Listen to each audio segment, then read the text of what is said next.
This is Audible. Tantor Audio, a division of Recorded Books, presents Megalodon, Bloodbath, by Michael Cole. Narrated by Joshua Saxon. Chapter 1. If you're fishing shallow and you're using a 50, that's okay, but 80's perfect. Regarding the drag, you see these numbers here near the spool? What that means is when I push this lever to a certain line, I know how much drag is there. When you look at this reel, I'll be pushing it up and letting him run. However, if I don't pull my drag, meaning literally pulling the line out, I could have too much drag, or not enough, and you'll end up losing the fish. Captain Roger Washburn had given this speech maybe 1,000 times in his 20 years of chartering. His client, Cliff Dole, nodded along, watching the rod as Roger explained the workings of sword fishing. Roger recognized the same lip scrunches and eyebrow raises of a man who barely understood anything being explained to him. In his 20 years of fishing in the Keys, Roger Washburn could easily spot the difference between clients with knowledge on the art of fishing and those who had no idea what they were doing. Not that he minded showing them the ropes. It was what he was paid to do, after all. Those who were upfront about their ignorance weren't the problem. It was those who had no clue what they were doing but wanted to present themselves as knowledgeable. Judging by the smoking hot blonde Cliff had brought with him, he was clearly looking to make an impression. She was at least 15 years younger than him. When they first met the previous day, she was in a bikini and taking snapshots of herself with her phone. Instagram. Another tendril of the beast that was social media, consuming the attention of everyone in its grasp. She was in jean shorts and a cut-off t-shirt. Once or twice, Roger allowed himself a glance of her figure, nothing more than a visual appreciation. Nothing more. Roger would never think of being with someone more than 10 years his junior, and this chick was at least 20. Lately, his eyes had been wandering. Maybe he had been divorced too long. After his wife split, he kept to himself and refrained from mingling with women. Of the 13 years of marriage, only the first 2 were pleasant. The rest was a hodgepodge of days where they didn't talk mixed with days they argued. Roger couldn't do anything right without her overreacting. If he went out for a drink, she'd claim he was getting wasted. If he smoked a cigar, he was a nicotine addict. It didn't matter that it was the first cigar in 2 weeks, he may as well have been a filthy drug user in her eyes.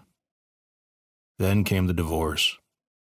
She cheated on him, but of course it was his fault somehow.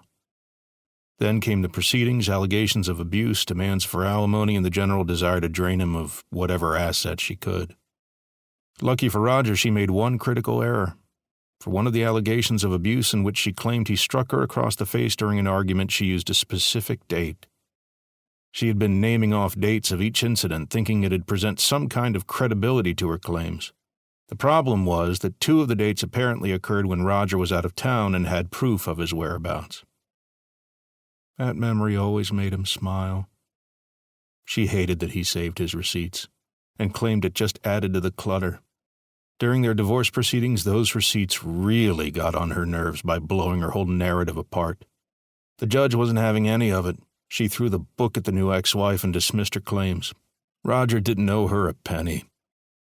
God bless that judge, as he figured he was doomed to pay alimony till he was 6 feet under. Despite the win, the scars of the proceeding lasted quite a while.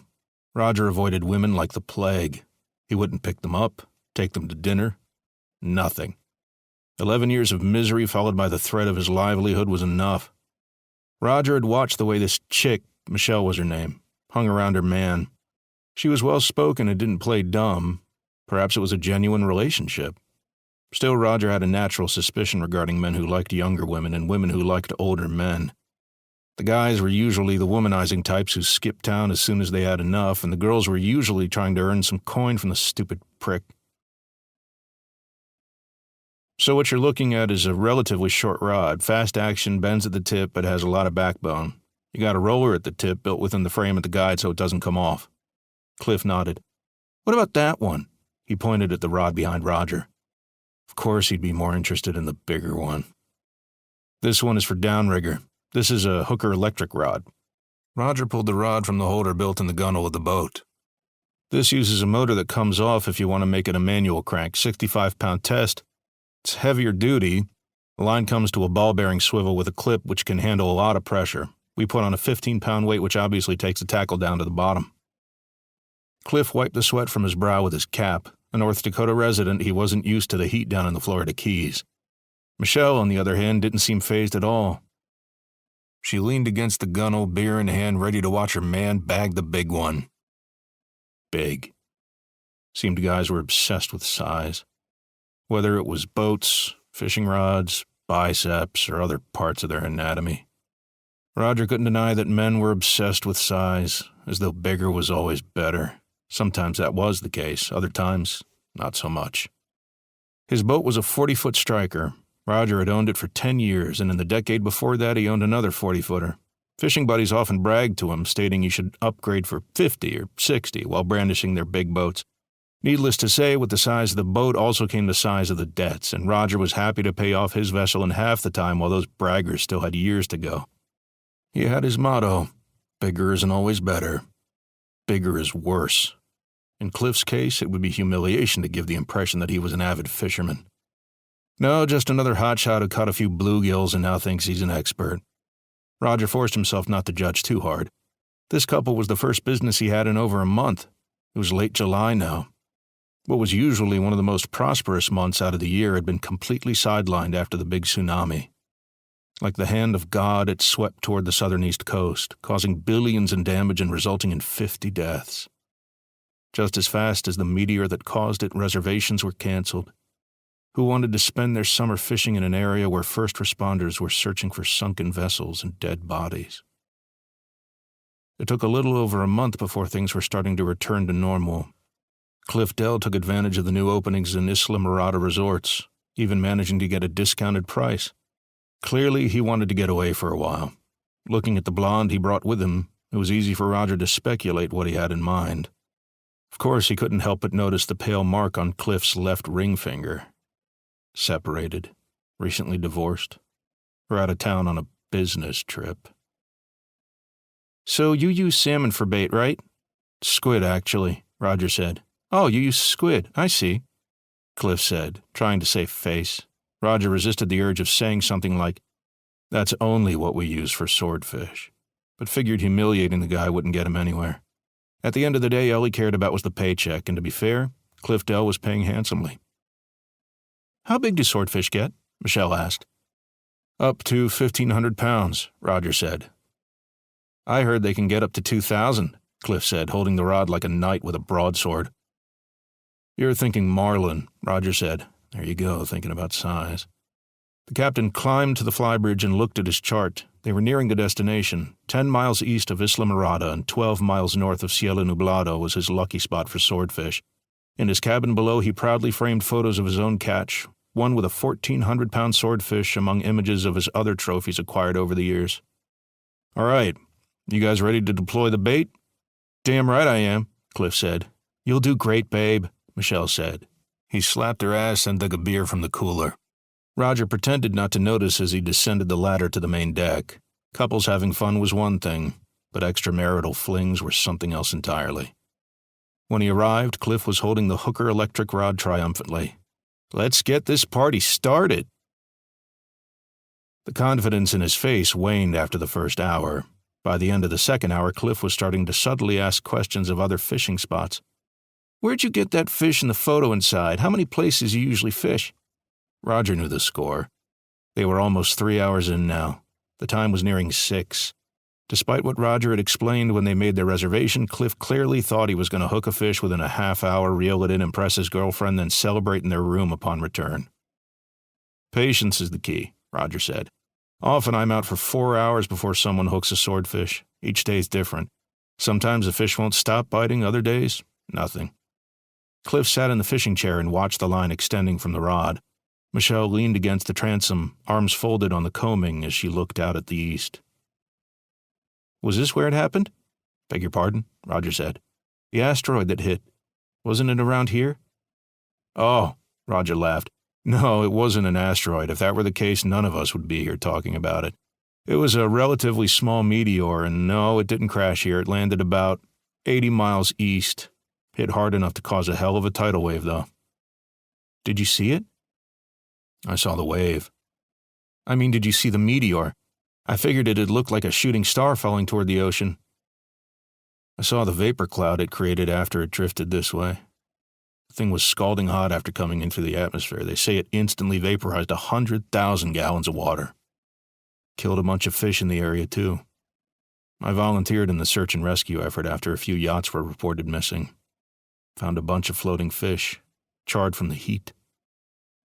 Probably why we haven't found any here today, Cliff said. No, Roger chuckled. It was the only way he could keep himself from scoffing in a condescending manner. I was out here a week ago on my own. Caught an 800-pounder somewhere along this area. Took me about 2 hours. Just be patient. You'll get something. Roger returned to the helm and bumped the boat forward against the current. Hopefully Cliff would get something. As Roger predicted, he wasn't the most pleasant of wannabe fishermen. Another hour passed and Cliff's line was still slack. He downed his fourth beer, then tossed the crust of a turkey sandwich into the water. Nothing's here, he said. Just be a little patient, Roger said. I've been patient. There's nothing here. I know it. Maybe the tsunami swept them away. It doesn't quite work like that, Roger said. Fish move. That's why it's all about patience, regardless of what you're fishing for. It's all about finding the right area. Cliff stood up out of the chair. I thought you said this was where all the fish were. I never said that. I said this was where clients and I have experienced our best luck. Roger groaned. He knew where this conversation was leading. I didn't catch anything, so you owe me my money back. Not only was this guy likely a cheating, unfaithful prick, but he was entitled. Hell, if his wife caught him with another woman, it'd probably somehow be her fault he was sleeping around. If you'd done your job in the bedroom, I wouldn't be doing this. Roger had seen those arguments made by asshats he once considered friends. Such types weren't easily negotiated with when they wanted their way. And Cliff Doe was definitely one of those types. Cliff cracked open another beer and looked at the sky.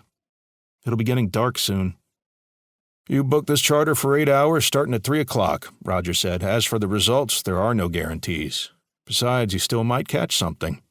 As far as Roger was concerned, there were two kinds of rich people. Those who simply enjoyed it, but didn't want to flaunt it. Then there were the power-hungry types, usually those who inherited it or otherwise obtained the wealth young. They tended to have a god complex, thinking they were entitled to everything they wanted. Apparently, Cliff was so entitled, he thought he deserved to have a swordfish embedded on his hook. You know what I think? I think you're a scammer, Cliff said. Oh, babe, stop it, Michelle said. Roger nodded. Yeah, listen to her, asshole. You're not impressing anybody, especially not your date. It was clear that Cliff had no intention of being on the boat for the whole 8 hours. He was certain he'd bag a trophy within 2, then take her back to town thinking she'd be all hot and heavy from witnessing his marvelous achievement. Roger cracked a smile. The guy didn't realize he probably would have been fighting with the swordfish for a couple of hours at best. Cliff strutted around the deck, hands on his hips. He realized he wasn't doing himself any favors with Michelle by acting all tough with Roger. Apparently, she wasn't as impressed with attitude as she was money. Now he was lost in the cycle of figuring out how to bounce back from this awkward moment. Roger pointed at his line. You might want to look. Cliff turned around. The line was taut. The drag growled as the line stretched out to sea. Something was bound on the hook. Maybe this evening wasn't a bust after all. Cliff took the rod and began reeling in. Let it run for a few minutes first, Roger said. Pull back, then lean forward quickly while reeling in the slack, then repeat. It'll take a while, so I hope you got good stamina. Cliff unbuttoned his shirt to reveal his sculpted pecs and abs. Nothing to worry about there. He winked at Michelle, whose eyes were glued to the sight. A rich guy who wasn't fat. Not the most common of finds. If only she found one that wasn't married. Roger muttered under his breath. What? Cliff said. Roger cleared his throat. Lean forward and reel it in. Cliff followed the instructions, cranking the reel as he leaned inward. All right, good. Now pull it back. It'll fight you, so just take it easy. Cliff started to pull, his face turned red, his veins bulging from his forehead. I can't. Oh, come on, stud. Just lean back and put your shoulders to the chair. Cliff groaned and tugged with all his might. The rod refused to move with him. It won't move. It must be a really big fish. Once again, bigger is better. I'm sure it's big, but nothing your muscles can't handle. No, I'm serious. I can't even budge it. Roger climbed down to the main deck. He felt the line to check if the weight had snagged something on the bottom. There was resistance. Whatever it was gradually moving to the right, taking their line with it. A swordfish would be actively fighting them at the moment. Whatever had taken their bait was moving like a submarine, slow and silent, hardly taking notice of the attempt to haul it to the surface. Suddenly, Cliff fell backward, the line coiling around the rod. "Holy smokes, it snapped," Michelle said. "Damn it!" Cliff thumped his fist on the armrest, then tossed the rod on the deck. "Whoa, man, have respect for other people's property," Roger said. This time he did away with keeping a non-aggressive tone. "Property? You said that was a heavy-duty rig and it snapped like nothing. I've seen kids' rods with better durability." "It's not." Roger looked at the coiled line. He'd seen fishing wire snap, but not that easily. It would have taken something with immense physical strength to break it with a simple tug. The beer bottles clanged against each other. Roger felt the echo of something tapping the hull. The striker rocked backward, throwing all three occupants off balance. Cliff went from agitated to alert. "What the hell was that?" "Something hit the boat," Michelle said. She clung to his arm as they waited. Roger returned to the helm and looked at the water. There, a couple 100 feet off the port side, he saw movement. From this distance, it was like looking at an enormous storm cloud calmly drifting under the waves. His brain went to work deducing what it could have been. A school of mackerel? He'd seen large clusters, though not traveling this shallow near a vessel, and not in that tight of a group. Whatever had hit the boat was a solid mass. "What is it?" Michelle cried. Roger couldn't answer. The thing was turning. Now facing the boat, it resembled a massive arrowhead. As though fired from a crossbow, it picked up speed. It shallowed, a rigid blade-like ridge cutting through the surface. Roger Washburn now questioned whether it was he who drank all them beers, because either his senses were askew, or he was looking at a 7-foot dorsal fin. The creature resembled a great white, except far bigger. Bigger in mass, bigger tail, bigger bite. It was his motto come to life. Bigger isn't always better. Bigger, sometimes, is worse. Like the arrow it resembled, the shark pierced the hull with its cone-shaped head. The hull imploded with ease, the striker folding into a V shape as the hull and stern folded toward each other. With a thunderous crack, the boat snapped in half. Roger was swept off his feet by a raging wave. He could hear Michelle screaming. Within seconds, she already sounded as though she was hundreds of feet away. He somersaulted under the water, which proceeded to toss him about like a rag doll. It took all his might to reach the surface. When he did, the two halves of his boat had drifted hundreds of feet apart from each other. The bow was barely visible. It was moments away from descending to the depths. The stern side was twisting about as though placed on a merry-go-round, held afloat by an air pocket which would burst at any moment. He grabbed onto a piece of debris, then rested. His frantic mind zipped back and forth between trying to comprehend what just happened and fighting for survival. His boat was gone, sunk by a giant sea monster. Michelle screamed again. Roger propped himself up on the wreckage and scanned the horizon. She was north of him, about 200 feet away. Cliff was nowhere to be seen. Roger would look for him afterwards. First, he needed to reach Michelle. Drifting apart in all directions would only make it harder for air-sea rescue to find them, once they eventually started looking. He kicked his feet with all his might. "Hold on, I'm coming over to you. Just keep your head above the water." "Hurry," she cried. Roger looked to the east as the remaining wreckage began to make its descent. The sight of the splintering deck, split hull, and the protruding ladder which formerly led to the flybridge brought his mind back to the shape that wrecked it. He scanned the water for that dreaded dorsal fin of impossible size. Even now, spitting salt water every few seconds, his muscles aching from stroking the water, he was still questioning what he had just seen. Every wave that passed by him made his heart jump. Every shadow that darkened the water gave him pause. He was trapped in a watery nightmare. The only way out was to keep going forward. "Help!" Michelle cried. Roger just had a little ways to go. The poor girl was struggling to stay afloat. She had no life vest on. Half of her energy had probably been drained by the panic she was experiencing. "Grab on!" Michelle latched herself to the slab of deck and rested her head. "Oh my God, what was that?" "I don't know." "I thought you knew all the fish that were in these waters. She seriously expects me to know about a 90-foot shark?" Roger allowed himself to take a deep breath. The girl was frightened and probably wouldn't have a rational thought until they were on dry land. He lifted his head and looked past her. He saw a white shirt 50 feet away, and a head with brown hair clinging to a piece of hull. "There, I see Cliff." Michelle looked over her shoulder. "Cliff! We're over here!" Cliff remained still, his head slumped over the wreckage. Unconscious, maybe. "Stay here. I'll go get him and bring him over." Roger pushed off the deck piece and swam toward the half-drunk adulterer. With the water calming, he was able to close the distance faster. He grabbed the piece of hull to hold himself up. "Cliff, you all right?" The man didn't answer. "Hey, wake up!" He smacked the client across the face. Still no answer. Roger groaned. That damn booze combined with the trauma had made him pass out. He reached across the hull and grabbed a fistful of Cliff's hair. "Come on, wake up!" He lifted his head off the hull, then stared silently at the pale face of a slack-jawed man with half-closed, glazed-over eyes. Roger lowered his head and stared at the white shirt. It was torn to ribbons, waving free as a flag and twisting over itself. As though there wasn't a body, it was fitted over to give it definite form. Something wasn't right with this image. Roger grabbed Cliff by the shoulder and lifted him.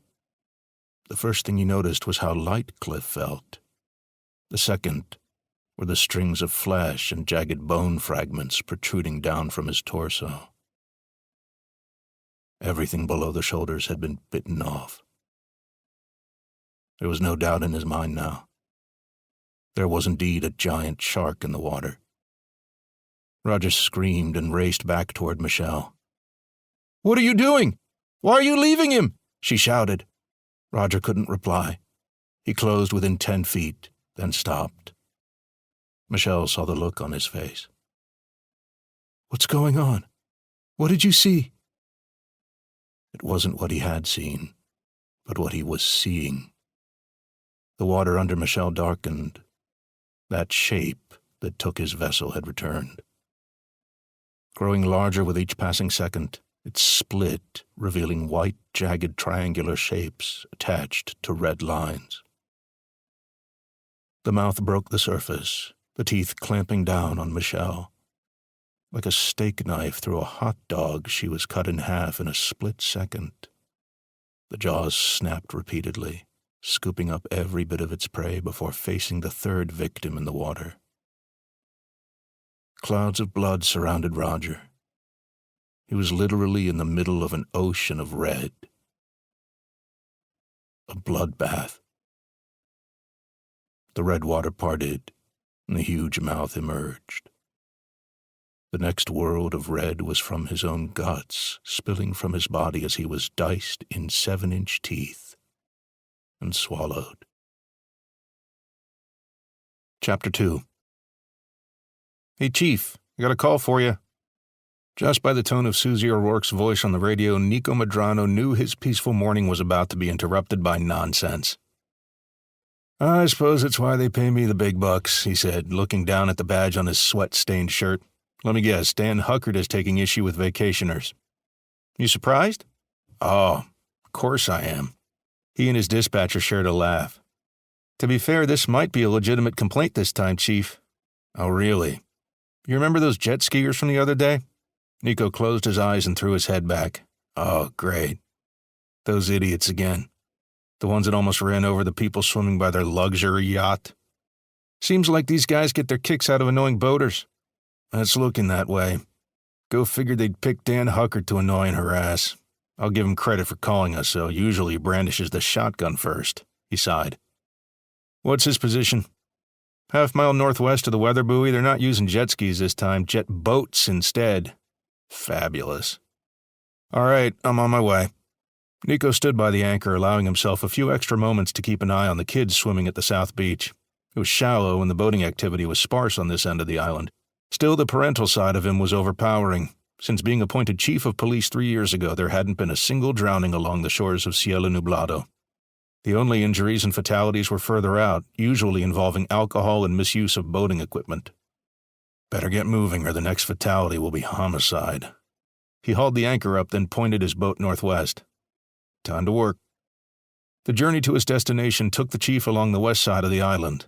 It was 8 in the morning and already the heat was a killer. People were getting on their boats, laying their towels on the beaches, swimming, and partaking in the various other luxuries the island had to offer.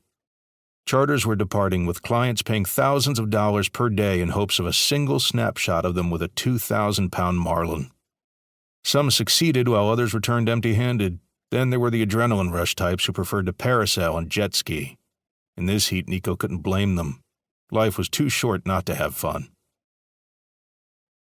Then there were the types like the Klingberg brothers. The Three Stooges, as Nico preferred to think of them. They were always causing some sort of issue. 2 days ago, his office received complaints from a fishing charter. The Klingbergs were zipping around the boat while the client had a 1,000-pound marlin on the hook. The incident presented 2 issues: the annoyance of the charter and its passengers, and the risk of injury to the jet skiers themselves. The bill of a marlin was no joke. It didn't happen often, but with the right angle and enough force, those things could run a man through. And those jokers from Texas were carelessly speeding around it like flies around shit. At the end of the day, the Klingbergs were cowards. They enjoyed annoying people until the law showed up. Nico's reputation preceded him. He had heard through the grapevine that most of the resorts would give friendly warnings to all their guests about misconduct.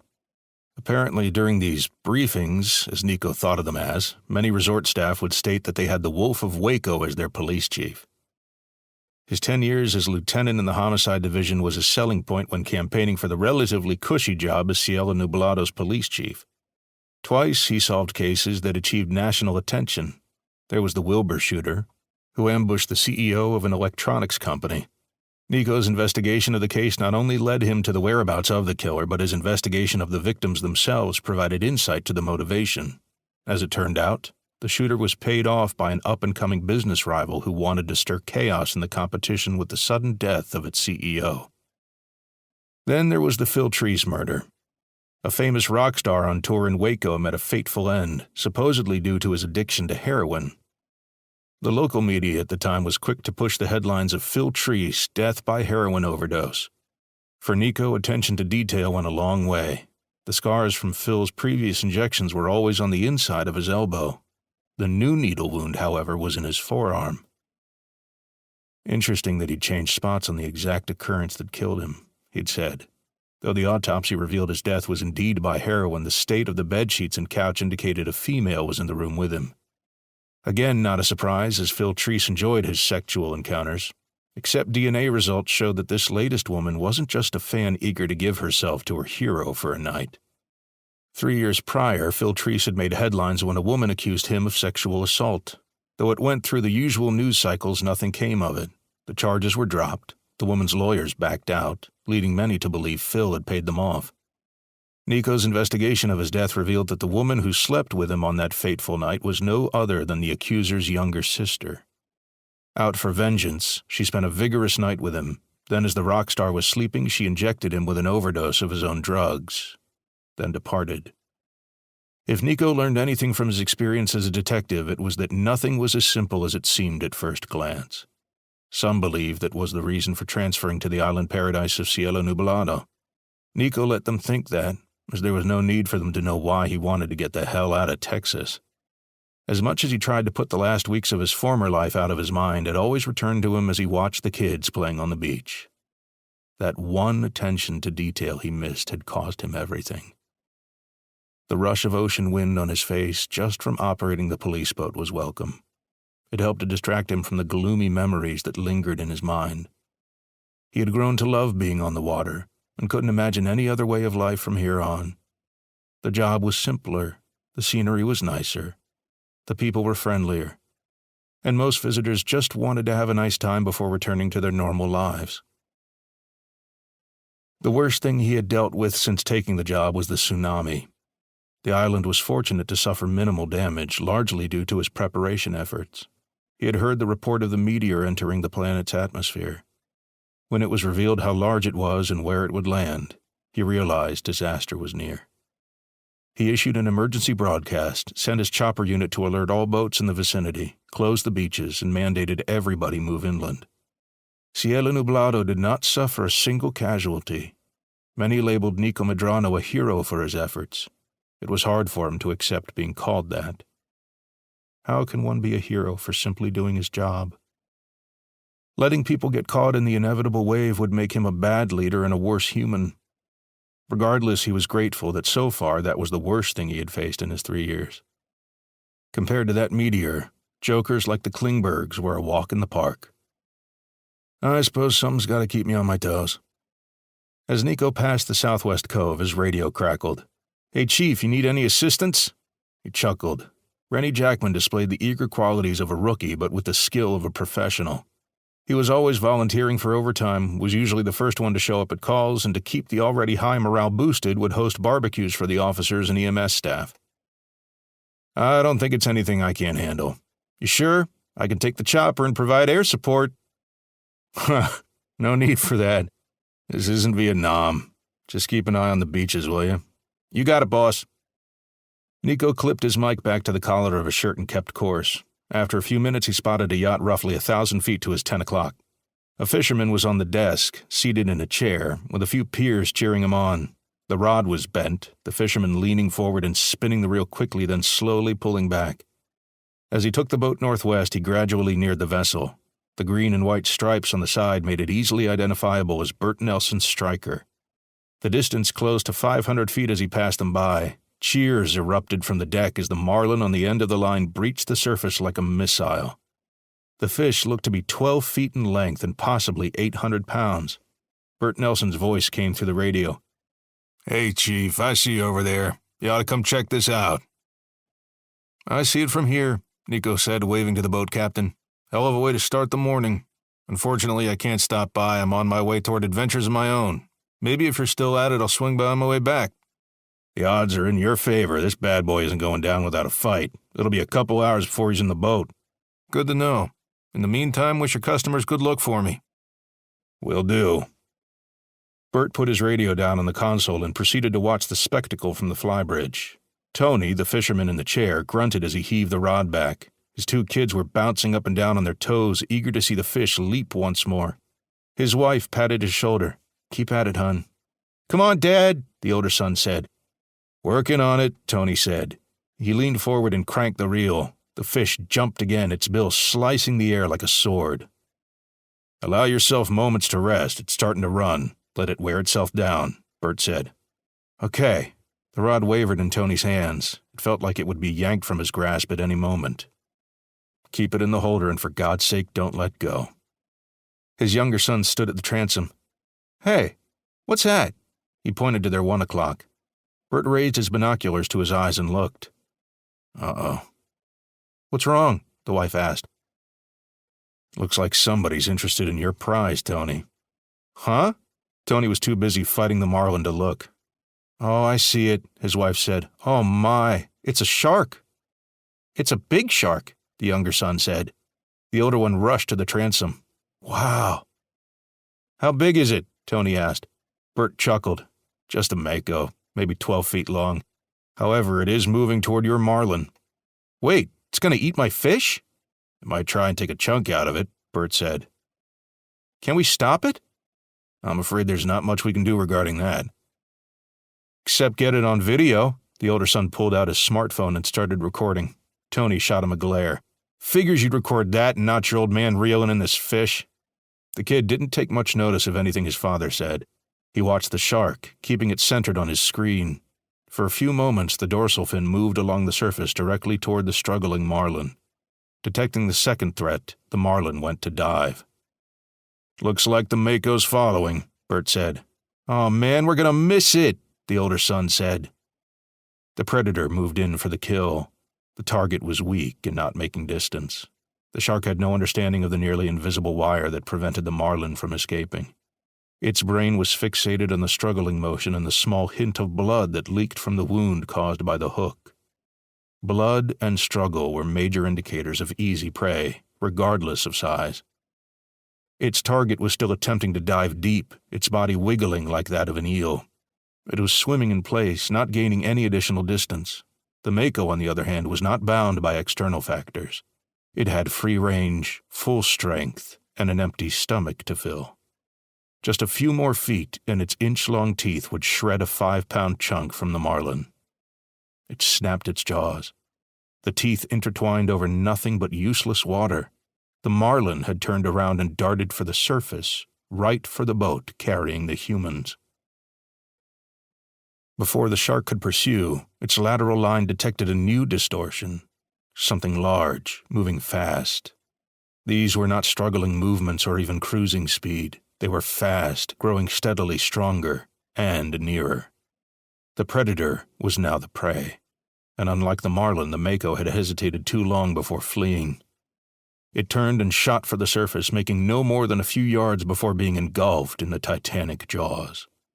It felt the brief and agonizing sensation of huge teeth cutting through its body like slabs. Even as death took it, it still saw the water's surface growing ever closer and brighter, giving it a vain hope of escape. "Whoa, the line went slack," Tony said. He cranked the reel rapidly. Bert descended to the main deck and stood by his side. "Did the line break?" "No, I think—" "Holy shit!" The ocean splattered the deck as the marlin breached within a few feet of the stern. Its bill struck the transom, splashing the family a second time. "Hurry, hurry, hurry, reel in the slack, you've almost got it," Bert said, twirling his hand near Tony's wrist. Tony cranked repeatedly, successfully bringing in the line before the marlin could make any real distance. It was just a few feet from the boat. Bert put on his gloves and went to the side. The marlin breached again, thrusting its bill like a fencer. Bert grabbed it and wrestled the fish down. "Nice work, Tony, you got it." He pressed the bill to the board. "This might be around 600 pounds, not bad for your first catch." He was surprised not to hear the family cheering. Instead, he heard one of the kids ask, "Dad? What's that?" When he looked over his shoulder, he saw they were looking straight out with flabbergasted expressions. He followed their gazes and spotted the bright red cloud of blood in the water. "Did the shark bite my fish?" Tony asked. "No, it's completely intact as far as I can see." Bert plunged a hook into the fish's gill slit and held it in place. "Keep that line tight, I'm going to hold it here for a sec, then we'll get a line on its tail and haul it up. Then we'll—" "What's that?" the youngest son said. "I see something in the water," the wife said. "It looks like a—" "Oh!" She cupped her mouth as the decapitated head of the mako shark broke the surface like the projectile cork of a champagne bottle. Chapter 3. At 8:15, the North Beach was crowded with over 500 people taking advantage of the relatively cool morning. Parents played with their kids in the shallows, various groups set up volleyball nets, and people eager to relax in the water started pumping air into their inflatables. For Rennie Jackman, the best part of his job were the women who sunbathed with their bikini tops undone as they lay face down to avoid that pale line screwing up their tan. Just one instance was all it would take: a volleyball kid stumbling out too far, an unplanned adjustment to get more comfortable. Anything. "It's not going to happen."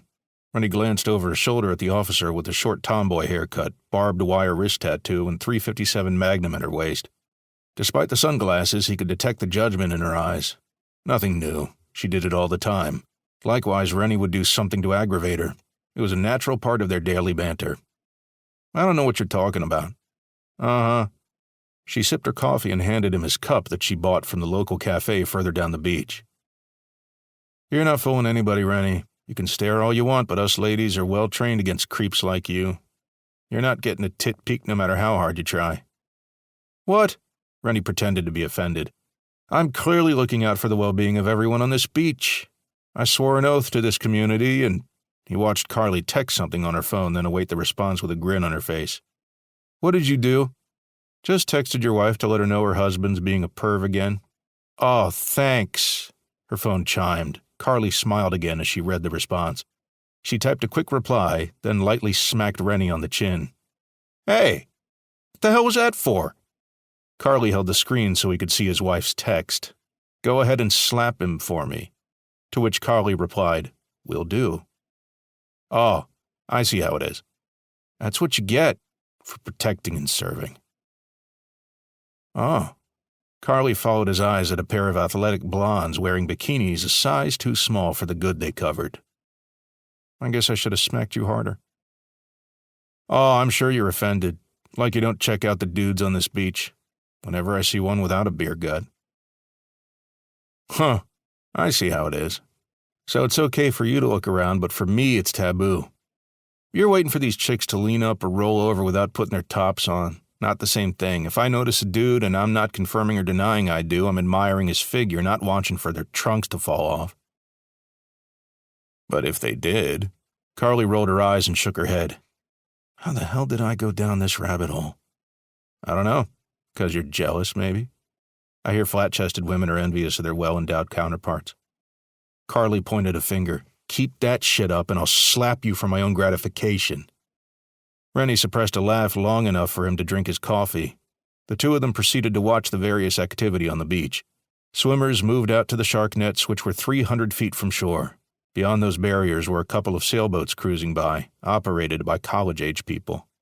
When Carly glanced back at Rennie, she noticed him watching a woman walking along the beach. You're on a roll this morning, aren't you? What? What do you mean, what? What's the matter? You're not getting any at home? So you having a little mental porno? I do that even when I am getting some, Rennie said, but I'm innocent in this specific instance. I'm just watching the kids. Carly looked to the woman in question and realized she was walking along the shore with two toddlers. The little boys, 3 and 2, giggled as they splashed the water with their tiny feet. Oh, I see, living up to the chief's expectations. Guy's very protective of kids. He has good reason to be. Why? Ever since he came here, he's always emphasized protection to children. Not like there aren't 100 lifeguards on this island with that exact responsibility. Also, it's not like this island's known for drownings. It's not meant to insult your intelligence. Nico's just, it's a little personal, that's all I can say. You've mentioned that before. Sounds like the chief has a soft spot for kids. Yeah, that's fair to say. Carly waited for Rennie to follow that statement up with something, only nothing came of it. Usually, Rennie had no issues telling secrets and spreading a moderate amount of gossip without letting it get out of hand. The fact that he kept his statements about Nico and his overprotectiveness of kids indicated that he was respectful of the chief's privacy. Still, it felt a tad insulting that he wouldn't let her in on the secret. They'd been working together for 10 years, with him getting hired just a couple of months after her. They attended each other's weddings, were always addressed as work husband and work wife, and were such good friends that neither spouse had any issues with them going to concerts or to the bar together. Whatever background he had on the chief, it had to be strictly personal. It couldn't be criminal or immoral. Rennie wouldn't have issues spilling the beans to her on that. With that in mind, she suspected he came into this knowledge by accident. Nico was a nice man and a good leader who made a strong bond with his officers. He had been fairly open about his personal life during casual chatting. They'd talk sports. He was a Dodgers fan. They'd talk about boats, movies, marriage advice. Nico was married once for 10 years, though Carly didn't know about the details of the divorce. It didn't make sense that there was something he would only want Rennie to know and not the others. What time is it? Rennie asked. 8:20? Oh. What? Got a date? No, I'm hungry. Already? Didn't you have an egg biscuit sandwich already? I did. Wore off. How the hell did it wear off after an hour? It's not like you're pumping iron or jogging. I don't know. Ask my stomach. Regardless, I can't take it anymore. Go over to that breakfast stand and get me a bacon and egg burrito. Carly turned to face him, eyes wide. Excuse me? You heard me, woman. Her jaw dropped. Oh. Oh. She smiled, suppressing a range of responses. It wasn't that she was afraid she'd offend Rennie, but she was a uniformed officer in public, and a few vulgar statements wouldn't bode well. Instead, the smartphone came out. Getting me in trouble again? He said with a chuckle. Damn right I am. I'm seeing to it you sleep on the couch tonight. Joke's on you. I'm going to work my charm when I get there. All it'll take is a quick stop at the store. I'll grab a bouquet of flowers, a romantic card, some chocolates. Not only will I sleep in bed, she'll be insisting I do. He laughed as his partner continued to text. You're telling her my master plan, aren't you? Hey, look at that. You're actually a tad smarter than I gave you credit for. Rennie downed the rest of his coffee, then proceeded to eyeball the crowd. Well, if I'm sleeping on the couch already, I guess any transgression from here on is free. In his peripheral vision, he saw Carly smirk. Her thumb was still hitting the keyboard. You're going to tell her I said that too, aren't you? Mm-hmm. Couch it is. He went to finish off his coffee, only to lower it. Both eyebrows raised as the sunbathing women pushed to their feet and turned, breasts fully exposed. Whoa. As soon as they turned, they started running, along with the rest of the crowd. Screams echoed across the beach. Those in the water were racing for the shore. On the other side of that shark barrier, a massive swell approached. Beneath that wave was a dark mass, making a straight line for the beach. It struck one of the sailboats, flipping it over and launching its occupants head over heels into the water. The shark barrier folded inward, the buoys holding in place, skidding along with the swell. Rennie and Carly ran into the crowd. "Move! Move! Get out of the way!" They waved their hands, directing people out of the mass's path. "What is it?" Carly said. Rennie didn't answer. He took her by the arm and ran to the left. A big black head rose over the water. It struck the shoreline, generating a massive cloud of sand. Rennie and Carly caught their breath and watched as a 50-foot sperm whale writhed along the beach. "Huh." Rennie rubbed his forearm over his brow, then slowly approached. "Everybody all right?" He saw a few kids with iPhones approaching the creature. "Don't get too close."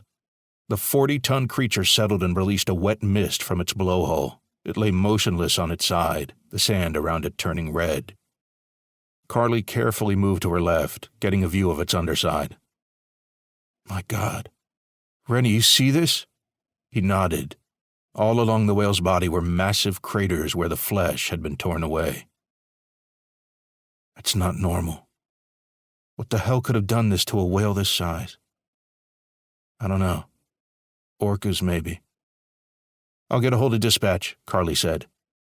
"Tell them to get EMS up here in a boat patrol unit." He took a deep breath and waited for the adrenaline rush to settle down. As he did, he watched the crowd to make sure they were keeping their distance.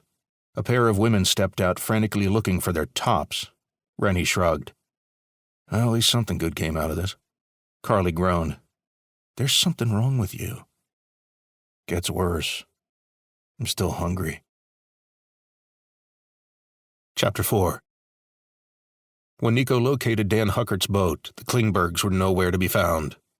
All it took was the knowledge that police were on their way for them to depart. Dan Huckert was sitting on the deck of his boat. He wore a constant sneer on his face, like a wild canine guarding a dead squirrel. A 53-year-old man recently retired from 25 years of service in the Florida Department of Corrections, he looked 20 years older. 2.5 decades in one of the worst occupations in the country with constant mandatory overtime would do that to a human being. Despite his unfriendliness, it was still painful for Nico to see Dan looking so worn. He knew the average life expectancy of corrections officers was around 58. Judging by how rugged Dan looked, he predicted he was going to fit that statistic perfectly. It made it all the more frustrating that his retirement was being hindered by hotshots in their early 20s. Yeah, Dan Huckert was known as the black sheep of Cielo Nublado, but the guy did serve his community honorably. And knowing a few correctional staff that went wayward, sneaking contraband, taking bribes from inmates or family members of inmates, Nico thought Dan turned out okay considering. Nico pulled the boat up near Dan's. "Morning, partner." "Wish it were," Dan said. The chief read the tone. No point in small talk. For once, Dan was pissed off for good reason.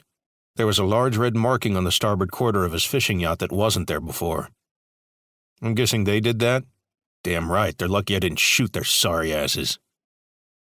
"They're lucky, I'm lucky, and you're lucky," Nico said. "It's been long enough since I've had a murder case. Don't ruin that streak for me, please." Dan looked down at the marking on his boat, then shot Nico a glare. "Don't worry, you would have never known. I just let the bastard sink. Let the sharks have a little midnight snack." That's great. I'm glad you felt the need to let me know. Nico closed his eyes and remembered there was no use carrying on. "Which way did they go?" Dan pointed to the north. "They bucked it a few moments after I called your dispatch." "Gotcha. Was it all three of them?" "Yep. Got them on video here." Dan pulled his smartphone from his pocket, put the recording on the screen, then tossed it to Nico. Nico saw the date and time at the top of the screen. Gotta love modern technology. Makes cases such as these far easier. He pressed play and watched the three assholes speeding around Dan's fishing line.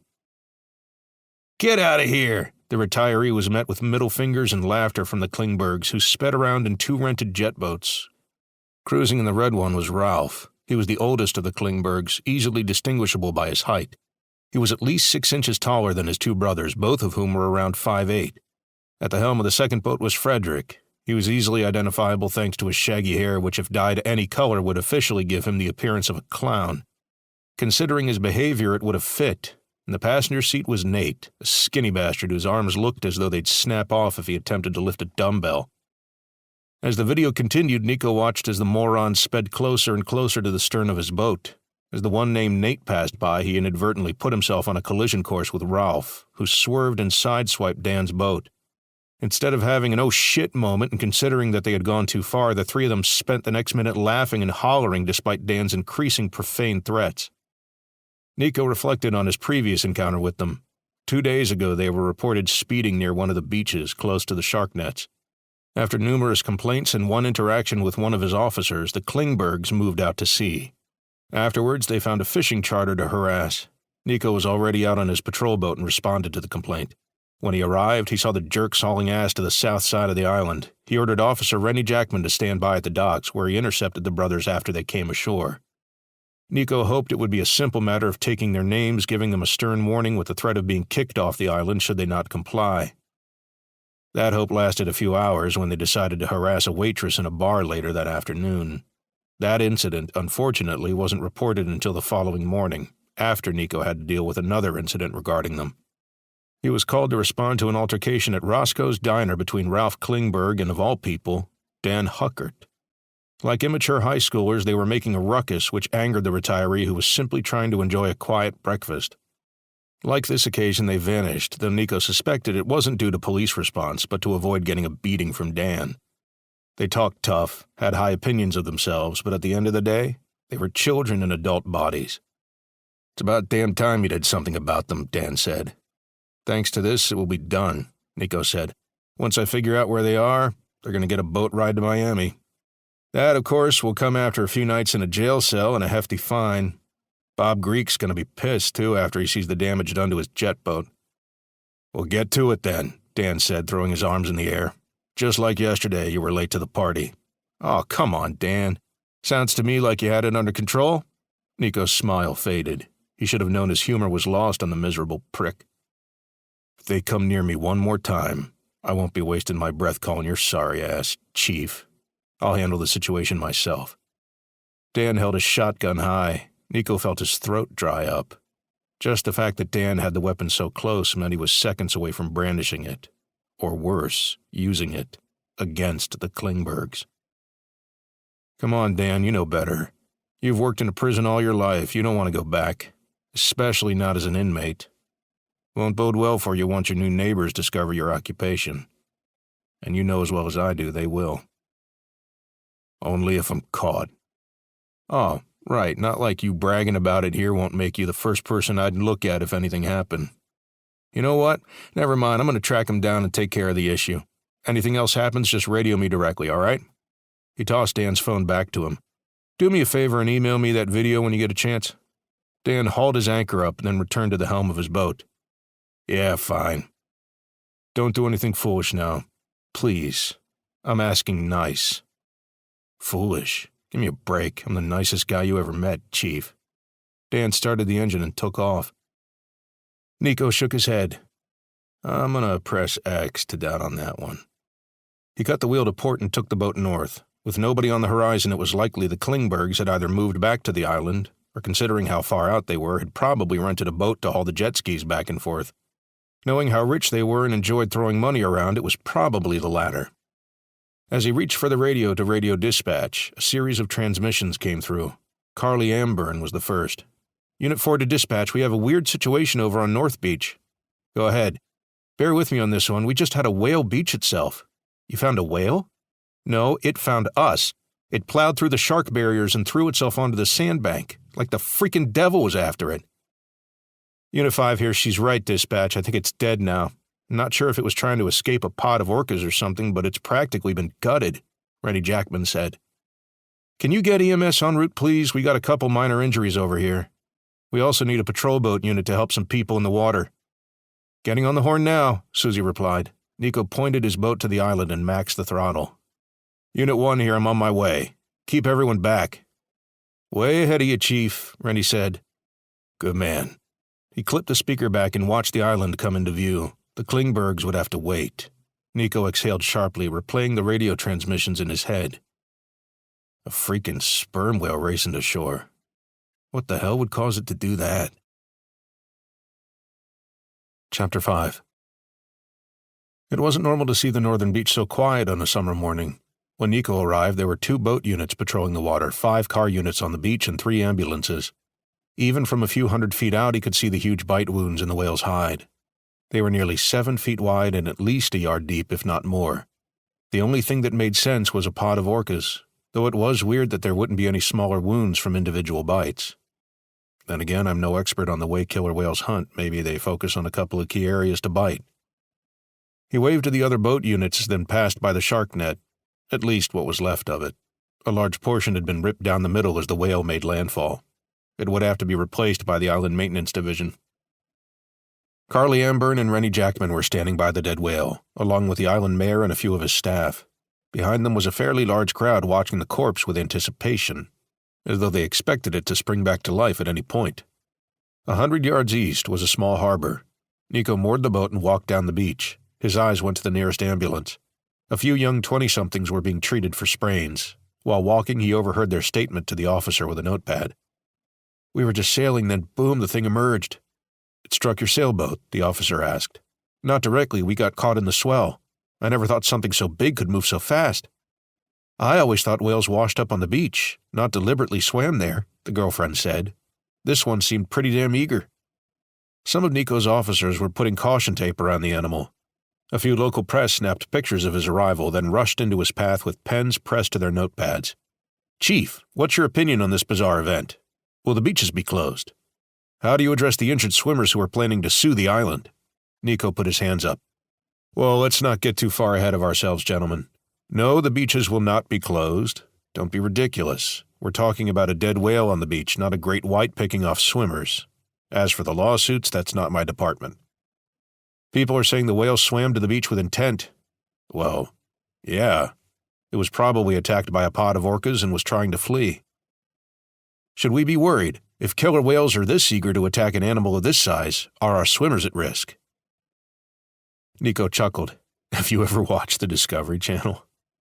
This sort of thing happens all the time, minus the whale charging through a crowd of swimmers to escape. Plus, I don't think there's ever been a case of orcas attacking humans. Now, if you please." He squeezed through the blockade of reporters and made his way to the caution tape. He ducked underneath it and gazed at the whale. "Damn. Fun morning, isn't it, Chief?" Rennie said. Nico glanced over his shoulder to make sure the journalists weren't eavesdropping. "About as fun as a hernia. We're damn lucky this thing didn't kill anybody." He faced the 2 officers, remembering they were on the beach when it happened. "How about you guys? You all right?" "Oh, yeah, we're fine," Carly said. "Just happened so fast. One moment the world was normal. People were swimming, tanning, Ren was being a prude, as usual." Nico grinned. Rennie's going to get us in trouble one of these days. Then the ocean opened up like in some Greek mythological story. Next thing we know, this fella slams into the beach. Died about a minute later. "With gaping wounds like this, it's a wonder how it survived up to this point," Rennie said. "Adrenaline, I suppose," Nico said. He stepped closer to the wounds. "Jesus, I can fit into one of these." He looked at one of the bites in the stomach region. It was so deep the internal organs were exposed. The smell was atrocious enough to keep Carly and Rennie at bay. Nico, on the other hand, was no stranger to horrible odors. Being a homicide detective for 10 years, he had seen too many bodies in various stages of decay. There were suicides that went undiscovered until the smell grew so horrible. Murdered victims stuffed into trash bags and cans, which were hidden behind alleys where nobody wandered. It was enough to make one question humanity. For Nico, a dead whale was the least disturbing homicide he ever reported to. At least from what he could see, this was simply nature taking its course. He walked around the back, finding one more bite wound along the whale's head. Every wound had the same basic shape. Despite his attempts to convince himself it was a pod of orcas, Nico still found it bizarre how each wound looked like a single bite. Nah, can't be. Had to be killer whales. Nothing in the water that can make bites that big. He walked to the fluke. Interestingly, it was untouched. Okay, now that's strange. What's strange? Carly asked. Orcas would have attacked the fluke. Keep their prey from being able to swim efficiently. You seem to know a lot about killer whales, Carly said. I've got a little inside knowledge, Nico said. Yeah? Big fan of National Geographic? Carly said. Nico shrugged. Sure. Carly noted the slight change in his tone. It was a sure that sounded more like, I'm done talking about this. Subtle, not rude, but just enough for her to know to not pursue. Okay, apparently his expertise on sea life is a touchy subject. Nico's gaze moved to the small dorsal fin on the whale's back. Ah, damn it. What's the matter? Carly said. It's got a tag. Whoever was tracking this thing probably won't be too pleased. Rennie laughed. What? You think they'll want us to arrest the orcas that killed it? No, smartass. But we will have to give the institution a call. They'll probably want to send somebody to get a look at the thing before it gets hauled out to sea. He heard the pull of caution tape as Mayor Robert Zahn ducked underneath. Did I hear you right, Nico? You're going to hold up the operation to get this thing off the beach? Relax, Rob. There's other beaches where people can gather. It's just 100 feet around this thing that's being blocked off. But the smell! It's only bad when you're right next to it. The thing will be taken out of here before it gets worse, but it's got a tracking tag, meaning it was being studied for research by... Nico glanced at the label on the end of the tag. Oh, hell. What? Nico shook his head. Nothing. It's being tracked by the University of Florida. Why is that so bad? Robert asked. It's... nothing. Nico took a deep breath and forced a smile. Mayor, I'll have this out of your hair, or lack thereof. Oh, funny, Robert said. Kind of is. Just leave it to me. It's courtesy that we inform the institution that's studying this. I'll let them know if they can't make it today. We'll have no choice but to haul it out before the gases build up inside it. Robert groaned. All right, I'm holding you to that, Chief. He returned to the other side of the barrier and resumed addressing the journalists crowding around him. Nico's fake smile quickly vanished. He dug out his phone and called dispatch. Hey, Susie, it's the Chief. Hey, can you look up the administration number to the University of Florida for me? Yep, take your time. While on hold, he watched one of the paramedic crews treat a 12-year-old child who appeared to have suffered some scrapes during the chaos. Rennie stood beside him. You know, you could just have Susie call them herself. Better if I call them directly, Nico said. That where she works? Rennie asked. Nico didn't reply, which in a way served as an answer. It's not likely they'll send her. Last I heard, she's doing some researching along the Isla Mirada Keys. They'll send her. Interesting. How do you know that? That's not something you'd see on the news. Again, Nico didn't answer. You've been peeking at her on social media, haven't you? Another non-answer, but a cold stare. Rennie smiled. If they send her, I can meet with her. You don't have to stay. You can go home early or to the office or... No, I'll do it, Nico said. You sure? It's better if I do it. Better? What's there to do better? All there is to do is say, Hey, Doc, this whale of yours decided it wanted to be a land whale. Unfortunately, it didn't realize it needed blue hair and a Twitter account. That sparked a smile. No, she knows I'm here. If I'm not the one greeting her, it'll be obvious I'm hiding. I've told you before, Chief, I'm sensing unresolved issues, Rennie said. I didn't ask, Nico said. Finally, Susie came through with the university administration number. Thanks. He wrote it down, then placed the call. Hi, my name is Nico Medrano, Chief of Police on Cielo Nublado. I'm calling to inform your marine biology department that we have one of their whales. Uh-huh. Cielo Nublado? You sure there's nobody else that can head over there? Doctor, there's nobody else in the area to inspect the specimen. Tracking that whale was your project. I'd like you to inspect the injuries and make sure it wasn't done by fishermen. Denise Rada exhaled slowly and shut her eyes. All right, I should arrive there within the next 2 hours or so. She hung up the phone and leaned back in her chair.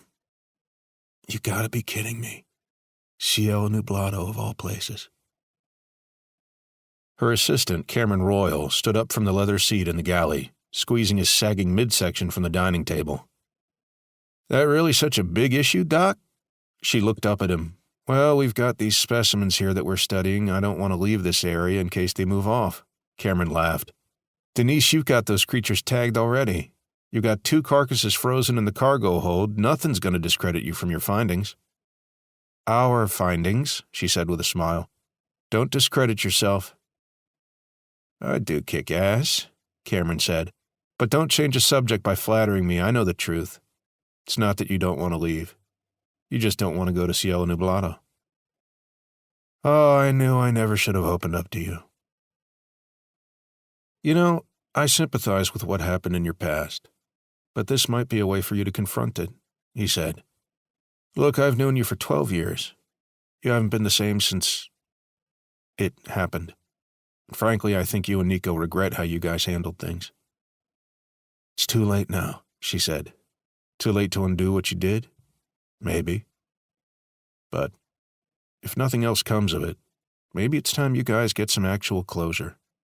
Go out for a cup of coffee with him." She smirked. "Can I have you do that for me instead?" "You know, Nico would probably say yes to that because I think he's feeling exactly how you are. Our whale has presented an amazing opportunity. Speaking of which, I'm eager to find out what killed it. According to the boss, Nico thinks it might have been orcas, though the bites described don't add up. I guess the only way to find out is to head on over." She stood up and went out on deck. It was time to untie the deck lines and set sail. The sooner she got there, the sooner she could leave. Chapter 6. Miami, Florida. 9:08 a.m. Late. Now, Ed Thatcher's adrenaline had practically doubled. He pumped his Remington pistol-grip 12-gauge and pulled his ski mask over his face. On his right hip was a Glock 17 and 3 spare magazines. A bulletproof vest covered his thick torso. Though muscular, he was down 10 pounds from 2 weeks ago. His jittery hands weren't just from the anticipation of what he was about to do. His habit started around Christmas time. It wasn't his first exposure to cocaine and meth, but it was the first time the claws of addiction had seized him. Some days it felt like his insides were burning, and the only way to extinguish the flames was to fulfill the urge. Over the course of the year, it gradually got worse.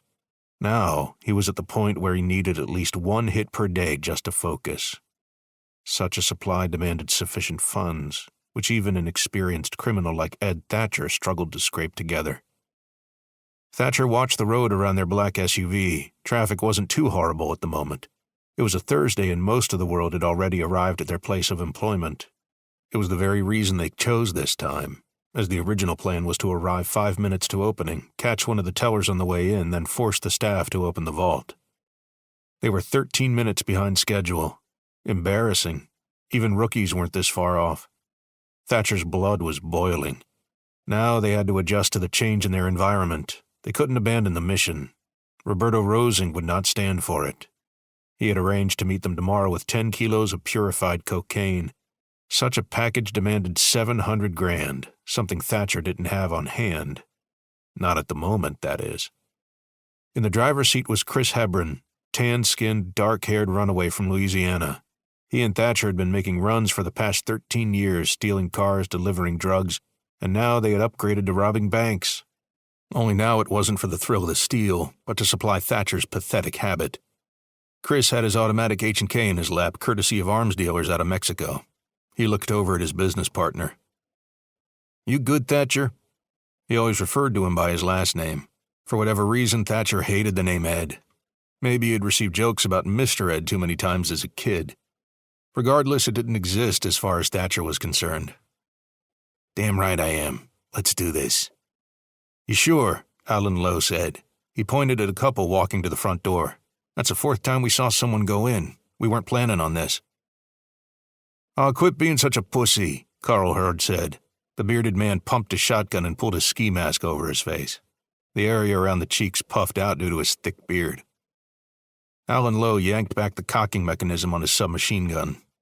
He hated being called a pussy, and his constant efforts to prove that fact wrong were obvious. He was the first to step out. The rest of the men followed. Chris gave the road a quick glance. No cops at the moment, but that could change any time. They needed to work fast and efficiently. If the presence of customers helped in any way, it would be the added sense of terror. Screaming clients would get the bank manager to hustle, especially if Carl smacked a few around. And knowing him, that was bound to happen. Like a military fire team, they rushed the entrance. Except instead of taking strategic breaching positions, they simply opened the front door and marched right in. All eyes turned toward them. 7 clients, 2 tellers, a manager, and a notary. 11 people to keep an eye on. 11 people to strike fear into. Thatcher raised his shotgun. "On your knees! Right at this moment!" Screams filled the room. 5 of the 7 customers dropped to the floor.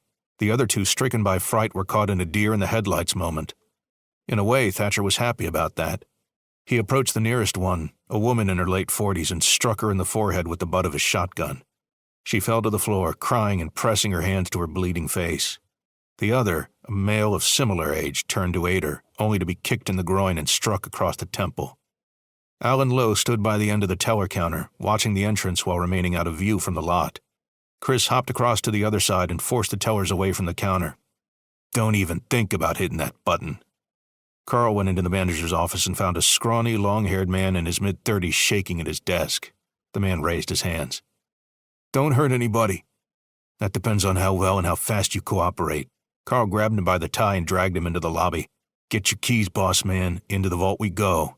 If you don't have those keys out in 30 seconds, I'll put a shell into one of your precious tellers." He pointed his shotgun at the counter. Both people on the other side raised their hands. "Get a move on," Thatcher said. "I'm losing my temper fast. I'm not looking to kill anybody. At least I wasn't. But now I'm starting to have a change of heart." "Go fuck yourself," Klein on the floor muttered. Thatcher spun on his heel. "Who was that?" 3 of the other clients did not hesitate to betray the male in his early 20s. "Young blood. Feels like he needs to talk tough." Thatcher grabbed him by the collar, lifted him to his feet, only to knock his front teeth out with his shotgun. He proceeded to kick the young man after he fell, cracking a few ribs in the process. He looked at the manager and pointed his shotgun like a pistol. It wavered in his grip, both from the weight and the withdrawal that was clouding his reflexes. "I don't see them keys." "Want me to demonstrate our resolve?" Carl said. "No, I got the key." The manager freed them from his belt, dropped them onto the floor, and quickly lunged for them. Here! "Take us to the vault," Thatcher said. "The rest of you, stay on the floor and don't even consider doing anything stupid. We'll shoot all of you, and who knows, maybe we'll take a couple of you ladies along for the ride. Something to keep in mind if you're considering being a hero." "Don't forget, heroes tend to die young," Carl said. He and Thatcher pushed the manager around the back, with Thatcher grabbing one of the tellers for insurance. He put the muzzle of the shotgun against the back of her head. "Get that thing open," Thatcher said. His voice was like a cobra's, his tongue stuck between his lips with every other word. His associates often wondered how he never bit himself. I'm getting it. There, I got it." The manager opened the cash vault. Before he could step aside, he was grabbed by the neck and thrust face first into the wall by Carl.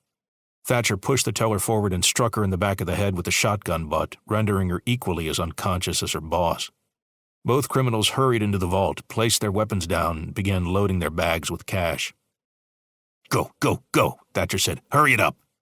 "Quit pestering me," Carl said, scooping blocks of money into the bag. He filled the first bag, zipped it up, and then began filling the second. "You counting how much you're putting in?" Carl turned around. "Enough, that's all I can say. I don't have time to count every dollar. We're lucky the cops aren't on to us yet. Hell, it's only a matter of time before somebody walks." The manager stirred and lifted his head. He saw the robbers, yelped, then tried to turn around. In doing so, his hand inadvertently came down on Carl's shotgun. "He's going for it," Thatcher said. He scooped up his shotgun and blasted the manager in the ribs, killing him instantly. His fresh corpse, bleeding from the midsection, rolled toward the door, his white shirt now red. The blasts echoed through the lobby, drawing Alan and Chris's attention to the door. "What the hell?" In that moment, 2 customers ran for the door. Shit, Chris said, pointing. "Get him!" Alan tried to run after them, but tripped over one of the other customers. As he hit the floor, one of the men went for his weapon. Both he and Alan wrestled for it for a brief moment before Chris hopped over the counter and put a spray of bullets into the man's back. He then rushed out through the doors, pointed his H&K at the 2 fleeing customers, and hit them both in the back with a spray of bullets. Cars slowed down on the road, their drivers alerted by the sound of gunfire. Some people screamed in the distance, while those on the sidewalk turned and ran. Right then, Chris realized his instinctive reaction was not the right choice. They would have been better off just letting the idiots go. Now the whole city was onto their activity. He stepped back inside. Alan was watching the teller, making sure she wasn't going for the police alarm. Chris shook his head. Won't make a difference at this point. He leaned over the counter and looked at the back hallway. Hey, Thet. He came close to making a second error, using names. Boss, we gotta go now. What the hell happened out there? We heard shooting. Chris scoffed. What happened out here? What happened in there? What was that shooting all about? I'll explain later. He moved to the other side and entered the vault. Grab a bag, Thatcher said. This should be enough. Chris groaned as he lifted the heavy duffel bag. Yeah, I think so. Come on, let's go. You're not calling the shots. Chris glared at him. Don't let that shit you're hooked on make you forget that I'm always looking out for you, dickhead. Thatcher wasn't in the mood for lectures. Go on. The three men moved into the lobby and went for the door, while Alan watched the whimpering crowd. Nobody better make even the slightest move until we're out of the lot, Thatcher said, or I'll have my boys unload on this building if it's the last thing we do. They rushed out into the lot. Chris used the remote to start to get the engine running. They gathered near the back and threw their bags into the trunk. Flashing lights and blaring sirens drew their attention to the West Road. A police interceptor mounted the curb and bounced up onto the lot. It came to a screeching halt and both officers jumped outside, using their vehicle for cover. They took aim with their Glocks. Throw your weapons on the ground and show me your... Carl was the first to open fire. Tight pellet groupings tore into the police vehicle, shattering the windows and driving the officers behind cover. Thatcher pushed Chris into the driver's seat and took his submachine gun. He could hear the officers radioing for backup. He unloaded the magazine into the driver's side, flattening both tires. He reloaded and went for a seat. Get in, Carl. Carl opened his door and began to step inside. The cops emerged from cover and returned fire. One round caught him in the small of his back, dropping him to the pavement. He squirmed on the ground in agony, his mouth wide open, unable to scream. Despite the pain in his spinal column, he refused to give up. He pulled his own Glock and fired back. His shots went wide while the cops continued hitting him with bullets. Blood spat from a half-dozen holes in his chest.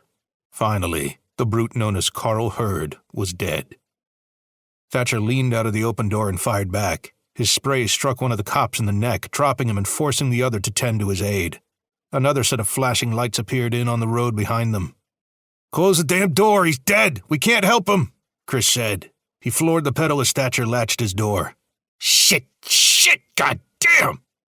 He hit the dashboard, then watched the side mirror. One of the patrollers was right behind them and closing in.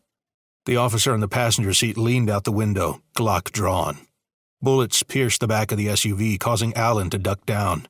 Thatcher rolled his window down, leaned out, and fired back. A line of bullet holes formed across the windshield. Suddenly, the interceptor veered off to the side and went into the opposing lane where it struck another vehicle head-on.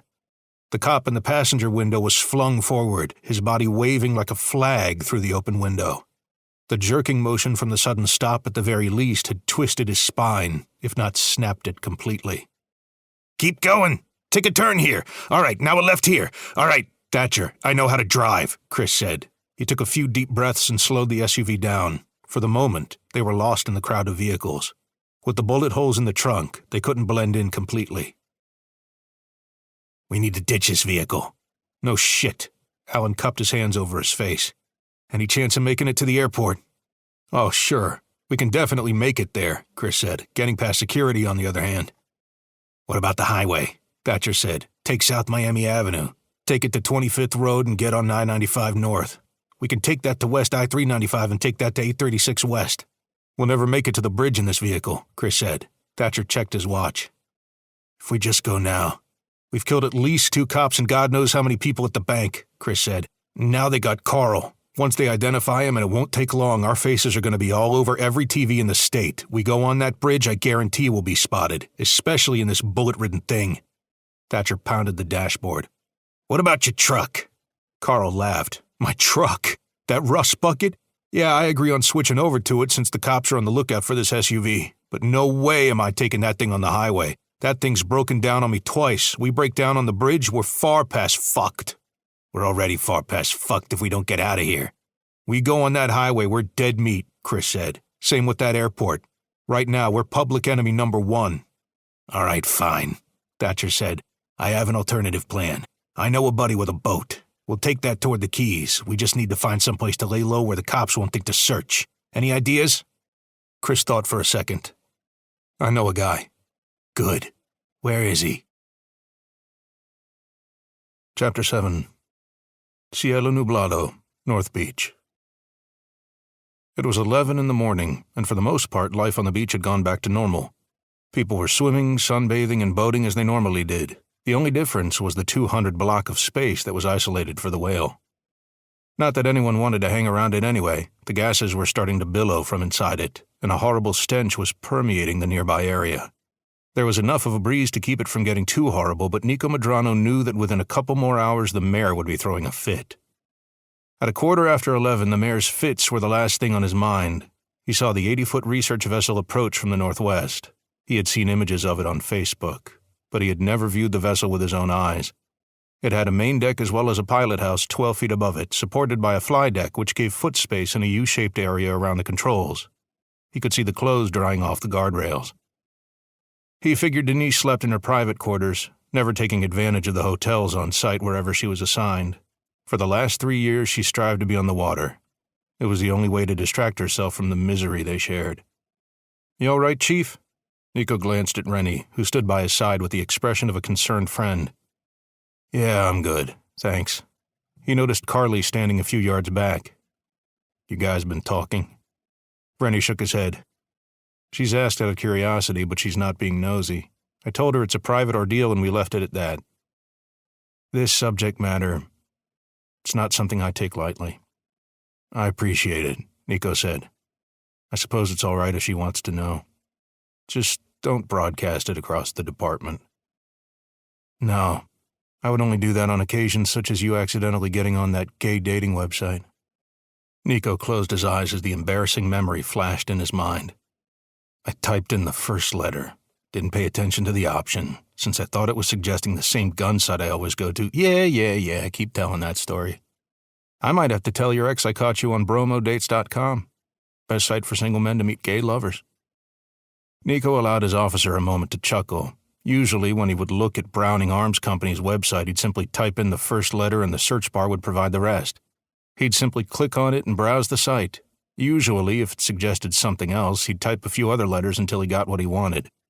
As luck would have it, that fateful day, he was only paying half attention and clicked on the link, only to see images of men in romantic situations. To top it off, Rennie Jackman walked into his office at that very moment. "You mentioned that. I'll stuff you in that whale's mouth," he said. Carly perked up. "What? You guys talking about that gay site thing?" "Yeah," Rennie said. "Chief here says he's having second thoughts. Might broaden his horizons and revisit it." Carly raised her coffee cup in a toast. "Mazel tov, Chief." He shook his head in feigned annoyance. "You two, I swear, I oughta. I'm gonna go to the docks." "You should write on your profile that you enjoy walks on the beach," Rennie said, much to his amusement. Nico raised a middle finger as he walked off. The butterflies in Nico's stomach were flapping their wings. It was the first time in 3 years he had laid eyes on Denise Rada. Rada. He still wasn't used to that. Not that he took issue with her family name, but the fact that she was using it again was just another reminder of the left turn his life had taken. Naturally, he wondered about her love life while attempting to convince himself he didn't care. Who was he to judge? He'd been on a couple of dates these past few years, though none of them went anywhere past dinner. The vessel was docking. He saw somebody on the main deck tossing the stern line to an officer on the pier. Nico recognized the balding head and goatee. Cameron Royal, still wearing the same kind of camo shorts and green t-shirt. A far cry from his Marine days, the guy had put on an additional 20 pounds since Nico last saw him. Who am I to judge? Nico looked down at himself. He wasn't fat by any means, but that six-pack he used to have had finally disappeared under a couple layers of insulation. An hour every other day at the gym wasn't cutting it anymore. He set foot on the pier as the research assistant finished securing the bow line. "Hey, just so you know, that $20 you owe me builds interest after 3 years. Cameron turned and smiled. "Nico, hey man." They hugged each other. "What's new? Spending your days sailing the high seas?" "Gotta do something to keep me going," Cameron said. "Frankly, I was bored on the mainland anyway. Was falling behind on the house payments. Now, since I'm practically living on the water stallion," he tapped the hull of the boat affectionately, "there was no point in even keeping it. Too bad you live like a slob." Both men looked up to the fly deck. Dr. Denise Rada leaned on the guardrail. A fit woman who embraced her feminine features. Most men pegged her in her early 30s. Most would be shocked to learn she was actually 44. Her blonde hair still fell to her shoulders, never an inch longer. The only imperfection on her face was a small scar on the left cheek where she had a mole removed. Her brown eyes were fixed on Nico Medrano. "Denny, how you doing?" First time in 3 years he used that nickname. It simply slipped, a habit that refused to die. During the divorce proceedings, whenever they had a private session, she made a point for him to refer to her as Denise, not Denny. It was as though any fragment of their affection was condemned to die and be forgotten. To his surprise, it garnered a smile. Perhaps with time came hindsight, and whatever grudges she held against him had dissipated. "I'm okay, actually," she said. Actually? Were you not expecting to be? Common sense struck. He remembered how he felt when he realized he'd be seeing her again. How could he blame her for feeling the same way? "Good. You look good." Cliché. What was one supposed to say in these situations? "Thanks. You're looking all right too, Chief. You put on a tan, I see." "Living the island life," he said. Denise climbed down to the pier. Seeing Nico face to face, she froze. All the memories flooded back at once. The good and the bad. With those memories came 3 years' worth of accumulated self-doubt all at once. Naturally, she looked at his ring finger. Nothing there, except a pale line. It had taken him a while to stop wearing it. Rennie and Carly watched from the edge of the barricade. The distance and number of people moving about in between could not conceal the body language between the chief and the marine biologist. "I'm sensing a history between them," Carly said. Rennie nodded. "You can say that." She glanced his way. "Must be pretty serious if even you are willing to keep it under wraps." "Well, it is." By the look on his face, Carly knew he wasn't being sarcastic. Usually, Rennie had a shit-eating grin on his face when interacting with her. The guy was non-stop with his childlike antics, so when he was serious about something, Carly knew it was genuine. Rennie took a sip from his water bottle. "Her name's Denise Rada. Up until September 2018, it was Denise Medrano." "Oh, they were married?" "No, they're cousins," he quipped. "Well, how am I supposed to know? She could be a sister." "I figured you'd catch the hint." "Well, all you said was in 2018 her last name changed. She could have gone from Medrano to her married name of Rada. Makes sense if it's his sister. Hell, could be Nico's mother for all I know." "Why the hell would I imply she's his mother? Just look at her." "Hey, you're the one who chose to speak in riddles." All right. Damn," Rennie groaned. "Gosh, and you call me the obnoxious one." "Yes, they used to be married." Carly smiled in delight of the mental anguish she inflicted. "So what happened? I'm assuming you know." Rennie's tone shifted back to seriousness. "I used to live in Texas. He was a detective, she was a researcher, mainly doing lab work. Both worked shitty non-stop hours. With Nico being a homicide detective, you can imagine what that life was like. So they just drifted apart? He hinted they were suffering a little bit from that. Not that they were on bad terms or anything, but couples do need time together to be a couple. But that's not what did them in. They used to have a son. He was 4. Well, those long hours took their toll. See, they lived on a lakefront property. Long story short, Nico got a rare day off after working a case nonstop for like a month, with only a couple hours of sleep a night. It was a Wednesday. The wife was at work. Nico was at home with the kid. They were playing outside. Nico nodded off. When he woke up, kid wasn't there. Carly covered her mouth. "Did he?" "Yes," he sighed. So, as you can imagine, it screwed both their minds, especially Nico's. So many things made sense to Carly now. His obsession with watching kids on the beach. He absolutely hates himself for it. He never said that outright, but I can tell, Rennie said. One moment he was playing with his boy in the sand. A moment later he sat back on the chair. Didn't even feel himself dozing off. So that wrecked their marriage. My suspicion is that Denise couldn't even stand to look at him after that. She didn't demand alimony or anything of the sort. She just wanted to be away. So, they sold everything, split it 50-50, and went on with separate lives. Neither could stand to live in Waco anymore after that, so she went into research and Nico came out here. Damn. Now I feel kind of guilty for being happy he moved here, Carly said. How did you find out about all this if he's so private about it? Rennie scratched his head and grinned nervously. My bad habit of barging into his office without knocking. I caught him in the middle looking over old photos of the kid with some tissues in hand. Wasn't sure what was going on, so I asked if he was all right. Turns out it was the kid's birthday, or would have been. Since I was there, he gave me a quick rundown of what happened. Probably knew it was better to let me in on the truth, thinking I'd let it slip that I found the chief crying like a little girl in his office. And you would have? Depending on the reason. Rennie smiled again. You're an ass, Carly said. She watched the chief interacting with his ex. Whatever they were talking about, it was pleasant. There was laughter and their body language did not seem hostile.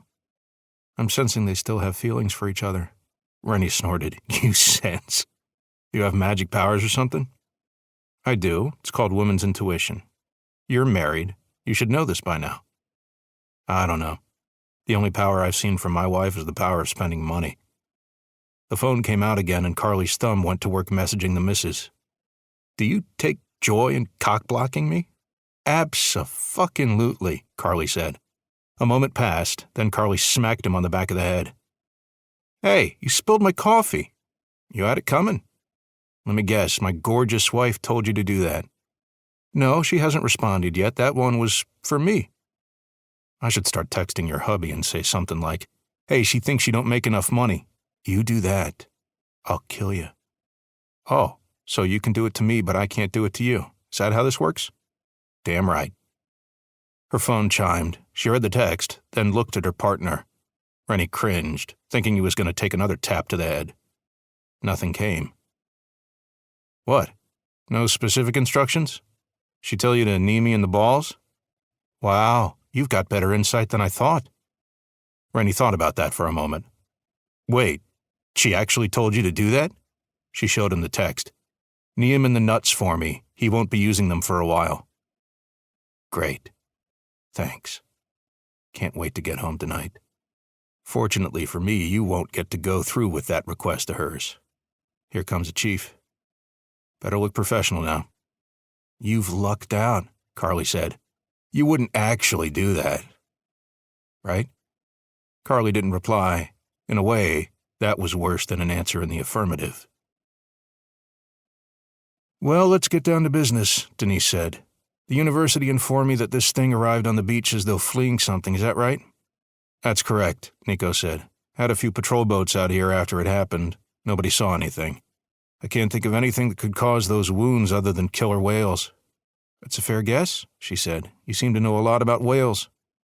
Well, I had a good teacher. Denise laughed. I suppose you did pay some attention to my ramblings back in the day.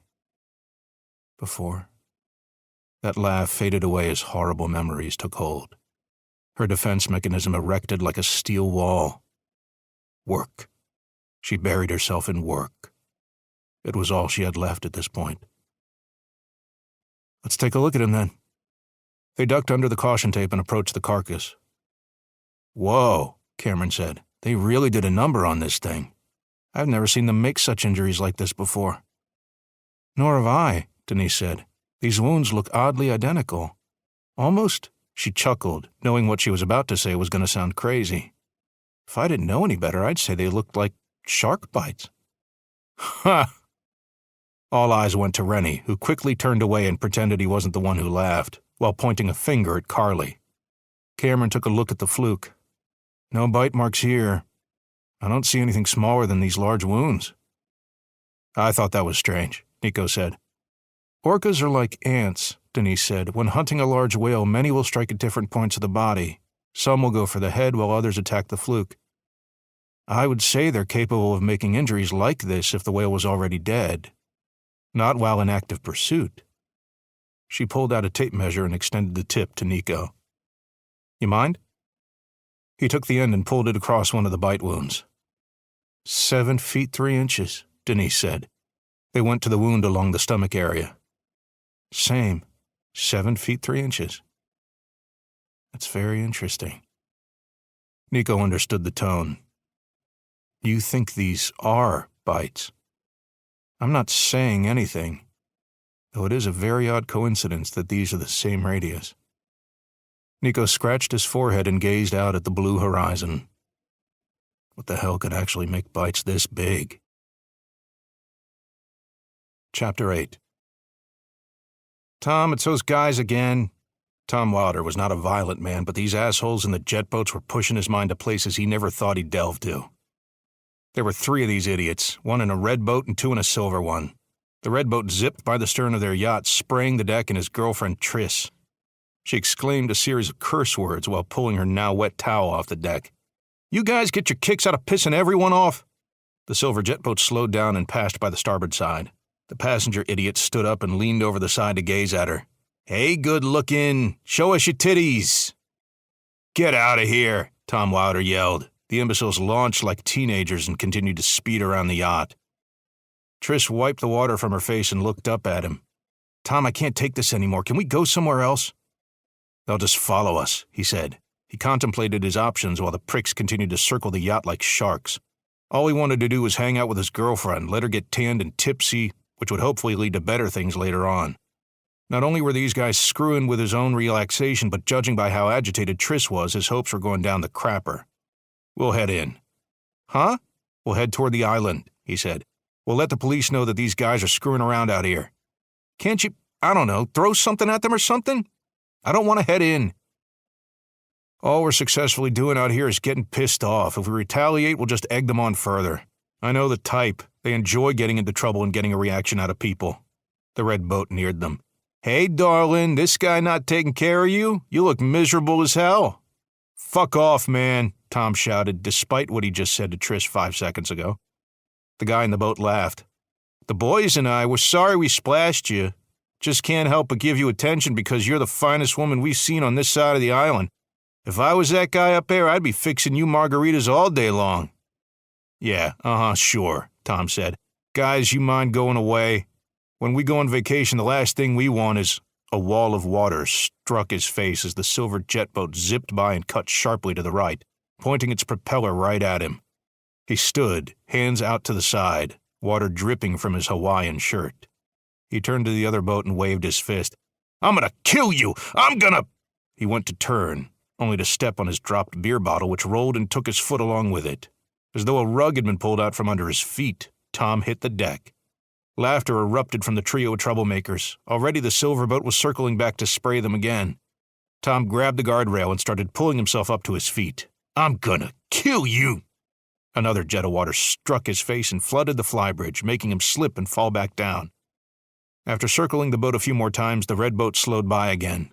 Its operator eyed Triss and made kissing noises. Seems your so-called man is struggling to stay on his feet. He laughed maniacally. The other boat slowed near the starboard quarter. So, what about showing him titties? One of them said. Christ, Triss muttered. Do it, do it, do it, do it.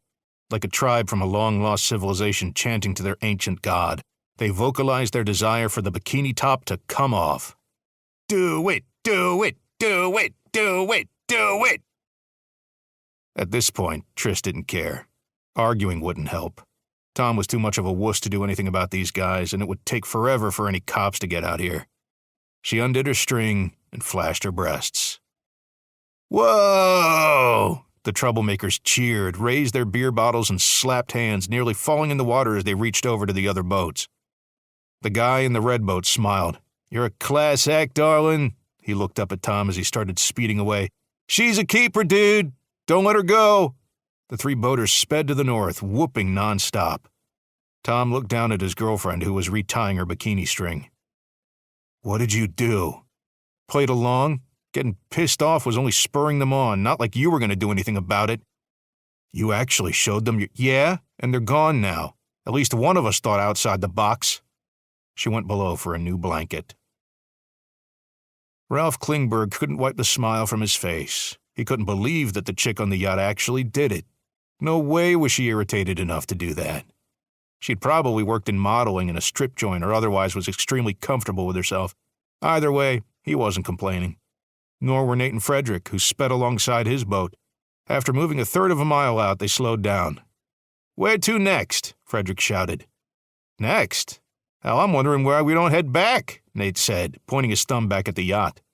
"Huh, maybe later. I'm thinking she likes me," Ralph said. "Hey," Frederick paused to burp, then pointed up ahead. "Is it just me, or is that the same old prick from the restaurant? Dan what's-his-name?" Ralph dug for some binoculars and gazed up ahead. "Well, would you look at that? Old-timer still out on his boat reeling in an empty hook." "Well, I'm up for some fun. What about you assholes?"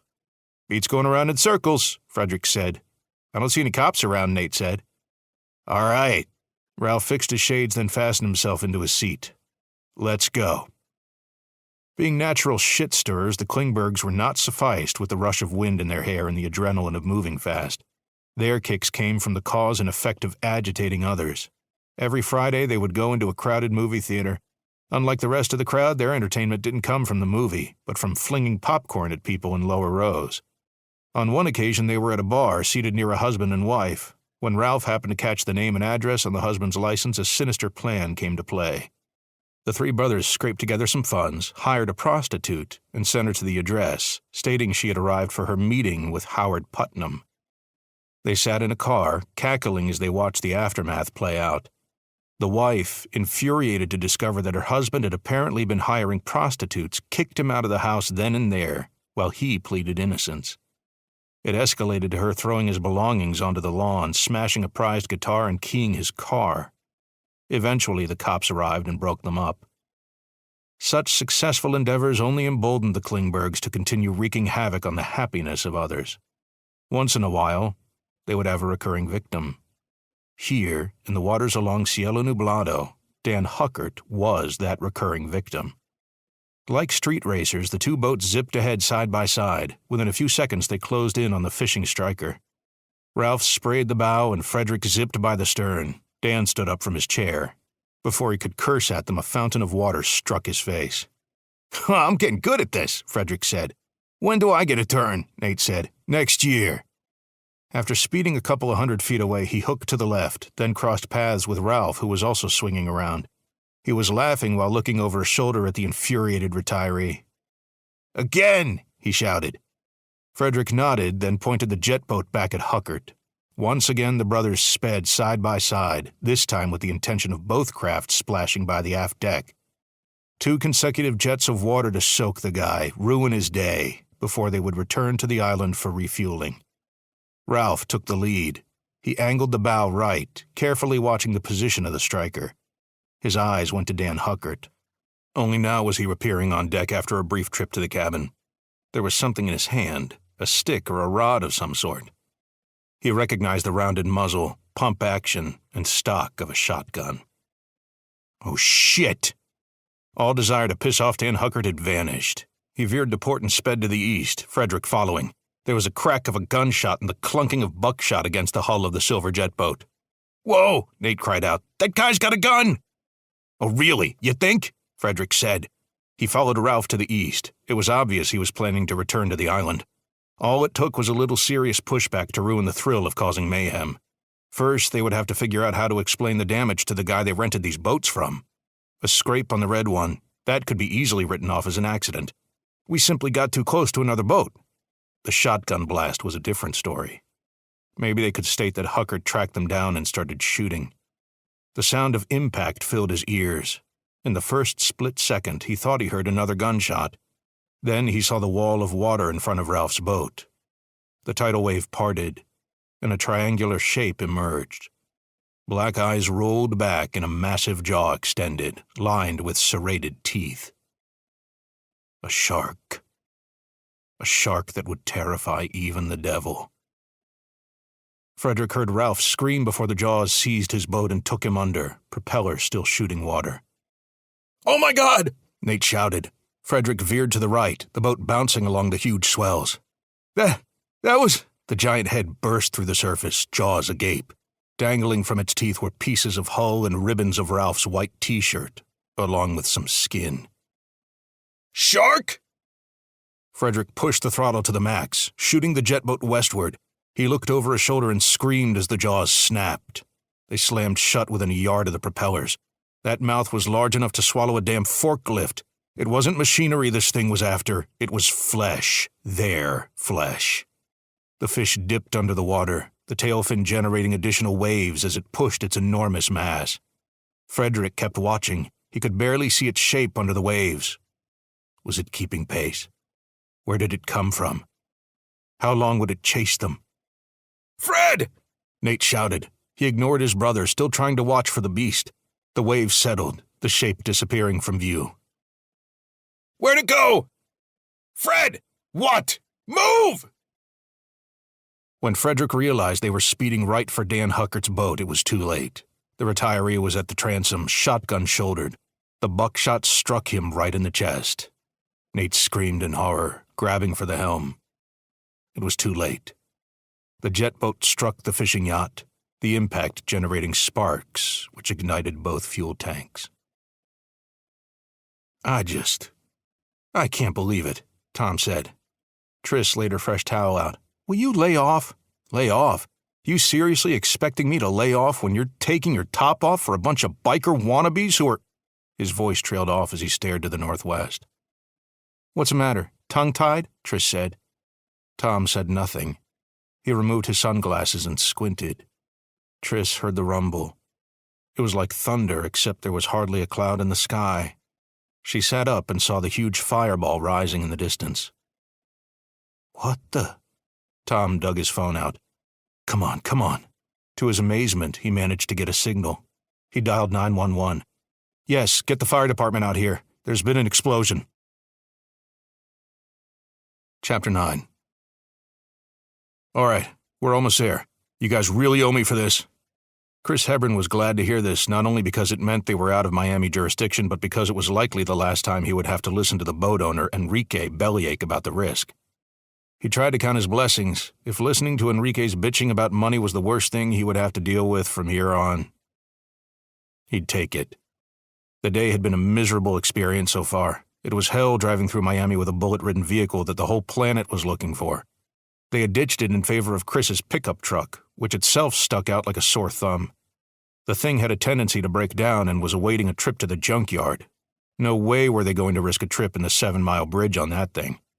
And Alan didn't drive, and even if he did, he'd probably get them into an accident. It took him until they were out on the boat to quit his jittering. Enrique, a former associate 2 years out of prison, was reluctant to take them in. Being pinned down and sodomized on a semi-regular basis in prison made him wary of partaking in the habits that got him there. He had made drug runs with Chris and Thatcher in the past, including an incident that resulted in a shootout with a rival gang. It was when he was attempting a solo operation, a pocket money job, as he called it, that he was caught and arrested. 5 miserable years in prison followed. It would have been more had the police and prosecutors been able to link him to his other crimes. His answer was initially no when the gang came to him. That sentiment increased with the news of Carl's death. Carl's distinguishing features made it easy for police to identify him as a member of a 4-man crew who robbed a bank in Atlanta 3 years ago. It was a heist that led to a brief shootout and the death of a bank guard. Thanks to fingerprints and poor masking, their identities were uncovered by investigators. Now, that mistake was really coming back to bite them. Chris was correct when he predicted their faces would be all over the news. It only took 20 minutes before the local radio reported the names of the likely suspects: Ed Thatcher, Chris Hebron, and Alan Lowe, the last known associates of Carl Hurd. An interview with a detective who reviewed the security footage stated that the physical description of the 3 men was identical to what is known about them. The radio host announced that mugshots of the men would be on all local news screens and that a $10,000 reward would be granted for information leading to the arrest of the 3 men. State police were on the lookout, and alerts were placed in all neighboring police departments. 2 cops dead and 3 civilians. Ed Thatcher and his gang were being regarded on a similar threat level as terrorists. It seemed like the whole state was about to come crashing down on them. The promise of money was their only leverage, and thanks to that damn reward, they had to fork up more than 10 grand to outbid the city to keep Enrique from ratting them out to the cops. It was Enrique's financial troubles that were their saving grace. Though supposedly done with his criminal life, he struggled to adapt to the day-to-day routine of normal folk. He had just gotten fired from his 3rd job in a row, and unfortunately for him, this most recent termination came before he had enough time there to qualify for unemployment. His boat wasn't anything special. It was a 22-foot cruiser inherited from his dead uncle. With the cousins living further north, nowhere near a body of water, Enrique was given dibs on it. Free boat? Why not? If nothing else, he could sell it. Instead, he was taking the FBI's most wanted into the Florida Keys. He watched the island grow larger in view. This was his first visit to Cielo Nublado. From what he heard, it was a resort community with a population consisting of more tourists than residents. He did a quick Google search of the place, and based on what he read, there was little in the way of crime. With a little luck, the cops would be lax around here, and with so many boats and people visiting from all over the country, it wouldn't be too difficult to blend in. Enrique was back into his criminal life. He was committed now. If he returned to the mainland, they would be spotted, arrested, and he would be tried as an accessory to their crimes. At least that was what he told himself up to this point. They watched a police chopper take to the sky. In the distance were flashing lights. Police boats were in the water heading east. Whatever was going on, it was serious. Maybe as serious as a shooting that left 5 people dead. Regret was making him nauseous. "I'm telling you, man, if this doesn't work out, I'll shoot you myself before I get caught." "Relax, they're not heading towards us. Whatever they want, it seems unrelated," Chris said. Both men turned around to the sound of groaning. A shaky Ed Thatcher was stumbling on the aft deck, undoing a tinfoil wrap. "You're doing drugs on my boat?" Enrique said. "Just a bump. Need something to get me focused." Chris clenched his teeth to keep from shouting at him. "Dude, there's cops around. If they see you—" Thatcher pressed his nose into the powder and inhaled. He leaned his head back and moaned while the drugs coursed through his system. Oh, that's better." Enrique sneered. "That looked like more than a bump, and you're spilling some on the deck, you moron." "You want to make money or not, Enrique?" Thatcher said. "And I can still turn you into the police. All I have to say is that you forced me to take you out of my boat." The sarcasm was lost on Thatcher. He pulled his pistol from his waistline and pointed it at the boat operator. "Go ahead. Just know it won't get you very far." Chris smacked Enrique upside the head. "How dumb are you? You seriously think telling him that'll go over well?" "Hey, we're on my boat." "Doesn't mean jack shit to me," Thatcher said. "I'll shoot you and take your damn boat." Alan Lowe marched onto the aft deck. His face was pale, his eyes dark. He had vomited twice since getting on the boat, due to a combination of seasickness and shot nerves. "Will everyone relax?" As if the strain of barking those words put him over the edge, Alan leaned over the side and heaved. Thatcher winced and backed away. Enrique turned to operate the boat. Sooner he got done with these idiots, the sooner he'd be on his way back home. Hopefully without them. "Chris, call that buddy of yours. Figure out where the hell I'm supposed to take you." Chris got on Enrique's phone. The first few tries he failed to get a signal. After they got closer to the island, his call finally went through. "Yeah, Pedro, it's Chris. We're almost there. Tell me where to go." "No, nobody knows we're on the boat." "Yes, I'm sure. I'm pretty sure the authorities still think we're on the mainland." "Oh, we've been over this. We just need to lay low for a few days until we come up with a plan." "Uh-huh. East side of the island, tan house near the hill. Got it." He hung up and turned to Enrique. "He'll be out to meet us. The private oceanfront residences are on the southeast side of the island." Pedro Contreras used to go by the nickname of the Iron Bolt. He was a farmer when growing up in Texas, branding cows and other livestock. In his daily activities, he'd fire a metal rod into their brains, killing them to be sliced into steaks. That was the life he had before getting into drug trafficking. What started one day as a simple run-in ended up leading to a payoff. He found a small band of dealers sneaking across the border. The men had cash, lots of cash. They offered a whole block of $100 bills for a quick ride to their meeting place. Money defeated conscience that day. He took the money and did the job. It was more than he had ever made working on a slaughter farm, and it was done in the span of a half hour. Thus, his life took a turn. He snuck back and forth across the border, shipping drugs, weapons, and people in his truck. He maintained the farm during the day as it kept him from drawing attention to himself. Pedro had perfected living off 3 or 4 hours of sleep, so rest wasn't an issue. What was an issue was the rival gang that intercepted his route. Someone had slipped in the details of his operations. They knew right where to strike. What they didn't know was that he carried a mini pistol in his lap. He may have killed the thugs, but it only worsened his overall problem.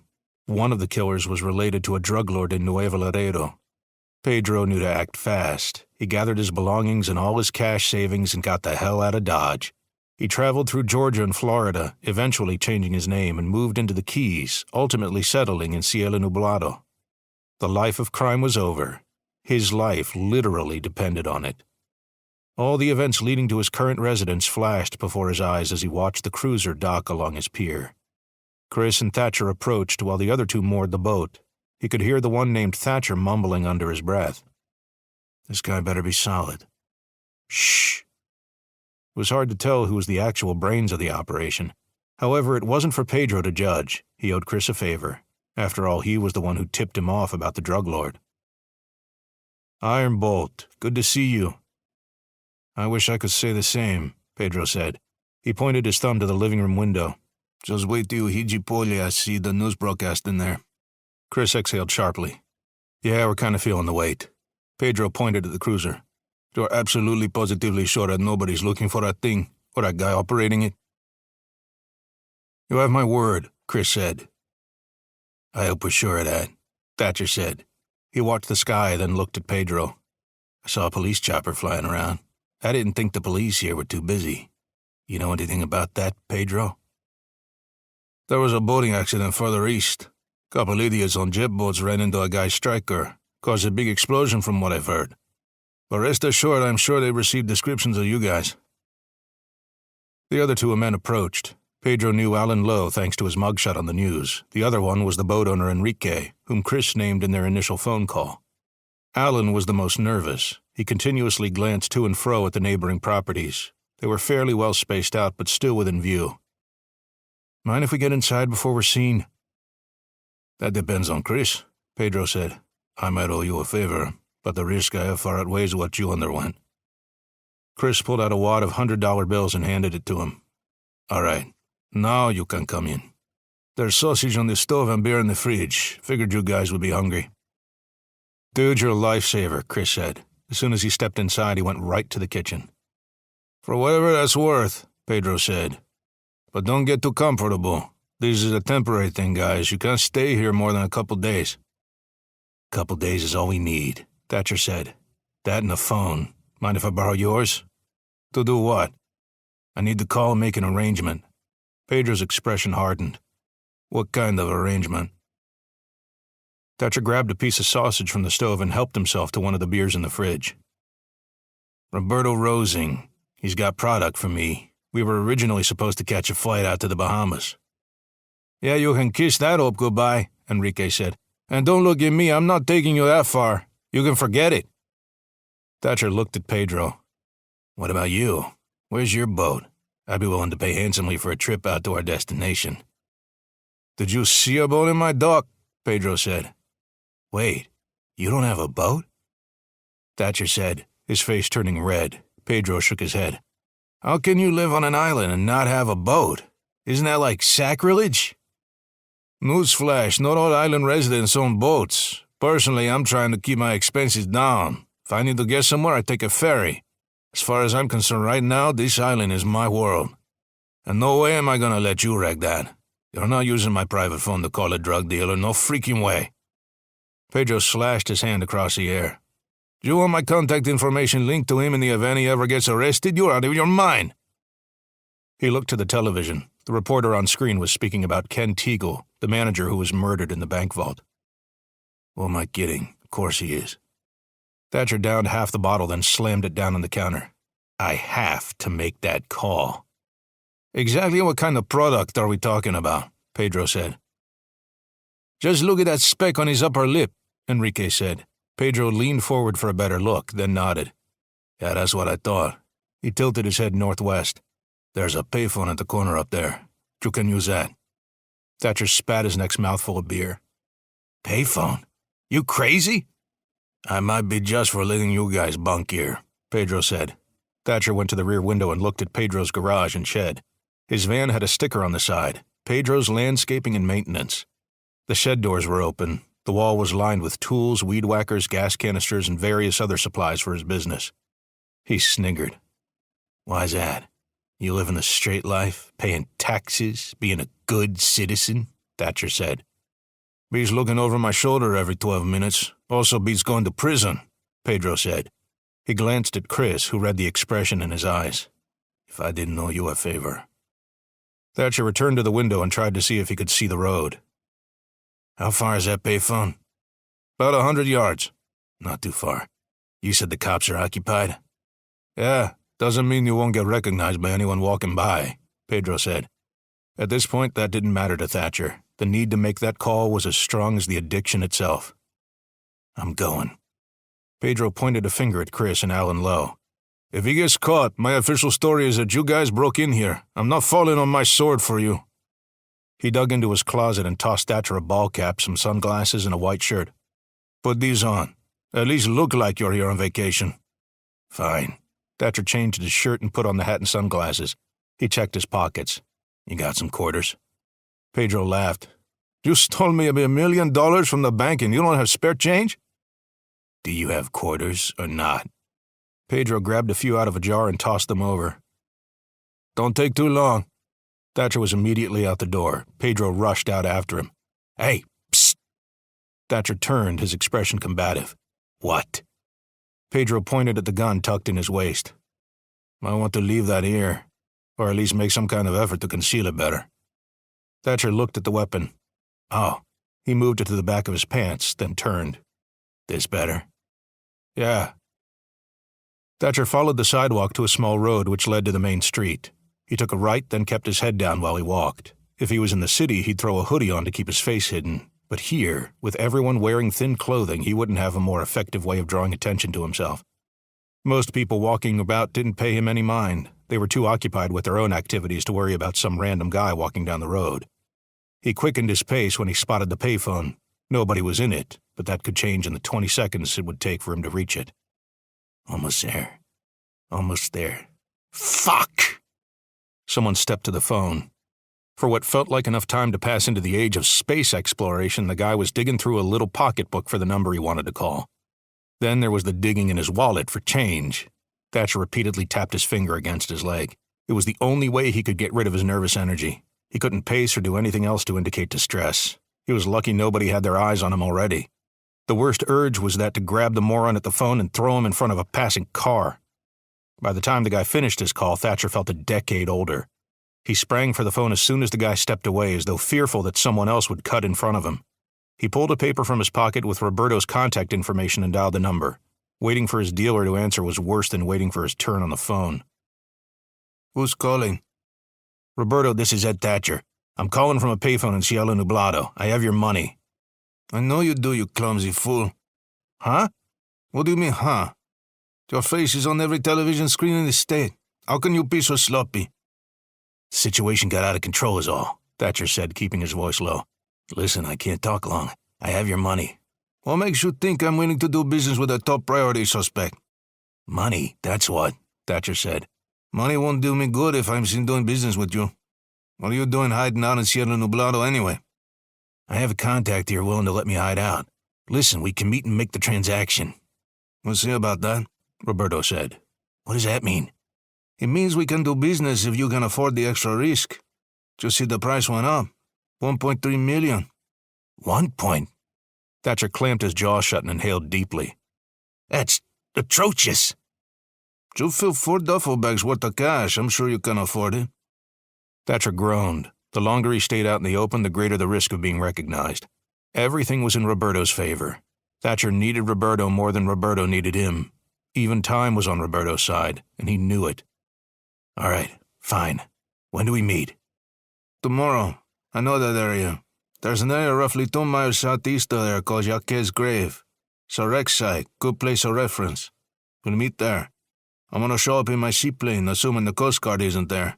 After we land, pull up next to us with your boat. We'll make the exchange and you can go back to evading the police. Wait, you want to do this on the water? That's as close to isolated as we're gonna get, Roberto said. I feel stupid for even making this deal to begin with. 10 o'clock tomorrow. If I don't see you there at that exact moment, my crew and I will turn around and head back. We won't even bother landing. But Thatcher's heart raced. Enrique had the only boat and he was planning to return to Miami shortly. Pedro had expressed his desire not to be any more involved beyond housing them for a couple of days. But what? I don't have a boat. Better find one. 10 o'clock tomorrow, Jacquet's Grave. And I'll see you there. You're out of luck. The line went dead. Thatcher placed the phone back and began the stroll back to Pedro's house. He kept a hand to his forehead, not to obscure his face from view, but to nurse a headache. He didn't have a boat, nor would he know the exact location that Roberto described. His only hope were 2 people who didn't want anything more to do with him than what they were already paid to do. Unless he was able to bribe them to assist. Time to go over some accounting. Chapter 10. Nico wasn't sure if all the planets had aligned or what the hell was causing all the chaos in the world, but today was throwing more at him than he cared for. He was angry at himself for not tracking down the Klingbergs. They were troublemakers for sure, but he never expected things to escalate to this level. Never take things at face value. He thought that lesson was ingrained in his mind. Apparently, he had gotten too lax in paradise. Now, he was staring at the aftermath of a boat explosion. The paramedics had just finished peeling Dan Huckert's charred corpse from what was left of the aft deck. He was burnt down to the bone, which was black as dirt. Not too far from him was a shotgun, almost equally black. The young couple that reported the explosion had reported 3 men harassing their boats. The descriptions were identical to what Nico saw in Huckert's video. Fragments of one of the jet boats were embedded in Huckert's vessel. One of the Klingbergs were flung forward onto the striker while the other was fastened in the driver's seat. Hey, Chief. Nico looked east, where the chopper, piloted by Rennie, hovered over the water. Go ahead. Looks like they found the other jet boat. Below the chopper was an EMS vessel and a tugboat. The winch strained as it hauled something up. Divers broke the surface and climbed up on deck of the EMS rescue boat. Hey guys, give me an update. Not sure exactly what happened, but something did a number on that boat, one of the divers replied through the radio. Signs of impact? I guess so. You can see for yourself when it comes up. From what I can tell, it looks, well, crushed rather than smashed, if that makes sense. No, it didn't make sense, but Nico wasn't going to make the diver clarify if he could just observe the vessel himself. It beat watching the other paramedics peel the boat driver from his seat. Hey, Chief, one of them said. Yeah. Bring your boat a little closer, will you? You might be interested in this. Nico turned the helm to port and slowly hooked his boat around the jet boat until he was nearly parallel with the EMS rescue boat. The paramedics had the corpse in a body bag and loaded it onto their deck. The lieutenant was still in the jet boat, which was literally lodged into the striker like an arrowhead. He pointed to the back of the leather seat.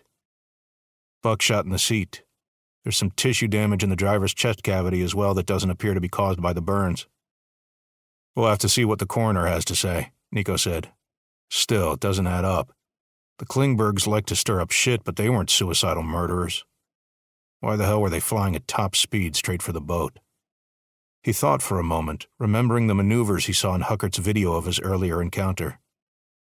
I suppose maybe he was playing a prank and was going to make a sharp turn at the last second. Then Huckert shot him before he could cut the wheel. The lieutenant nodded. That makes enough sense. Good thing that's not my department. Still, it doesn't explain what happened with the other boat, Nico said. He redirected his patrol boat toward the other crash site. The red jet boat had been lifted to the surface by the cable. The crew aboard the tugboat secured lines around cleats in the stern for towing. Its bow was crumpled as though caught in a giant vise. The outboard motor was intact, and the entire back half of the boat appeared relatively untouched. No sign of the operator. We'll keep looking, but so far there's no sign of the guy. Great, Nico said to himself. With my luck, the guy'll float up near the beach. That'll help tourism, I'm sure. He could only imagine the public reaction to a bloated corpse appearing in a crowded beach. Want us to keep sweeping the area, Chief? Rennie asked. No, nothing more you can do. I'll be heading to Dock 4 in a few moments. He looked at the surrounding ocean. The only other boats in sight were way off in the distance.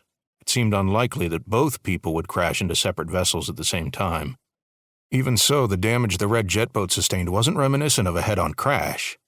The bow would be smashed in. It was crumpled, but not by impact, but more reminiscent of damage caused by compression. Another oddity caught his eye. In the hull were small breaches. Each one was roughly 6 inches long and a little over an inch thick. He could see a line of these odd cuts on the underside as well as a few up top, right in the compressed areas of the boat. Any ideas what these are? He said to the lieutenant. He shook his head. Beats me. We'll inspect the wreckage a little more once we tow it to our garage. Keep me updated. He checked his watch. If you need anything, let me know. I need to head in. There's a whale that needs to be towed. Mayor's going to be on my case as it is. Chapter 11. Listen, Cameron, it's nothing. He was just being polite was all. Yeah, I know he's being polite. He's the chief of police. He can't express his feelings for you in a public setting. Oh, jeez. Denise secured the line around the whale's fluke. They would need police supervision to keep swimmers at bay before they could line up the boat to hook it up. Then they would be off to sea to haul it out. Whatever killed the thing could finish it off. I can tell you're feeling disappointed, Cameron said. Disappointed? That we don't know what did this? She pointed at the dead whale. No, that he had to run off so quickly. She laughed. No, it's no big deal. Yeah, you say that, but I've known you long enough to know when you're lying. I don't lie. Ha! Cameron double-checked the loop, then approached her. I saw the twinkle in your eye when you stepped off that boat. You weren't just playing nice, you were delighted to see Mr. Detective again. Looks can be deceiving, Cameron. Yeah, sure. He watched as she continued to inspect one of the bite marks with her forceps. You can pretend to be interested in that all you want. I'm not laying off this topic. I am interested in this, thank you very much, Denise said. In case you didn't realize, this whale we've been tracking for 2 years has a bunch of holes in it. She scraped her tools around the inner layers of flesh and blubber. There's puncture marks and scraping. This might give me a clue as to what did this. And yet your mind is on Nico. Oh, for crying out loud, she said. She lowered her tools to her side and looked at him. Cameron, this isn't funny. You know exactly why he and I can't be a thing anymore. It hurts too much. For both of us. What's funny? Who said I was joking? Cameron said. Everything I said was pure fact based on observation. Science, if you will. A PhD like you should appreciate that. When he was called off to take care of the boating incident, you pretended to be unfazed, but I know all the subtle signs that state otherwise. The parting of your lips when you wanted to say something but couldn't get the words out. The looking away conveniently in the direction of the whale when Nico said he had to go. I noticed the disappointment there. The disappointment is having to listen to you, she said. Cameron, you need a date. He patted his stomach. Yeah, I think that ship has sailed. Listen, just because we have to haul this thing out to sea doesn't mean we can't stay on this island a little longer. We can't stay longer, she said. You forget what discoveries we've made? Creatures that we thought died out eons ago? You want someone else to take credit for these finds? Course not. But I still think you talking with Nico's more important, even compared to that. If nothing else, you'll get full disclosure. That's something a courthouse can't provide, Denise. Million-year-old crustaceans and fish don't hold a candle to the connections we have as humans. Denise scraped the tissue some more in an attempt to pretend she wasn't listening. Then she remembered it was Cameron Royal she was talking to. She wasn't going to win with silence, especially when he was right. She smiled. You ought to write romance fiction. Cameron shrugged. Hey, if it helps earn us more grant money. Hopefully we'll get more once we turn in our reports. She noticed the tilting of his head and squinting of his eyes. You're deflecting again. She sighed. Yes, I'll make a point to talk with him." "That's good." He crossed his arms and smiled. "Hey, you never know. If nothing else, it could lead to a nice little romp in the sack for old time's sake." "Oh." Denise pushed the cackling assistant. His laughter increased in volume, partially out of surprise for the level of force behind that shove. He stumbled back toward the wound and held his hand out to break the fall. There was a squishing of wet flesh, followed by a disgusted groan. "You had that one coming," Denise said. "Maybe, but I still stand by my statement," Cameron said. He pulled his hand away from the coagulated blood of the injury. "Ah, that's just lovely. Got some on my shirt, too." "Well, if we're staying here overnight, I'm sure there's a public laundry you can use," Denise said. She started putting her tools away in her kit. When she looked back at him, Cameron was willfully toughing the flesh. "What are you doing?" "There's something here," he said. "Something hard." "You being crude again?" "No. Not that I'm above that. But seriously, there's something in the meat. Can't be a bone, it's too shallow." Denise put on a fresh pair of gloves and inspected the spot. Cameron was right. Something rigid was embedded in the flesh. Whatever it was deep enough to keep her from getting a decent view of it. Cameron was right. It was not bone. She retrieved her forceps and inserted them into the laceration. The thing was small enough for the tools to clamp down on it. When giving it a small tug, she felt the item shift. It was wedged tight, requiring her to squeeze the handles with both hands and pull back with all her strength. There was a wet sound of flesh being sliced, along with the spilling of blood. The object came loose. Denise and Cameron gazed at the item with unblinking eyes. After a minute, their eyes met the others. "Is that what it looks like?" Cameron said, pointing at the triangular bony object in the forceps. Denise could hardly speak. It was as though all the air had been driven out of her lungs. "Denise, I think it's fair to say we'll definitely be staying a little longer." "Yeah, I think so. The Dean is not going to believe this one until he sees it," Denise said as she gazed at the 7-inch tooth in her grasp. All of a sudden, those enormous bites made perfect sense. With that realization came a kind of intense excitement that only a researcher could feel, and a little bit of dread. "We need to find this thing," she said. She looked at the dead whale and smiled. "And we have the perfect bait to lure it." Just so we're on the same page, the "it" we're referring to is in fact, Cameron pointed at the tooth. Denise's smile widened. "Megalodon." Chapter 12. "I'm telling you right now, Matthew, it's either me or the boat." For 6 years, Matthew Loades had heard one version or another with that threat. 2 years into their marriage, it was the dog. He bought a German Shepherd puppy she didn't like the shedding, or the dog itself for that matter, and made him choose between it and her. So he chose her. Then he bought himself a lizard. An animal that lived in a 20-gallon glass aquarium couldn't bother the missus, right? No shedding fur, no upkeep, except for cleaning once in a while, which he'd take care of himself. But no, she thought the little thing was hideous to look at. After 2 weeks of debate, she made him choose between it and her. So he chose her. 3 years into the marriage, he was gifted a pack of Cuban cigars. Matthew loved cigars, as they were relaxing and brought back fond memories of his father. On his 18th birthday, he lit up his first cigar with his dad, and every Saturday each summer they'd smoke until Matthew got married and moved to Upper Matacumbe Key. This latest gift from his work friend at the office contained 40 Cubans. Considering himself a moderate smoker, he was set for the whole year, until he lit one up in his backyard. Julie Leonard Loades hated the smell. The fact that the cigars were a once-in-a-while thing made no difference to her. It sparked another argument which concluded with her using her pocket ace argument. It's either the cigars or me. So he chose her. It was that way for the motorcycle. It was that way for the jet ski. Too dangerous, she had argued. Counseling made no difference. Paying extra attention to her made no difference. Julie was a school teacher, and many of her hours at home were spent grading papers. Whatever time she had left, she wanted his undivided attention. The one that almost broke Matthew were the Miami Dolphins season tickets. Constantly heading to the mainland to watch a bunch of dudes slam into each other? No way. Julie wasn't having it. It was either her or the tickets. He, reluctantly, chose her. Feeling like a prisoner in his own life, getting more miserable by the day, Matthew found himself resorting to retail therapy. He made good money from his sales job, but a man needed more than a good job to be happy. His friends often invited him on trips, which he turned down and feared Julie would get mad. That led to humiliating remarks from them about him being a cuck. "Guess we know who wears the pants in your household." It hurt because it was true. He bent to her will on everything. He never discussed his marriage issues with his father, but only because he didn't have the heart. His dad was never giddy about his son's marriage to Julie.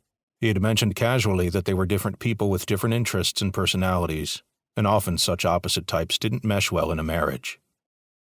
The guy was right. Finally, with a bunch of money saved up both from work and the gifts he was pressured into selling, he bought himself a small cabin cruiser. He even assumed Julie would want to spend time out on the water with him. How could she not? They were in the Keys, after all. Nope. Her idea of enjoying the ocean was being on the beach working on her tan. It was a Bayliner 285 SB, only 28 feet in length, and better yet, less than $100,000 in payments. Julie didn't waste time using her pocket ace argument with this one. Standing there in the living room, she was as irritated as though the boat were another woman. "You don't need that boat, Matt. Return it. Sell it. I don't care. But you're not keeping it.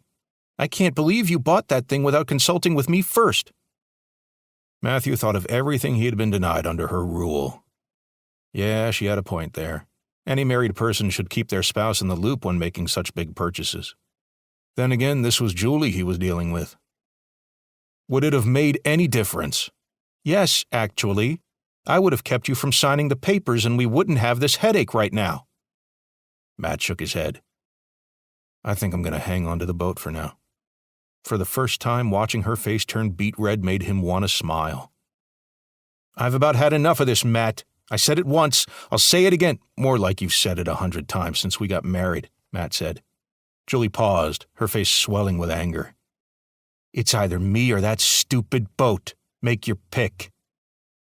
Matt looked away for a moment to let his courage build up. When it arrived, a smile came over his face. He looked back at her. Baby, if I have to choose between you and the boat, I choose the boat. See ya.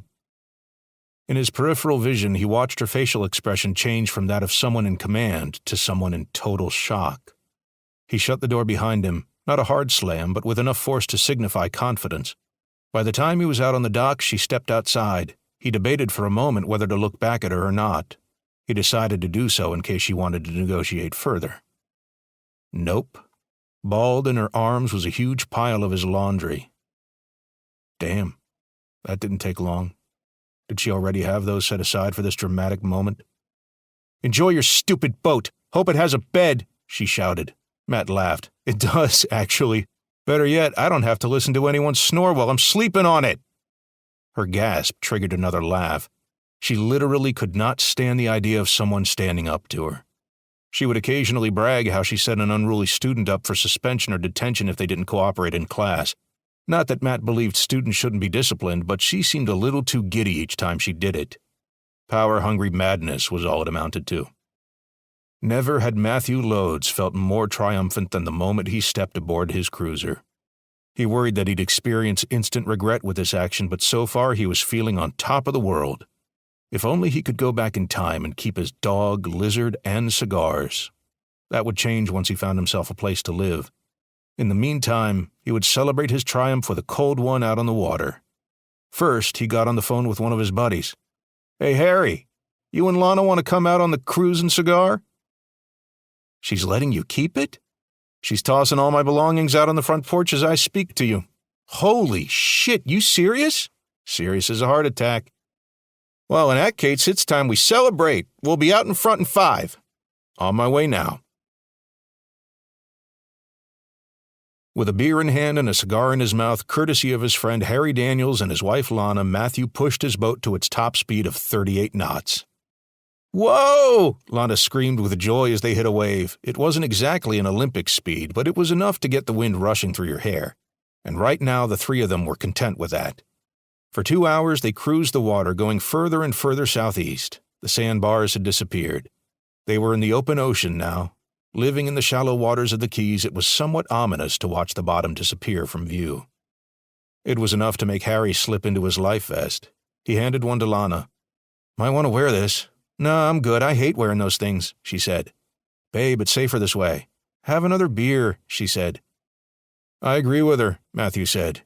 He slowed down to puff on his cigar and down the rest of his beer, then pushed the boat to its max speed. He was flying away from his misery, from his marriage, to the freedom of the open ocean. He eyed the openness of the world ahead. Usually he didn't overthink simple details, but he couldn't help but wonder if the vast openness ahead was symbolic of his future. There were so many directions he could take that it stirred his adrenaline just to comprehend them. "You need a place to stay?" Harry asked. Matthew didn't hear him over the roar of the motor. He was lost in the thrill of the new direction in life. He imagined the divorce proceedings would be swift. He was more than happy to let Julie have the house. At the moment, he didn't need that much space anyway. Harry tossed his beer tab at the back of his head. "Hey!" Matthew slowed the boat down. "What? Too fast for you?" "Hell no, but I'd like to be able to puff this thing without all the smoke being forced back into my throat," Harry said, holding up in his cigar. "Not to mention, I don't know how much fuel this thing holds. I'd like to not get stranded in the open ocean."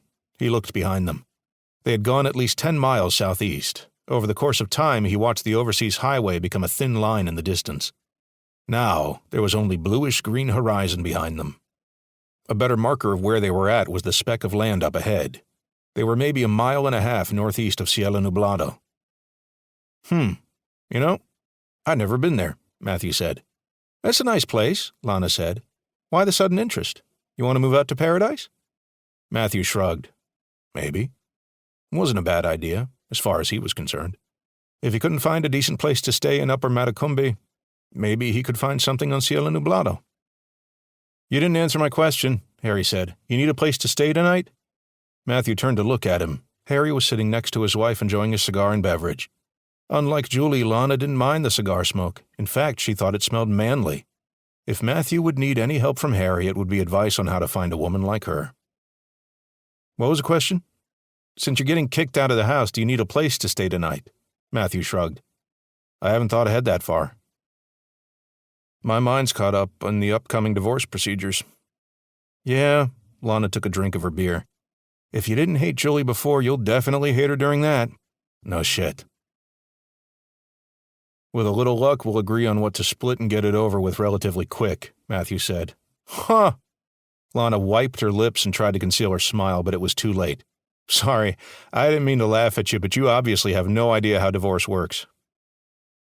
"You've been married to Julie for 6 years, Harry said. "You're honestly telling us you don't think she's the type that'll delay every chance she'll get just to squeeze every inch of income from you she possibly can?" Matthew's uplifted spirit started to sink. I guess I haven't really thought it through." "That's obvious, bud. Not trying to ruin your day, but since you've got this boat, the court's going to look at that as evidence you have disposable income to be split." "But I saved up for this." "That's a court system for you, buddy. Rest assured her lawyers will look into this purchase with the intent of presenting to the judge that you're withholding income."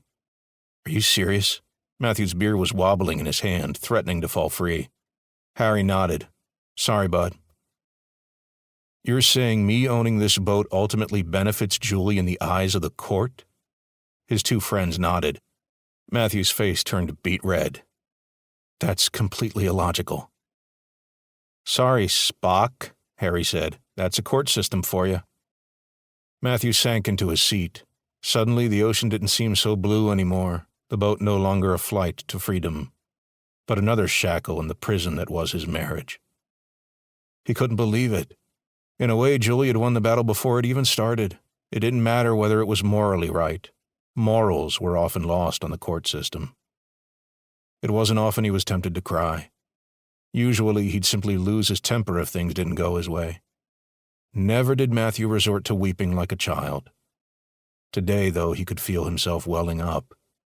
It was a sense of injustice and hopelessness. "No freaking way," he said. "I'll sink this boat before she can use it against me." "Won't make any difference," Lana said. "Not unless I claim she sabotaged it," Matthew said. "I don't think it works that way," Harry said. Oh, just you wait. I'll get photos of the damage she caused and present that in court. You'll need a police report, Lana said. The investigation will likely reveal the truth. You're good at selling your company's clothing brand, Matt, but you're not good at selling lies. Plus, didn't you get insurance for this? Harry asked. Yeah. That'll probably cover the damage anyway. At least that's how the court will look at that unless there's concrete evidence Julie damaged it. He puffed on his cigar, while wishing he waited a day to bring this ugly truth up. Sorry, buddy, I don't mean to be a killjoy. I just want you to know the truth. Yeah. Should have held on to that money you were saving, Lana said. Could have bought this boat afterwards once everything was finalized. Matthew tossed his beer into the water, then smacked the console with his palm. I hate that bitch.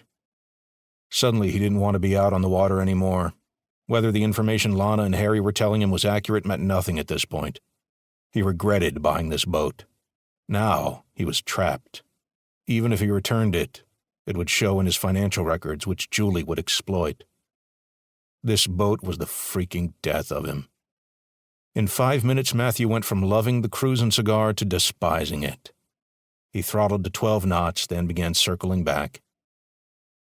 Heading home? Harry asked. Yep. Oh, come on, don't let Julie ruin the thrill of this purchase, Lana said.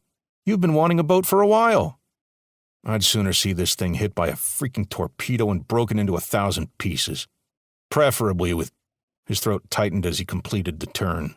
All 3 people aboard stood up in shock as they witnessed the huge swell barreling toward their boat. It wasn't a tidal wave, just an isolated swell pushed by a large mass. The oncoming object took form. Fins protruded out of its side, its front a cone-shaped mass coming right for their boat like a torpedo. Only this torpedo had a mouth lined with huge teeth. A shark. An 80-foot shark. There was no explosion, though there might as well have been. The bow of the cruiser imploded in a split second, the vessel itself flipping backward. All Matthew felt was the water. It had engulfed him, for he had been flung several yards back. It sucked him down like a vacuum. At 20 feet, he regained enough of his bearings to determine which way was up. Halfway there, the sight of the enormous mass caught his attention. He froze, watching the fragments of his cruiser rain down in front of him. It was like an asteroid field of wreckage, and weaving in between it all was the enormous shark.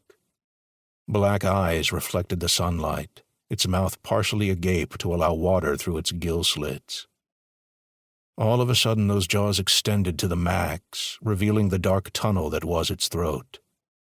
Matthew's heart fluttered as his eyes registered its target. 10 feet in front of it was Lana. Her blonde hair floated over her scalp like seaweed reaching for sunlight. Like him, she was disoriented and was just starting to swim for the surface. Air bubbles exploded from her mouth as she screamed. The jaws clamped down around her, crushing her skull and her heels together. The scream came to an instant stop. Matthew could imagine the crunching of bones as her skeletal structure was fragmented. The seeping of blood through the shark's gills, along with a severed hand, completed that horrific mental image. The panic drained his already dwindling oxygen supply. Matthew shot for the surface, then filled his lungs with air. Looking to the east, he saw his capsized boat. It only had a few moments to go before it was completely submerged. Floating right toward him was the very life vest he neglected to put on. He grabbed it, slipped it under his arms, then allowed the current to take him where it willed. More screams echoed in the distance. Squinting, Matthew leaned forward. A few 100 feet away, he saw Harry. He was looking around, unaware that Lana was already in the shark's gullet. Most of her, at least. He splashed the water, growing increasingly flustered with each passing moment. It all culminated in a titanic explosion of water. The shark emerged from underneath him. For a split second, the fish resembled an 80-foot bird hovering over the ocean, surrounded by mist. Protruding from its closed jaws was Harry's writhing torso. A moment later, it fell free, squiggly intestines whipping about. The shark hit the water with a tremendous splash. As the water settled, the dorsal fin reemerged. More thrashing of water followed as the shark tracked down the remains and engulfed them. Afterwards, the fish coursed the surface in search of any leftovers. Matthew could feel his own rapid beating heart. No doubt the fish would detect it and come for him next. Damn that boat. It really was the death of him. I want to be back with Julie. I don't care anymore. The devil I knew before was better than this. At least she was a wildcat in the sack and was fun whenever she was in a good mood. I got rid of the boat, he said out loud. Julie, I'm sorry. I just want to go back. The insurance money will cover the boat. He watched the fin draw within 50 feet. As he feared, the shark detected his heartbeat and was closing in. Then it stopped. The fish slowly submerged, its mass only supported by movement in addition to levity from its giant liver. The fish hooked to the south and darted away, its giant caudal fin generating swells that carried Matthew away. He watched the dorsal fin, then its trajectory. A pod of dolphins were leaping in the distance. It was like a happy family gathering, unaware that their motions were attracting a giant predator. If they detected something was coming, they probably mistook it for a humpback whale. By the time he heard the squealing of panicking dolphins, Matthew Loads passed out. He dreamed of being back home with Julie, having made amends. Even that was preferable to being in the gullet of a huge shark. Chapter 13. It was rare that Nico Medrano endured a scathing verbal reprimand from the mayor. Robert was generally very happy with the chief's performance in his job, especially after the meteor strike and the resulting tsunami. Of course, the guy took a little credit for himself, utilizing Nico's success as indication that he had good judgment in selecting his staff. Nico couldn't blame him today. In fact, he blamed himself. He should have let Rennie take the chopper out and search for the Klingbergs. It seemed an easy matter to just await for them to arrive back at port. Nothing is as simple as it seems. He leaned back in the chair across from Robert Zahn's desk. The crowning hairs around the guy's bald scalp were almost on end as he ripped into the chief, his finger pointed as though making a passionate case to a jury. And now Dan Huckert's dead. You realize how this will impact business on our island? Nico held back before responding. His initial tone would have sounded insensitive to the tragedy that occurred. Yes, the Klingbergs were jackasses, and Dan Huckert wasn't necessarily the star resident of Cielo Nublado, but none of them deserved to die in a boat crash. With that in mind, Nico doubted it would affect tourism. It was a boating accident. These things happen. The only difference this time was that he could have stopped it, if not for that damned whale. I accept full responsibility, Rob, he said. I allowed myself to get distracted with what happened at the North Beach. I'll make a press statement as soon as I'm out of this office. That didn't seem to ease the mayor's nerves at all. Great, that's just what we need. Pardon? Already we're at risk of deterring people from coming here thanks to the news of this thing. People want to barbecue, not be barbecued. In addition to that, the last thing we need is them to think our public safety is incompetent. This time Nico chuckled a little. Robert, first of all, it's only local news, and they have a right to have the truth as we know it so far. A boat crash isn't going to make headlines across the country, so you can relax.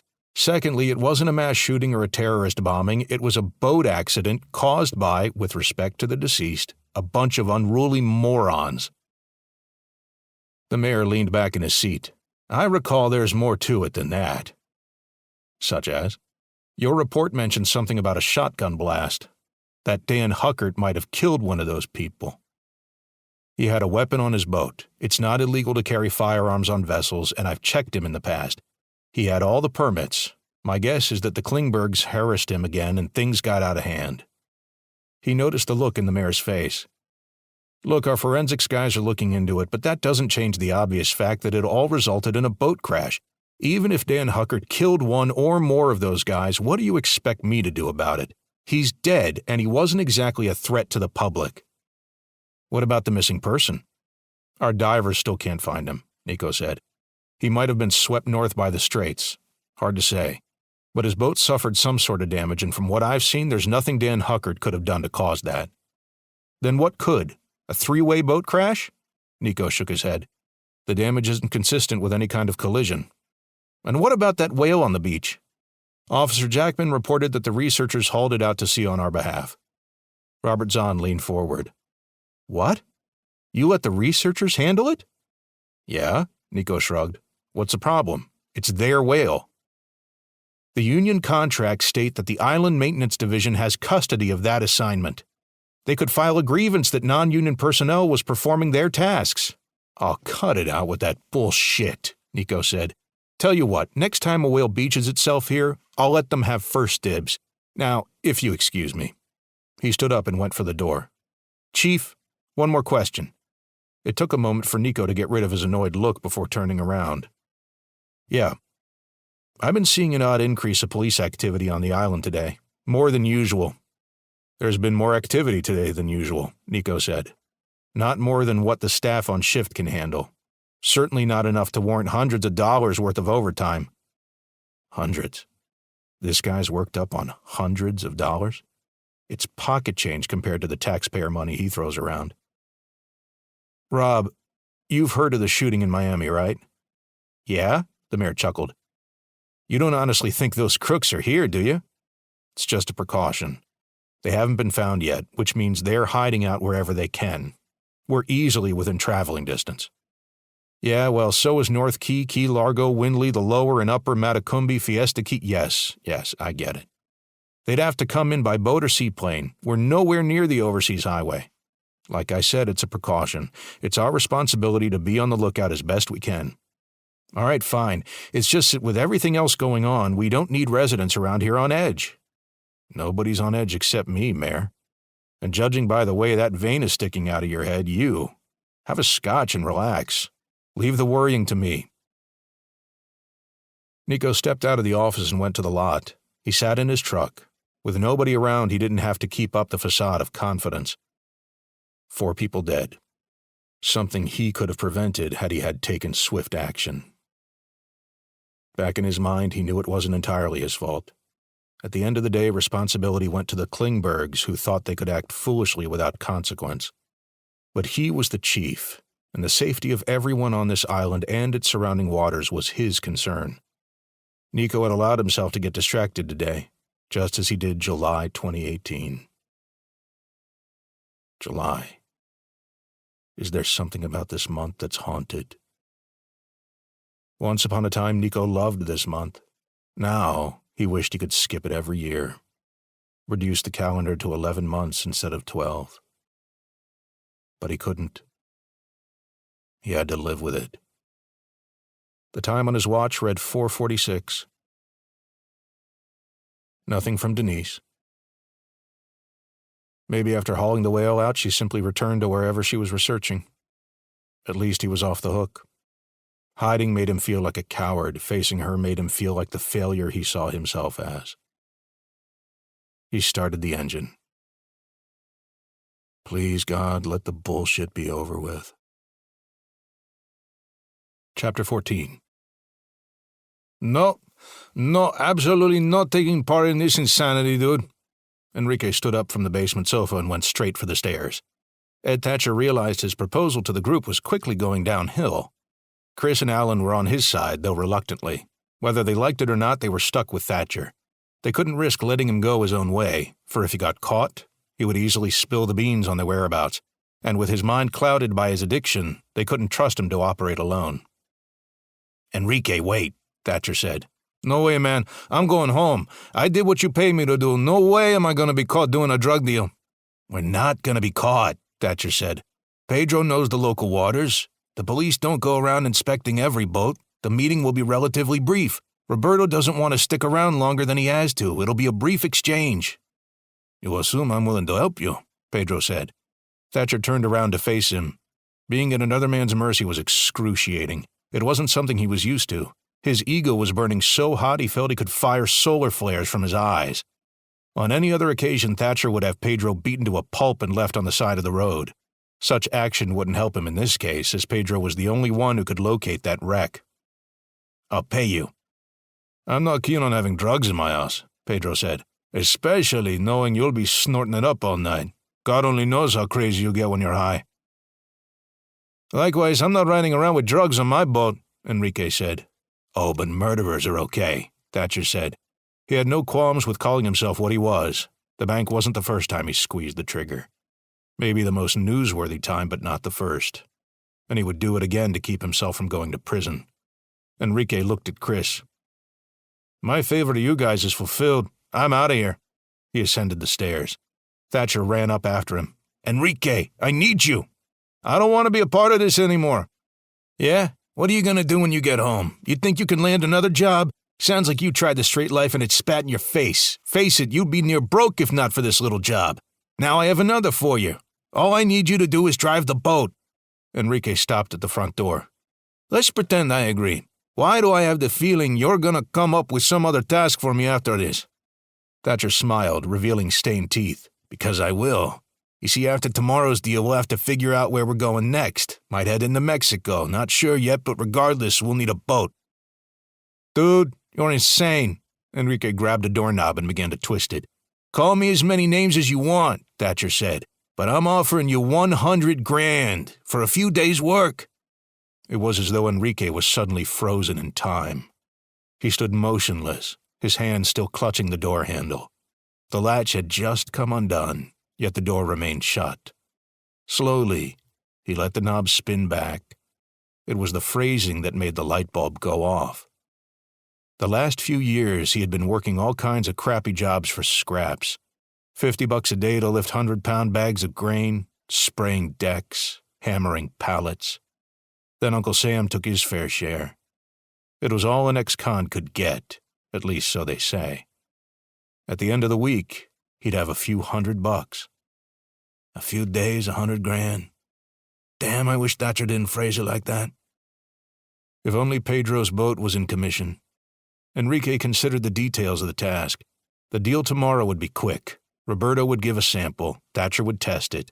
Then he'd pay the money and Roberto would hand over the rest of the supply. Even if somebody could see them, would they really know what was going on unless they were up close? Now, the traveling was a different story. It's not like his boat was a yacht that could travel the world, it was just a small cruiser. But if Thatcher pays up front, I can get out of here in the middle of the night and head back to Florida. Pedro won't give a shit, and it's not like the gang will retaliate, as they don't want to be anywhere near Miami.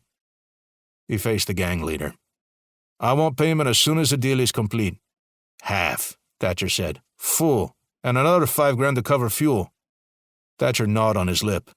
I'll think about it. Enrique's hand was back on the door handle. While you're thinking, I'll be heading home. All right, fine, Thatcher shouted. He squeezed his eyes shut. He was begging. He hated begging. Money up front, you have a deal. Enrique was a bag of mixed emotions. On the one hand, he loved the prospect of making some serious cash for a fairly simple job. Of course, that came with risks, but whoever got ahead without making risks? Besides, this was a one-time thing. The two men returned to Pedro's basement where the gang would be staying. If Pedro were to get a surprise visitor, he didn't want to risk these guys being seen or heard. It was his neck on the line, too. Unlike Enrique, Thatcher didn't have the leverage of poor financials to persuade Pedro to assist in his operation. Plus, he was running out of funds to begin with. He stood with his back to a pillar, arms crossed, obviously knowing what was coming next. Thatcher hated the look on the guy's face. It was like he thought of himself as above the rest of them, as if he had never partaken in any illegal activities for financial benefit. So, what say you? Thatcher said. We need a navigator. Yaque's grave, like the guy said, go southeast for 2 miles. All right. I forgot there are road signs out there. Can't you guys use a compass? Pedro said. We're talking about a specific spot. I don't know where the hell that is, neither does Enrique. I guess you'll just have to wing it, Pedro said. I'll pay you. No, I'm good. You can sleep here tonight and tomorrow night, then my favor to Chris will be fulfilled. What's the argument against helping us? Thatcher said. You're making a big exchange. I don't want to be seen taking part in such an operation. Simple as that. I have a good thing going on, and I don't want to jeopardize it any more than I already am. Uh-huh. Thatcher looked up at the ceiling. Or are you expecting a visitor? I've told everyone I know that I'm busy these next couple of days. Right. Even that lovely chick you have in that picture frame I saw up there? Pedro's expression hardened.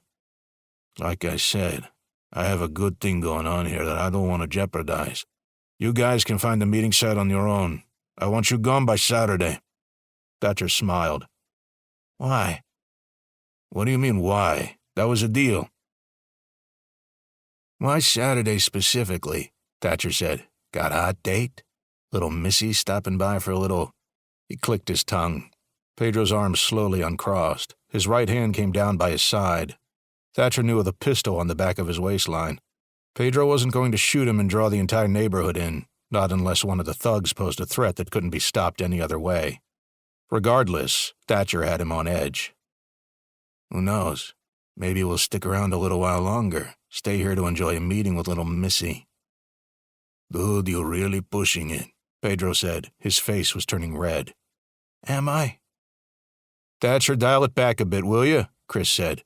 "Fuck off, Chris," Thatcher snapped. Chris shook.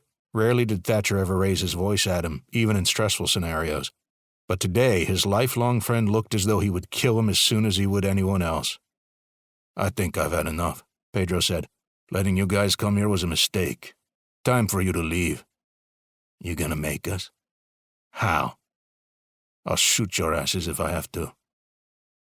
"Yeah? How do you think that'll play out in the long run?" Thatcher said. "He's got a point," Allen said. "You start shooting, the neighbors will hear it. Cops will be here long before you can come up with a bullshit explanation as to why 4 criminals with sleeping bags and millions of dollars of stolen cash are in your basement. Not to mention that'll cause them to look into your past in Texas," Chris said. Pedro looked at his friend in betrayal. How could Chris side with these guys? The answer was simple. At the end of the day, he was a wanted murderer. And while not as crazed in the head as Thatcher, he was willing to do whatever he could to survive. "Same thing with Saturday," Thatcher said with glee. "Yeah, you say you'll make us leave. And we will, if you agree to do this little assignment. Otherwise, we'll be here to greet little Miss Sunshine, and you can do nothing to stop us without incriminating yourself. After all, you're aiding and abetting cop killers." Pedro felt as if a fuse had been lit, leading to an explosive charge in his psyche. He knew it. He absolutely knew he should have listened to his inner voice when Chris called asking for a place to stay. He should have said he was out of town. Hell, he should have said he was dying of cancer. Anything. But no, he felt compelled to repay him for Texas. The worst part was that Thatcher was right. The guy was actually willing to use his own predicament as leverage. And it was working. Pedro had made the mistake of revealing how happy he was living the straight life. So much so that it was obvious he didn't want to lose it, and Thatcher was the kind of guy that would take as many people with him on a sinking ship as he could. Pedro pointed a finger. "Saturday morning, you're gone. Sunrise." Now, Thatcher was the one with his arms crossed and the smug look on his face. "So, we have a deal?" "This better be quick," Pedro said. "In and out, no dawdling around." "Huh, don't worry about that. Roberto's not out to make friends, just money." He moved to the sofa and plopped down, hands behind his head. "On that note, what's for dinner, Mr. Host?" Pedro went for the stairs. "With a little luck, it'll be prison food for you in a couple of days, with a side of dick from your cellmate." Chapter 15. 6 o'clock. Denise and Cameron had been out for 3 hours, watching the bloated whale carcass floating behind them. Every passing moment increased the marine biologist's frustration. She had video cameras set all along the boat. When she wasn't watching the monitors or the whale she was using as bait, she was studying the tooth. This was as pure as it got. There was no sign of permineralization. During that process, water seeps through sediments over the teeth and transports minerals into the pore spaces, which causes them to fossilize. This tooth was nothing but bone, as fresh as some of the great white samples she had in storage. Looking at the tooth, it was nearly identical in shape to the great whites, only much larger. Most of the samples in her possession were from specimens ranging from 10 to 15 feet in length.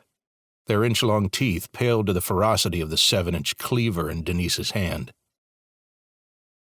"We should have met with some fishermen and got chum," she said. Cameron looked up from his magazine. "If the fish doesn't come after that whale, then it's either not hungry or it's not here." "Or it's occupied with something else," Denise said. "Damn. Maybe we should radio Nico." "It'll be a waste of time." "Cameron, I'm serious. You think it's a coincidence that a random boat accident occurs on the same day this whale beaches itself? What if the Megalodon shark is the real cause of the bizarre events occurring around this island? Okay, let's say you're right. What would we tell the chief? Watch out. We think we've discovered an 80-foot prehistoric shark that showed up out of nowhere. Come on. They'll think we've gone insane unless we offer concrete evidence. We have the tooth, and there's other evidence we can present.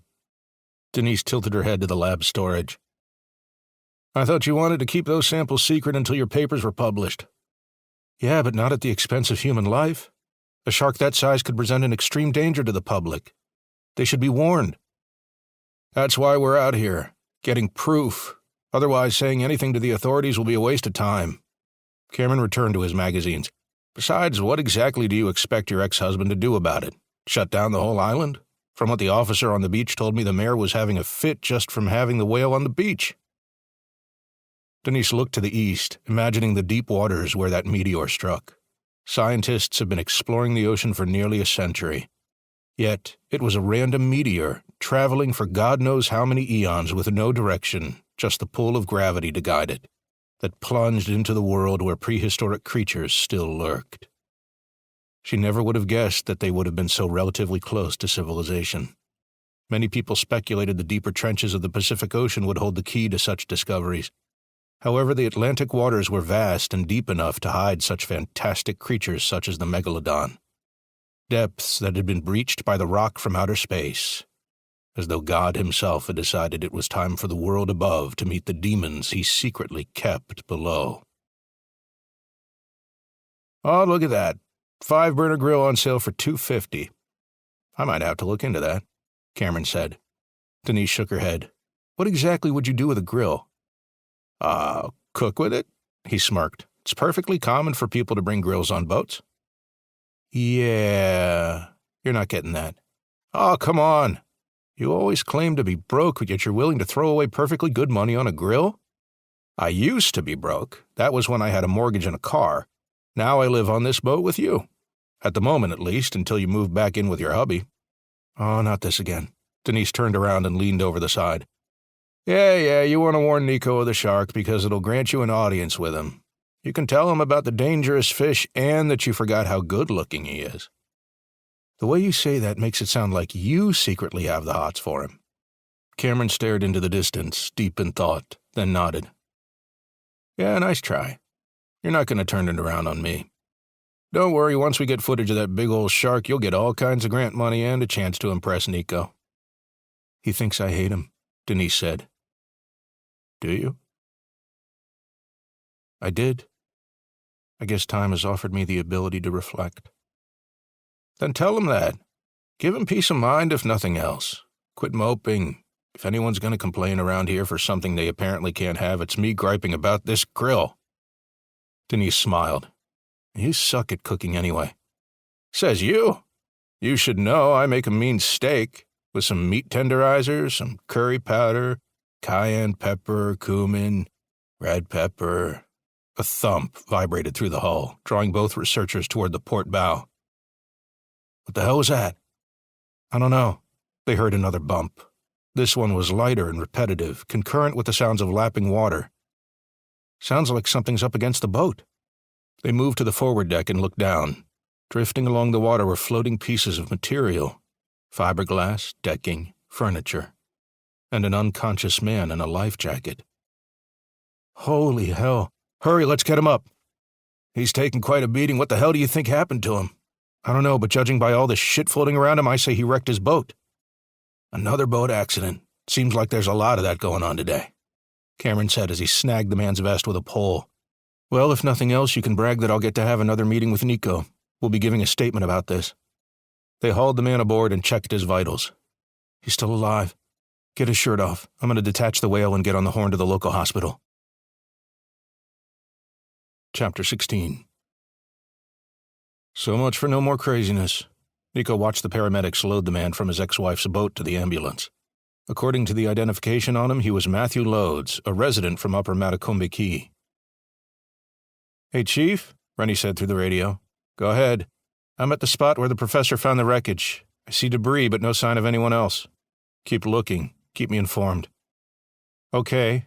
But for how long? It was Carly Embern this time. Until the sun sets or you run out of fuel. It's called mandatory overtime. Get used to the idea. He clipped the radio back to his belt and turned toward Denise. Even now, while interviewing her regarding an actual case, it was hard to look her in the eye. He was unconscious the entire time? Correct, she said. Has there been any missing persons reports as far as you know? Nico asked. I had my dispatcher check. Nothing. Not even from Upper Matacumbi. He rubbed his hand over his sweaty forehead. I don't understand what the hell's going on. 2 boat incidents in one day, in completely separate areas no less, doesn't make sense. Denise looked at Cameron, who nodded at her. Go ahead, tell him. She winced, knowing how crazy she was about to sound. Nico? Yes? I have an explanation for what might be happening around here. She looked to Cameron, who handed her the tooth. She held it up to a very stunned Nico. What the hell is that? Are you familiar with Carcharodon Megalodon? Uh-huh. His eyes narrowed at the huge tooth, which looked sharp enough to pierce a man's skull like a fork through cake icing. You've mentioned it once or twice in the past. Nothing about them still being alive. A long pause passed between them, during which both Denise and Cameron cleared their throats. Nico watched their eyes. They broke eye contact, which indicated one of two things. Either they were lying, or they were telling the truth, but were nervous because of how the information might be perceived. Okay, this isn't the time for jokes. We're not joking, Cameron said. This tooth came out of the whale, Denise said. I think it's what caused those boat crashes. A shark that big has a mean appetite, Cameron said. Nico, I have to encourage you to get everyone out of the water, Denise said. If I'm right, this shark could kill more people. Anyone on the water could be at risk. Whoa. Nico stepped back, hands raised. He couldn't keep a straight face. These people were telling him in all seriousness that there was a giant megalodon swimming off his shores. I'm at a loss. You should be. We are, Denise said. Yeah? What does your university say about this? Nico asked. Another long pause, with her eyes breaking away again to look at the ground. Well? I haven't informed them yet. And why not? Because that's not important. Nico placed his hands on his hips. It is to me. Let me ask you this. Have you seen this shark? Nico, speak with your mare. You have to get everyone out of the water. Have you seen this shark? Denise threw her hands in the air. No. Happy? God, I'm warning you of something serious. You saw the dead whale? Here's the tooth that came straight out of it. Here, take it. She shoved it into his hands. Take that to your mare. Maybe he'll be convinced. Doubtful. Tell me this, Dr. Rada. If you found this tooth and were concerned about the threat to the public, why didn't you alert me sooner? Because you never returned to the beach. You could have called my office. All right. Truth is, I didn't think you'd believe me. Oh, you think? So when we hauled the whale carcass out, we were hoping to use it as bait and lure the shark close enough to get video footage of it. That's when we found the floating wreckage in Mr. Lode's. You had another set of accidents earlier. It can't be a coincidence. The Megalodon is going after small vessels. She pointed at the beach where the sperm whale had lain. When the whale came ashore, it was actively fleeing the Megalodon. You realize what it takes to frighten the hell out of a mature sperm whale, Chief Medrano? Nico held a finger to the tip of the tooth. Hard to imagine. Listen, if we can track this shark down, we can determine a course of action, Denise said. Nico could feel another headache taking form. Now he wished he went the cowardly route and let Rennie or Carly meet with Denise. At worst, he expected to see her pissed off at him regarding Donnie. Not coming to him with the news that a giant extinct shark was eating the island's visitors. How could he approach the island consul with this? Especially with his oversight which led to Dan Huckert's death. They'd think he'd lost his mind. Almost how he felt about Denise at this moment. A feeling that his eyes betrayed. Listen, we have evidence, Cameron said. His tone was more balanced than Denise, probably because he wasn't compromised with the emotion of dealing with an ex-spouse for the first time in years. More than a tooth, I hope, Nico said. Now, Denise's gaze was fiery. You think that's not real? I didn't say that. Why would I fake that? Why would I lie to you about all of this?" "Well, oh, damn it. Should have shrugged and maintained the poor illusion that you didn't think she was outright lying." Too late. Denise's jaw dropped. The gig was up. She knew beyond a doubt that he at least suspected she was lying to his face. "Spit it out." "No, it's nothing." Nico turned to Cameron as a passenger on the Titanic looked at a lifeboat. "Save me from this sinking ship." "What's this evidence?" Now, even Cameron was looking nervous. He wasn't used to seeing Denise so worked up. In addition to nervous, he felt foolish as he egged her on all day about reconnecting with her ex. That ship went down faster than all of the boat wrecks so far today. "Well, come aboard. We have a lab on our boat with some very interesting findings that might help you to—" "Why would I lie to you about this?" Denise said. Cameron swallowed. "Oh, boy." This time, Nico was the one to look away. Denise stepped forward. "I know the thing about eye contact. I learned a thing or two about detective work from being married to you for 10 years. "Denise, I thought it was Dr. Rada." "Chief?" Cameron turned away. Any chance of this conversation turning useful was decimated by the sea of emotions on display. Nico shrugged. "Just forget it, all right?" "No, spit it out. I'm dying to know." "Fine. Look at it from my point of view. You come to me after you've received knowledge of a deadly boating incident that I'm taking frack for. You tell me it is imperative I require all boats out of the water and to possibly close the beaches. Then, you tell me to inform the island council that there's a prehistoric shark that's been extinct for a couple million years roaming the waters. Yeah, doesn't sound at all like you're trying to get me fired." "What? Why would I do that?" "Oh, come on. You've been pissed at me ever since." Denise inhaled deeply, then exhaled slowly. Equally as slow were her words. "You think I'm seeking revenge on you for what happened with Don?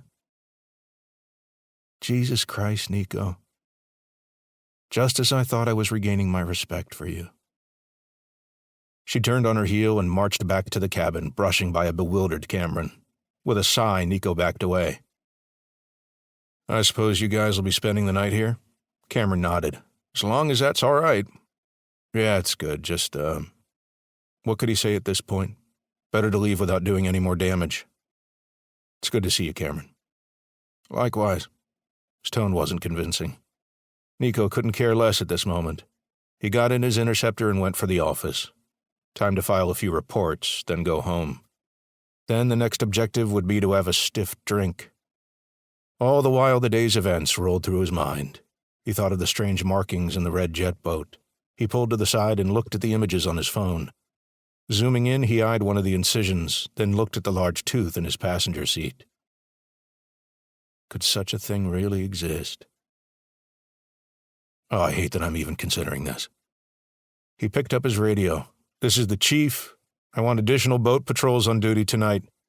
Keep a sharp watch for anything unusual in the water. Equip the boats with fish finders." "Fish finders? Did I hear you right, Chief?" one of the officers said. "Yeah, we have them installed on the boats, just being a little extra cautious after the whale incident."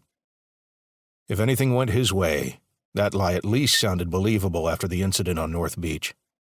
"And make sure all the shark barriers are secured. Stay safe.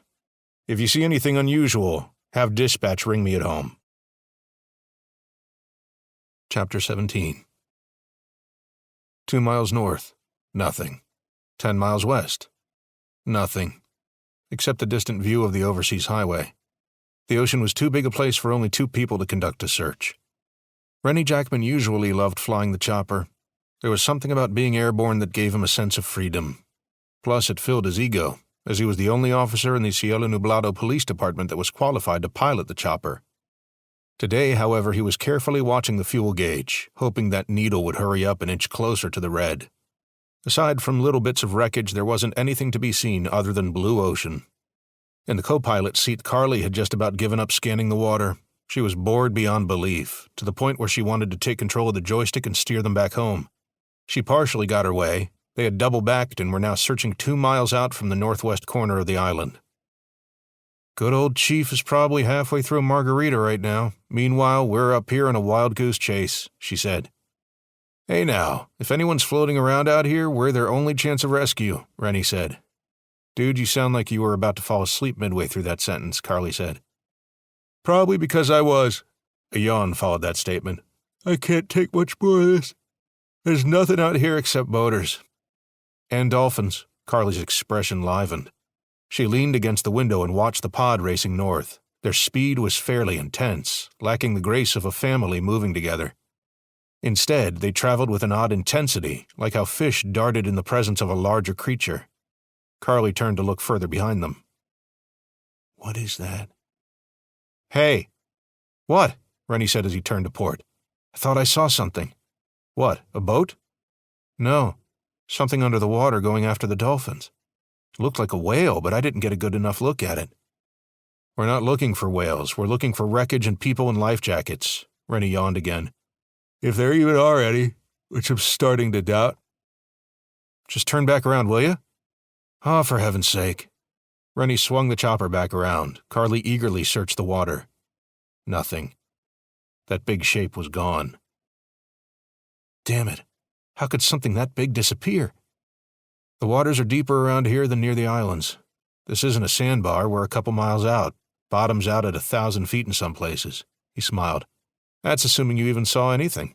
She sneered. I did see something, thank you very much. Look, it's okay. You're bored to tears. Your mind's at the point where it's playing tricks on you. On top of that, you're wondering what your husband's doing at home. Don't worry, I'm sure he's not looking at porn this time. Carly felt as though she rolled her eyes at him so much they might actually get stuck in an odd position. Unlike your wife, I've got my husband well trained. All guys do it, just saying. All pervs do it. She pointed at him, then resumed looking down at the dolphins. What the... Damn it, Rennie. What? What'd I do? Your stupid goofing around made us miss something. She pointed to where the pod of dolphins had been. Look. Rennie descended a few meters and angled the chopper for a better view. Whoa. In the middle of the crystal blue water was a foaming red spot. Blood, enough to fill a few trash cans. It was as though a couple of the dolphins had been put through a giant blender and instantly diced. He looked closer. Under that big red cloud was movement. It was faint and disappeared a moment later, but it was there. Carly noticed it too. You saw that, right? I did, Rennie said. There was no sarcasm in his voice that time. What the hell could fuck up a dolphin that quick? Hell, even a great white would have to put serious effort into it. I don't know. What the hell could fuck up a sperm whale? Carly said. She sat back in her seat. Didn't the chief say something about alerting him if we spotted anything out of the ordinary? He did. You think this counts? Carly nodded. If all the other shit hadn't occurred, I'd probably shrug it off, but something's off about all of this.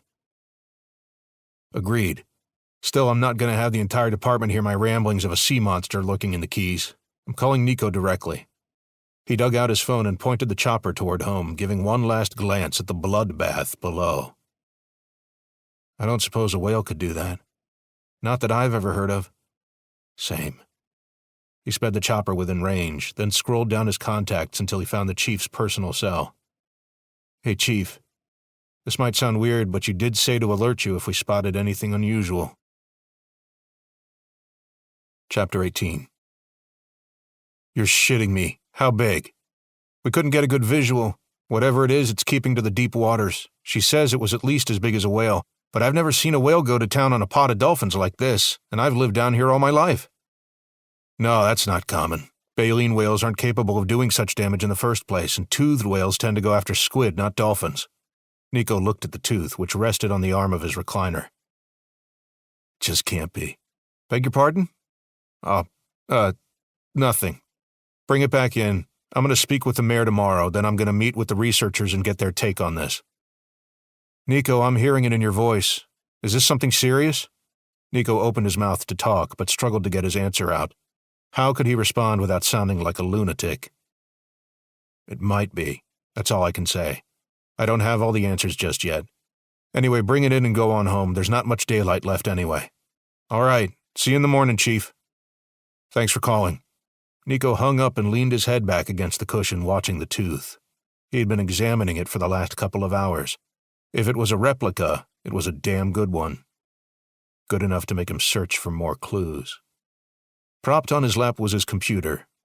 Through his police resources combined with a little Google searching, he checked for any odd occurrences that had taken place around the Florida Keys since the meteor shower.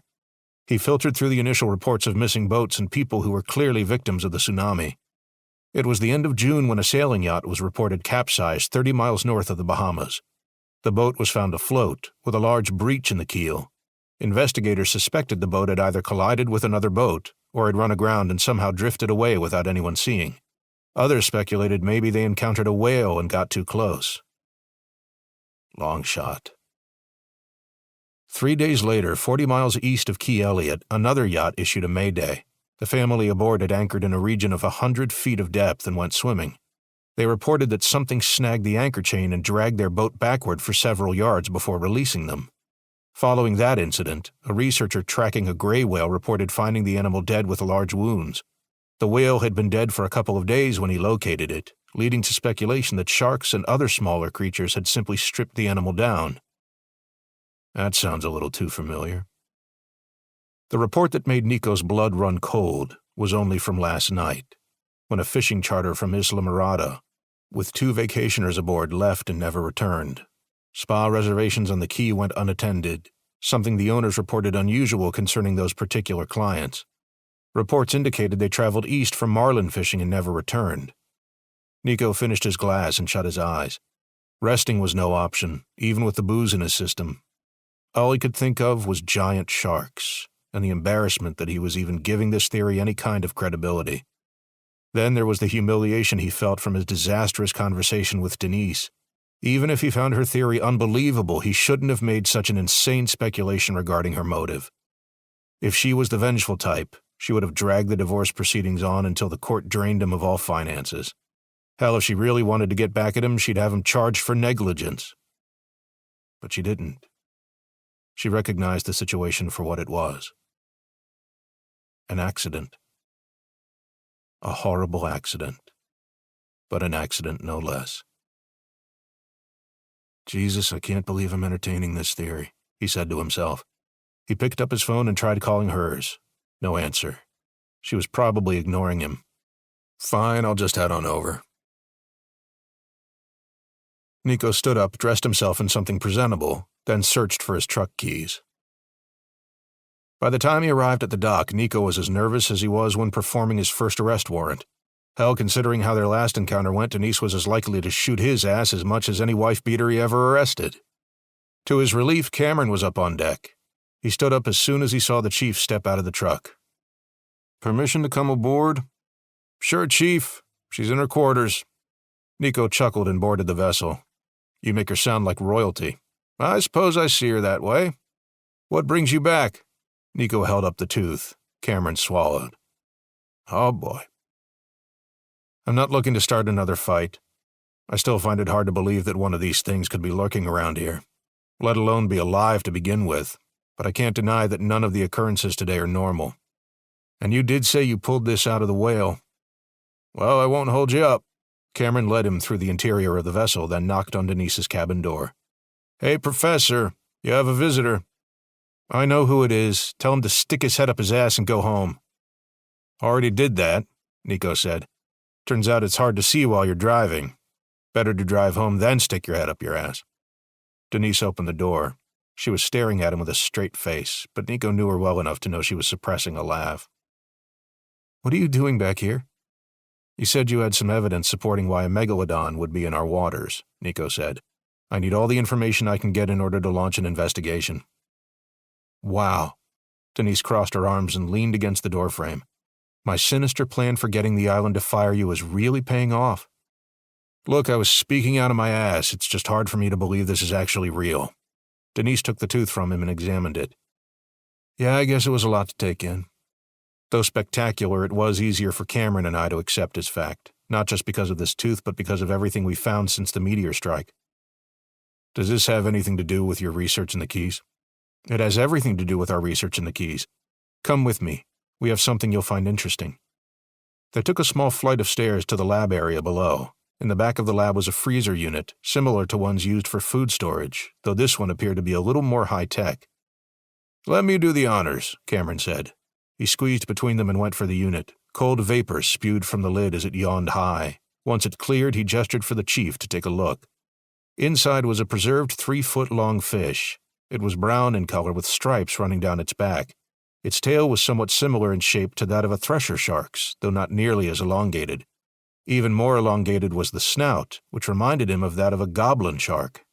Nico didn't recognize the exact species this thing was, but there was no doubt in his mind that it was a shark. What's so special about this? This is Scaponorincus, meaning spade snout. I've never heard of it. You wouldn't have, unless you were around during the Miocene period, Denise said. Nico looked over at her. She wasn't smiling, and there was no hint of suppressed laughter. She was dead serious. You're suggesting this is an extinct species of shark. I'm not suggesting it. I'm outright telling you, Denise said. This thing has not been seen alive until now. But how? My suspicion is that they lived in the deeper regions of the ocean, out of sunlight, where humans don't consistently venture, she said. There are areas between here and the Bahamas that go below 6,000 feet. These creatures could easily be lurking there, and we've simply never seen them.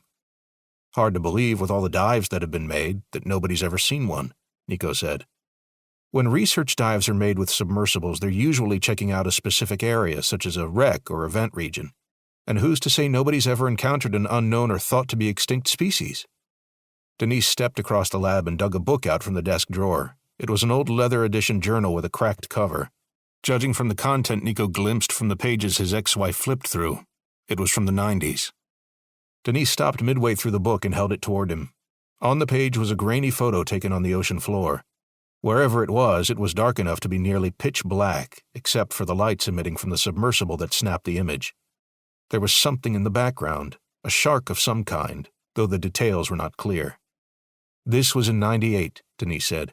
This was a region of deep ocean about 100 miles north of the Bahamas. It goes about 2 miles down. The crew of this submersible snapped this image before losing visual of the shark.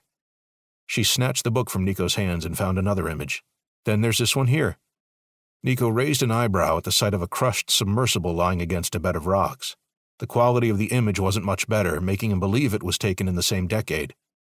The crew of this research sub claimed they spotted movement in the distance. They reportedly screamed before all communication went dead. When another submersible went down to investigate, they found the sub smashed as you see in the photo. I've never heard of this incident, Nico said. It never made headlines, Denise said. Probably because there weren't any real answers. Some believe it may have been a rock slide. Others say maybe a whale was attempting to feed and struck their vessel, hence the movement they reportedly saw. Then there's some who believe underwater predators could be lurking in these regions. Cameron approached with another set of photos. How about some evidence from the present day? Nico took the photos and looked over them. The first image displayed what somewhat resembled a lionfish swimming in the shallow waters near Isla Mirada. This species is from the genus Heterothrisa, Denise said, thought to have gone extinct around the start of the Ice Age. She grabbed the next image, which displayed a 2-foot-long shark which resembled a dogfish. In the image was Denise, swimming alongside the small creature in her dive suit. Tristichius, originally found in Scotland, believed to be related to the modern-day dogfish. Its eyes are smaller due to having lived in deeper waters for all its existence. So this thing actually did come from the deep, Nico said. Denise smiled. You're damn right. I've got the live specimens tagged so we can keep track of them. This specimen in the freezer had washed up ashore and was found by a pair of vacationers. It was the first indicator that the meteor had disrupted an ecosystem that we didn't even know existed. If these things existed in the depths, I think it's fair to assume the possibility that larger predators could have survived as well, Cameron said, pointing to the megtooth. Nico gave another look at the image of the smashed sub, 100 miles north of the Bahamas, not extremely far from Cielo Nublado. If a giant shark could wreck a steel sub like that, it could easily smash a small jet boat. No wonder we couldn't find the other Klingberg brother. And that could explain why the other boat smashed into Dan Huckert's. They were goofing around. Then the Meg attacked. They fled, accidentally went on a collision course with Huckert. He thought they were attacking, so he shot at them with a shotgun, then... boom. You all right, Nico? The chief looked at Denise, his face full of worry. We're going to need to do something about this. You're right, she said. Unfortunately, even with these findings, the university isn't going to provide additional funding to find and isolate a giant Megalodon shark until we have undeniable proof. We'll need video footage, hopefully a tracking device, all the works. What exactly do you hope to accomplish? Nico asked. I'd like to keep the shark alive so we can study it. This creature is a scientific marvel. Killing it would be a disgrace, Denise said. Letting it roam freely and take human lives would be an even bigger disgrace, Denise. I recognize that, she said, but we have to try at least. We'll work out a deal. We'll make an attempt to locate the shark. If all goes well, we'll lead it out into the open ocean, away from civilization. And if things don't go well? Nico said. Then, it was a struggle for Denise to comprehend this alternate course of action, but Nico was right about the danger the fish presented. Scientific research didn't trump human safety in her mind. If the plan doesn't work, then we'll have to kill it, plain and simple. Nico was surprised to hear that direct response, nor was he disappointed. He wasn't thrilled about the idea of killing such a unique scientific discovery. Then again, he wasn't eager to come face to face with it to begin with, unlike Denise, who was visibly delighted to search for it. That settles it, he said. So we'll meet in the morning and set out on your boat? That'd be the best course of action, Cameron said. Considering the size of the Megalodon, we'll need the largest vessel we can obtain.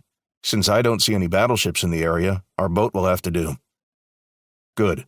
I'll have patrols on standby just in case. I'll also have Rennie and Carly in the chopper. Eyes in the sky will come in handy if that thing gets violent. Nico clapped his hands together. Well, I think that covers it. See you guys at 0800? Sounds good to me, Chief, Cameron said. Nico looked at Denise for her approval. She nodded and gave a faint, almost forced smile. There was something on her mind. Nico wasn't sure what it was, nor was he sure if he wanted to pursue it. I'll see you in the morning. Don't be late, Cameron said. No, don't worry. This isn't your sister's birthday party, Nico said. Cameron laughed. Can't judge you for that. Our own mother didn't even want to show up to that goth-infested show. Good night. Nico followed the passageway up to the main deck. As he crossed over to the dock, he heard running feet behind him. He turned around and saw an eager Denise step on deck. Nico? Yes. You all right?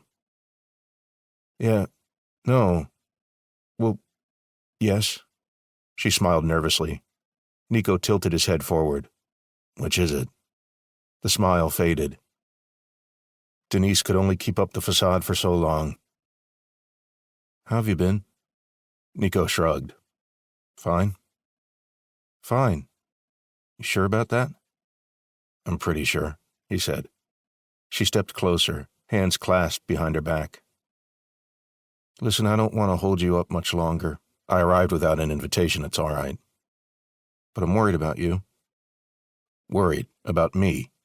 Nico held his arms out to his side. I'm living in paradise, surrounded by ocean. Haven't had a criminal homicide since I moved out here. Yes, it is beautiful, but I don't think you're enjoying it to the extent that you could be.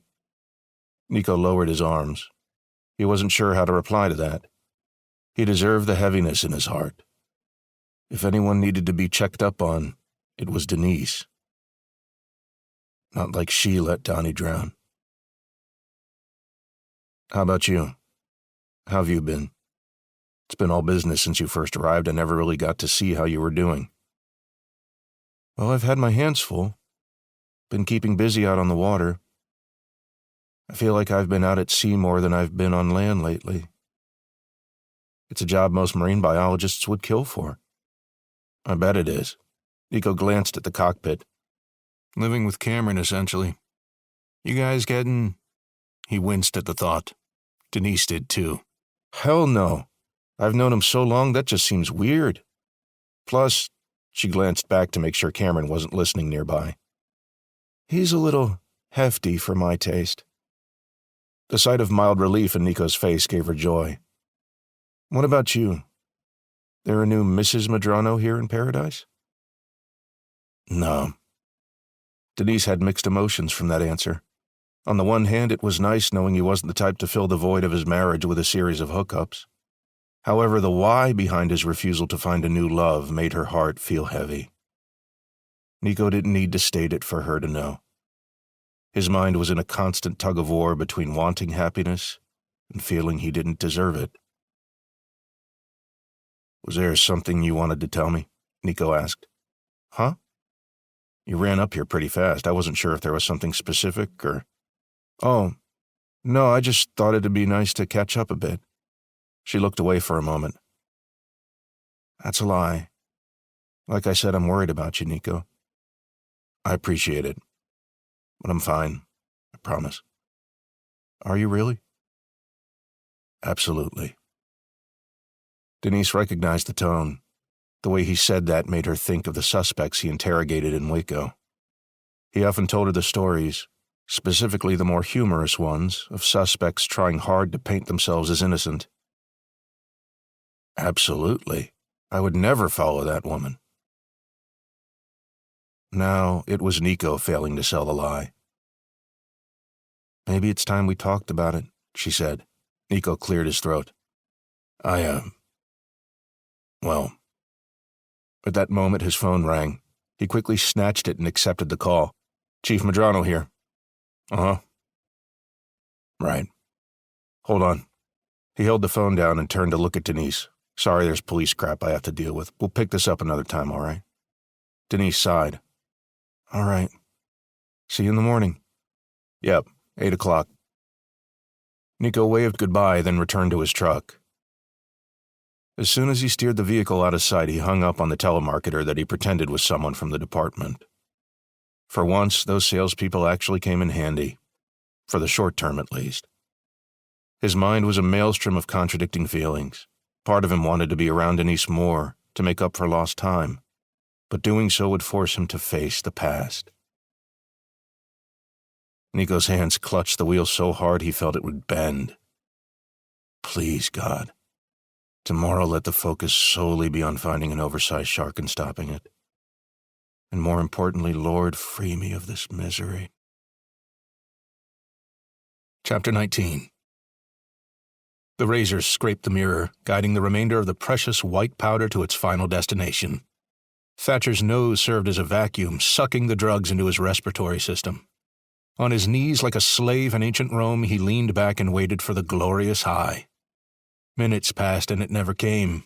There was a slight buzz, similar to that from smoking a good joint, but not the true powerful feeling he initially got from these drugs. Thatcher stood up in a fit of rage, swung his arm and struck the bathroom shelf, knocking its contents onto the floor. His tolerance had grown too high and the shakes were getting worse. The only solution for this problem was to suck in a higher dose. The problem was that he had just used up the last of his drugs. The solution was that more was on the way. 10 o'clock. He had spent much of the night counting the rolls of cash. $3.2 million.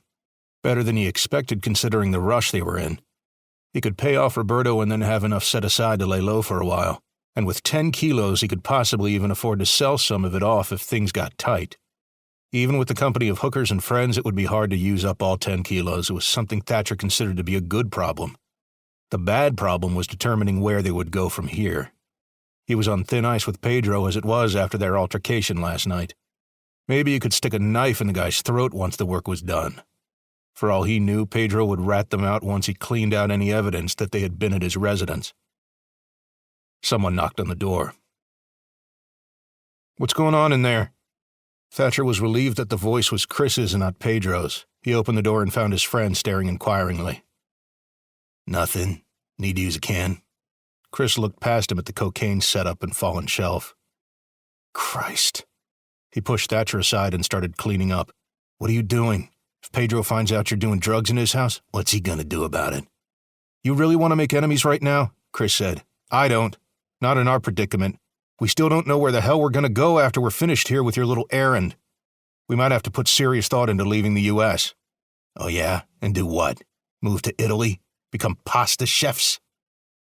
Chris picked up the broken shelf, then groaned as he saw the spilled shampoo splattered over the floor. "Is this all a joke to you? You think this is some big vacation? You forget that Carl is dead?" Thatcher got nose to nose with him. "You can thank yourself for that. You forget that you were the one who shot those people who ran out of the bank. It was those gunshots that brought the police here in full force. Wouldn't have happened if you didn't shoot the bank manager. Listen, man, you're no rookie. You know the risks this life entails. Or have you forgotten? Listening to you talk, you always make yourself sound rational-minded, like you didn't shoot 2 people in the back just 24 hours ago. Must take a special kind of psycho to do that and then act so level-headed. At least I can say I take the drugs to cloud all that heaviness." Thatcher looked down at the mess and chuckled. "You're so normal that you're concerned about a simple shampoo spill. Trust me, it'll take more than that to cleanse you of the dirt you carry on your shoulders." Thatcher tapped Chris on the arm and went for the stairs. He went up to the kitchen and saw Enrique helping himself to the coffee. He looked as apprehensive as he did before. A simple boat trip had turned into a drug deal with a notorious felon, known for putting a bullet in anyone he saw as a threat to his operation. But money had a way of dulling the nerves. There were still splinters in his fingertips from pallet assembly, something the cocaine-fueled Thatcher took notice of instantly and used to his advantage. "Trouble downstairs?" "No," Thatcher said. He took the freshly poured coffee from Enrique's hand. "You all set for today?" Enrique looked at his empty hand. Now it was both a sign of his desperation and pettiness. Money was the worst drug of all.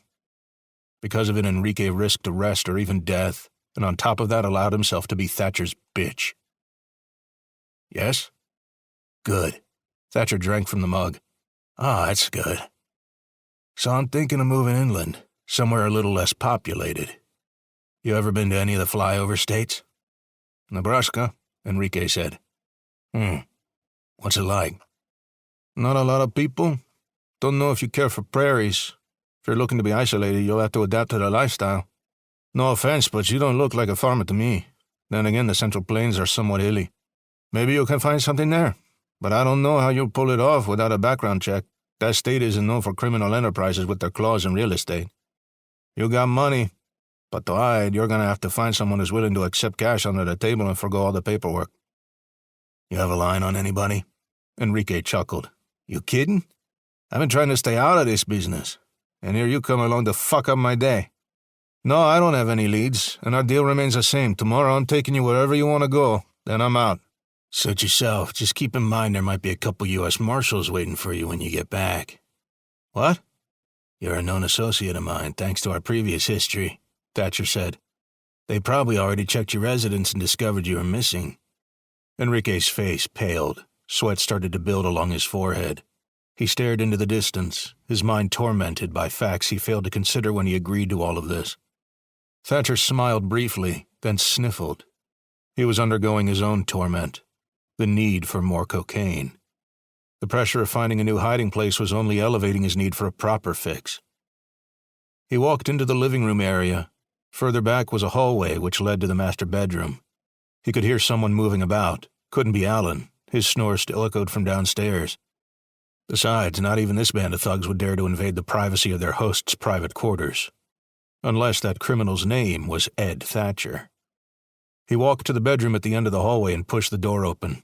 "Christ!" Pedro, wearing nothing but his boxers, turned around. "What the hell, man? You trying to get yourself killed?"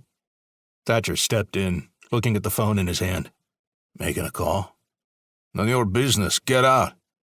"Interesting you're hiding in here sending messages." Thatcher approached. "Planning something stupid?" "I don't have to explain jack shit to you." Pedro pointed to the door.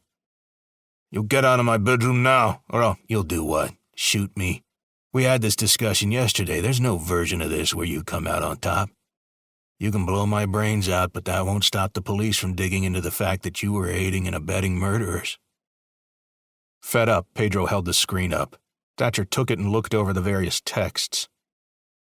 "Hey, Carly, something came up. I can't make it to today's appointment. I'll get over there first thing Monday." Thatcher scrolled to the next several contacts. Every conversation was the same, with Pedro explaining that he couldn't arrive to various households. "Don't forget I have a business here," Pedro said. "I can't just be a no-call, no-show." Thatcher handed the phone back, then winced after looking at his near-nakedness. "Put something on. You look pathetic." Smiling to himself, he walked to the kitchen. He slid his mug across the counter to Enrique. "Refill." Much to his delight, Enrique did his bidding. The statement Thatcher had made minutes ago had broken him. Enrique was as much on the run from the police as the others. Thatcher peeked at his watch. 7:06. In a little over 2 hours, they would be out on the water. Just got to get through this exchange. Then it would be party time with 10 kilos of cocaine. Chapter 20. It was 8 o'clock, and Nico Medrano's tolerance for bullshit was already below ground level. He started out the day with another meeting with Mayor Zahn. The result was so counterproductive Nico genuinely wished he just closed the beaches behind his back. Mayor, what I'm about to tell you is unbelievable. Yeah? More meteors falling from the sky? Or more boat crashes? Please, for the love of God, don't tell me there have been more boat accidents. In one sense, Nico found it hilarious that Mayor Zahn was more concerned about boat accidents than a meteor impact. It was equally frustrating as it gave Nico an idea of how their meeting was about to go. No, I have reason to believe we have a shark problem. We have shark nets for exactly that reason. This might not be an ordinary shark, Mr. Mayor. From that point on, it was downhill. Nico had debated since last night how upfront he should be about the situation, knowing that people would look at him as if he were a lunatic. That was exactly the look he was getting from the mayor when he mentioned the word Megalodon. Ultimately, Nico believed in transparency and wanted to express his concerns in full. The result was exactly what he feared it would be. First, the mayor stared blankly, trying to determine whether this was a joke. Nico wasn't the type for pranks, but he did have a sense of humor. What followed were a series of laughs and questions trying to get the chief to break the act. That break never came, leading Zahn to realize Nico was being serious. We need to suspend all water activity around this island until I can confirm it is safe. You expect me to tell people who've spent thousands of dollars to be here to stay in their hotels because my police chief thinks a 5-million-year-old fish is swimming out in our waters? Nico, I don't know what's going on in that head of yours. Do you need a vacation? A girlfriend? A therapist?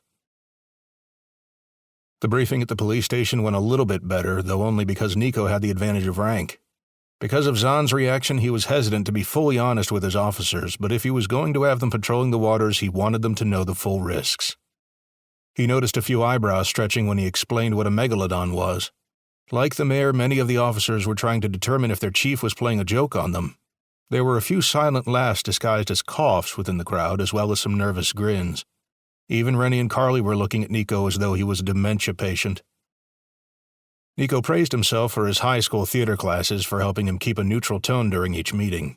He knew how he sounded, and despite his very real concerns, it was a challenge to keep a straight face. He was warning his officers about an extinct shark that had risen from the depths. Even after taking into account the bite marks on the whale, the marks on the jet boat, and other odd occurrences since the meteor crash, it was still considered fantastical. With all that out of the way, it was time to arm himself and set out to find the damn fish. Nico stepped out of his truck. In one hand, he held a coffee with 2 sugars. In the other, he held a Remington 870 pistol-grip shotgun. Slung over his back was a Colt M4 carbine. He carried 6 magazines on his vest and had a belt full of shotgun shells. He wore his tactical pants and ditched the uniform shirt in favor of a black tee. Cameron chuckled as he watched the chief from the deck. Damn, Nico, you sure you're not auditioning for the next big action movie franchise? He climbed down to help load the supplies. Yeah, you might find it funny now, but you'll be thanking me once this Megalodon decides to swallow you. Nico placed the rifle down and glanced out at the water. Cameron looked at the shotgun. I just hope these will be enough to stop it if it decides to get violent. These sharks were believed to have extremely tight skin. Damn well better be enough, because I'm in no hurry to get swallowed by a goddamn freight train with teeth, Nico said, if it even exists in the first place. You still have doubts, Cameron said. I'm obviously not disregarding the idea, but despite your findings, I'm going to have to see this big-ass shark in the flesh before I believe it fully. Denise stepped out of the pilot house and looked down at him from the fly deck. You believe in it enough to put extra patrols out. We've seen at least 3 police boats pass by in the last hour. Good morning to you too, Denise, Nico said. Mayor's all over my ass about it too. He's asking me why I need to have boats circling around the island like we're at war. Yeah? What'd you tell him? Cameron said, waiting to laugh at the idea of Nico briefing the mayor about a giant killer shark in the ocean. I simply explained it's a precaution in case any large marine sea life comes too close to the beaches again. I just didn't specify what large marine animal I was concerned about. Any luck on closing the beaches? Denise asked. Nico snorted. What do you think? Yeah, sorry, stupid question. I got one for you, Nico said. You ready to set sail? Yep. Hope you don't mind the smell of fish, Denise said. Yeah? Why? Because you'll be on chum duty. Oh, fabulous, Nico said. He leaned on the guardrail and shook his head. I should have brought Carly along to handle this. 30 minutes later, they were 2 miles north, with 300 feet of chum extending from the stern of the boat. So far, there was nothing on sonar except small populations of fish. It had been 7 years since Nico had put tobacco anywhere near his lips. It was his turn-to vice when dealing with stressful situations, namely complicated homicide cases. Shortness of breath, dry mouth, and various other problems gave him the willpower to quit cold turkey. Unlike most other people who quit cigarettes, it was a simple matter for him to drop the habit, but now, with the smell of minced fish guts and oil, he was dying for a cigarette. Having fun down there? Nico turned his head just enough to see Denise in his peripheral vision. She was smiling. Taking delight in watching me slave away? Maybe a little. Where's Cameron? Taking a nap? He's monitoring the cameras, she said. And staying out of the sun, Nico said. They heard a window slide open somewhere along the port side of the structure. Hey, I love the sunshine, detective, Cameron said from within the cabin. It's Chief now. Sorry, force of habit. I'd offer you a beer, but it's only 8:30 and the captain of this vessel doesn't allow alcohol aboard. Yeah, she can be a hard ass, Nico said, taking delight in the shift in Denise's facial expression. Oh, ha ha. Maybe it was the need to focus on something other than the smell of chum, or the boredom of waiting for a giant shark to appear, or just the nostalgia of the good old banter he and Denise used to have. But he was feeling emboldened. You should have seen her when she went on this diet in 2012, he said. No ice cream allowed in the house. So you know what I did? I remember. She bitched to me about it for a month straight, Cameron said. I will say it was a dick move to buy 5 tubs of ice cream. She had 5 favorite flavors. Figured it was the best way to torture her, Nico said. Yeah, you really were a douche, Cameron said. Then again, who am I to talk? I would have done the exact same thing. The two men shared a laugh at Denise's expense. Yeah, laugh it up. She turned to lean on her right side, allowing her sleeveless arm to show its muscular tone. Just so you know, I'm the fittest one on this boat. Right. I bet you still need someone to open a pickle jar for you. Hey, some of them are screwed on really tight, Denise said, pointing a finger. And at least I don't put an open jar of pickles in the pantry, Mr. Attention to Detail. No, it's Mr. Nothing is ever as simple as it seems, and that goes for the pickle incident. That was... His voice trailed off. Awkward silence filled the research vessel. That was... Donnie, actually. Damn it.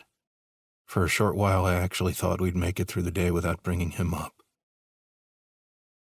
Nico resumed tossing scoopfuls of chum over the side. Cameron slid his window shut, which only added to the feeling of awkwardness. Nico felt 2 different waves of guilt. One for what happened with Donnie. The other for the fact that his name and memory had practically become taboo. He heard the pilot house door shut. Great. Now she's probably pissed at me. Moments later, the main deck passageway opened. Nico pretended not to notice when Denise stepped beside him. Want me to take over? He shook his head. No sense in both of us smelling like shit. Nothing I'm not used to, she said. She leaned back against the transom. I have a confession. Nico stopped and looked at her. She kept a straight face and there was no shakiness to her voice. What was she going to confess? Let me guess. You're seeing someone. He shrugged and resumed scooping the mixture. Hey, I can't hold it against you. I just don't know how you could manage it with working in the field, and Denise broke into a fit of laughter. What? I'm sorry I had to let that play out for a moment, she said. No, the confession is I ate some of that ice cream you and Donnie brought home. Pair of jerks you two were. It was good for a laugh. He was a little young to understand why I thought it was funny. How can ice cream be bad, he'd asked. He was shocked to be able to get this far into the conversation talking about Donnie without breaking into tears. To Denise, of all people, the woman whose life he felt he destroyed, Maybe talking to her about it was the right path. Maybe he'd get something out of it. Closure of some kind. Hey, listen, I was thinking. He stopped. What kind of closure was there? Nothing he would say would bring their son back, and it wouldn't undo the mistake he made. No. All it would do is worsen the pain. You were thinking? Denise said, waiting for him to finish his thought. About the Megalodon. Did they even live in the Atlantic Ocean? I was under the impression they lived in the Pacific. Good segue. Their teeth have been found on every continent except Antarctica, Denise said. To be honest, this area would be perfect for a Megalodon to live. We believe they adapted to subtropical waters. If it did surface from the depths, it probably hunted along the keys, staying out of the shallow waters until it found a new feeding ground. Here. That's what I figured too. I did some reading and found a list of peculiar events. Boat wrecks, disappearances, all of which led from the initial meteor landing all the way to here, Nico said. He placed the scoop down and wiped his hands clean with a rag. That leads me to another concern. Which is? We were talking about leading the shark to the open ocean. How exactly are we going to do that? I don't imagine a chum trail will be enough to hold its attention. Denise nodded toward the cabin. Come with me. They went inside and descended to the lower decks. Denise opened a few cabinets, revealing tightly secured vials of what looked to Nico to be medicines. My job occasionally requires me to do difficult tasks, she said. She pulled a metal case from the far closet and opened it, revealing a high-powered tranquilizer rifle. Sometimes we need to sedate animals in order to free them from traps they inadvertently wandered into, such as drift nets. My hope was to attract the Megalodon with bait on a cable, draw it close enough, and inject it with enough drugs to put it to sleep. We can get it on a cable and tow it to a safer location. Not before tagging it, of course. The forward motion of the boat should keep water going through the shark's gums and prevent it from suffocating. Nico held one of the vials of tranquilizer, then glanced at her. You think this'll be enough to knock that bastard out? Denise sighed. No, I can't confirm how much is needed. Best I can do is judge based on the amount we once used for a 43-foot humpback. Of course, its size and weight were properly measured thanks to electronic instruments provided by my university. And how heavy is the shark? I can't say without seeing it. We estimate that the 70-foot specimens were probably 60 tons. Jesus. If that's the case, how the hell would we keep it afloat? Nico asked. If we sedate it, I'll make a fast dive with a propulsion vehicle and secure a cable to its mouth. You'd be willing to get close to that thing's teeth? Only once I'm certain it's sedated, Denise said. Then we'd winch it in and tow it out to sea, and thanks to the footage we'd sent to my university, they'd get a larger research boat to intercept and take over. Then we'd arrange further action from there. Then you'd spend the next year researching the Megalodon, Nico said. With a little luck, yeah. Who knows, maybe I'll get on the cover of a few magazines. Denise smirked, then shrugged. Then again, I don't think National Geographic is quite the powerhouse it once was. Nico placed the vial back, then looked at a brown jar with a white lid on the top shelf. Cyanide. Oh, shit. Denise took the jar. It was only half full, having been used recently. Occasionally I have to put animals down. Whales beach themselves, get infections, just like any other animal. You put that into your tranquilizer darts? I can, but I don't, she said. If they're in the water, I get in my dive suit and use a large syringe. Or if they're on the beach, I do it on foot. Never had to put an animal down with the tranquilizer gun before. Nico picked up one of the tranquilizer darts and held the needle close to his eye. You guys said that the skin of these things is very tough. Yeah? How the hell is this little needle gonna penetrate? Well, she chuckled nervously, that's the part you're not gonna like. Like that's a switch, Nico said. In case you haven't noticed, I haven't enjoyed much of this trip so far. So, how's this part any different? I gotta get the shark close to the boat so I can hit the soft tissue inside. Oh, lovely. Nico pointed at the cyanide. Mind if I drink that? Better than being mulched. I would, but I don't have much on hand, Denise said. She placed it back in the cabinet, then moved for the steps. Come on. Don't want that chum line to run thin.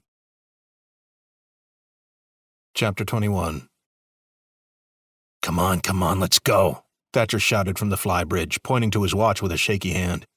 Chris approached from Pedro's front doorstep, his eyes wide with alarm. Was Thatcher's brain already fried from the drug use, or was his need for a fix so damn bad that he forgot the concept of keeping a low profile? Either way, it wasn't good. Dude, shh! He glanced about to check if any neighbors were around. At the moment, there was nobody standing in the yard, but that didn't mean the houses weren't occupied. Then hurry it up, Chris, Thatcher said. Don't, Chris bit his lip, refraining from demanding that names not be used in the open. That very sentence would be just as damning to their predicament should it be overheard. He turned toward Alan and Enrique. Pedro was still inside.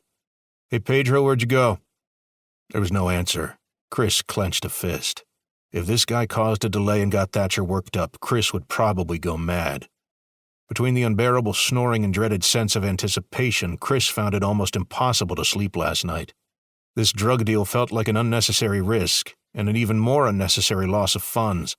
They were risking both arrest as well as a potential violent encounter with Roberto. The stress and exhaustion were like two signs of a vice, pressing hard on his psyche. At this point, there was no stopping the exchange. All Chris could ask for was to get it over with as quickly as possible. His patience drained away. Chris marched into the house and spotted his former associate stepping out of the bathroom. What's the holdup, Pedro? Sorry, just had to clear myself out, Pedro said. Right. It actually made sense. The anxiety made Chris's own bowels threaten to unload. Let's get this over with. The two men stepped outside and approached the boat. Enrique was up on the flybridge and Alan was hiding down below as usual. The guy was practically a fifth wheel at this point, offering no skills except for his trigger finger. You guys sure you want to do this? Pedro said. Yes, we do, Thatcher said.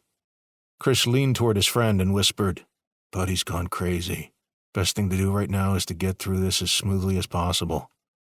Pedro sneered at him. Listen, Chris, we're not buds. Not anymore. Yeah, I appreciate you watching my back and all, but the way you've screwed me today, you're as much a piece of shit as your boss. Chris's temper was rising like hot lava. So far, nothing was going as smoothly as he hoped, and they hadn't even made it out of the dock yet.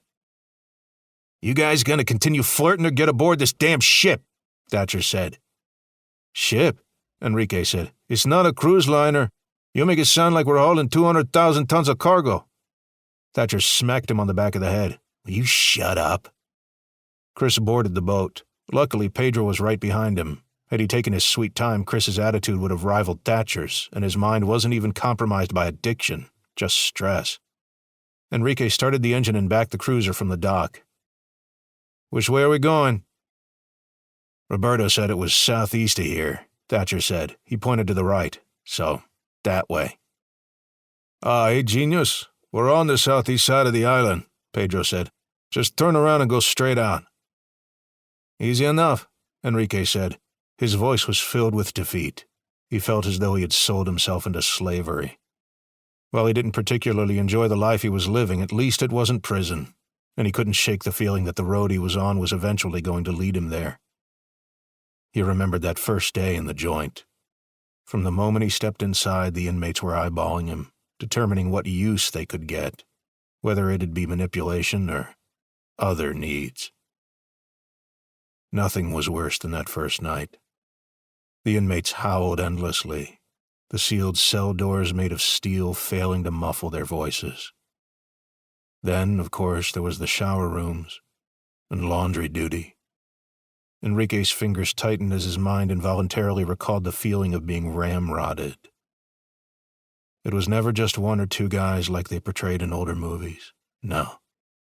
It was 4 at minimum, depending on the victim.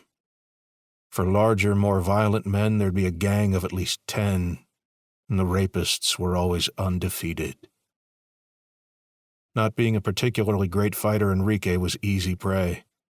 Perhaps that was the punishment for the life of crime he had chosen, that contemplation was enough to make him choose the straight life. Until yesterday, when the need for cash blinded his good judgment. Wealth. It was almost just as bad and addicting as the drugs Thatcher was on.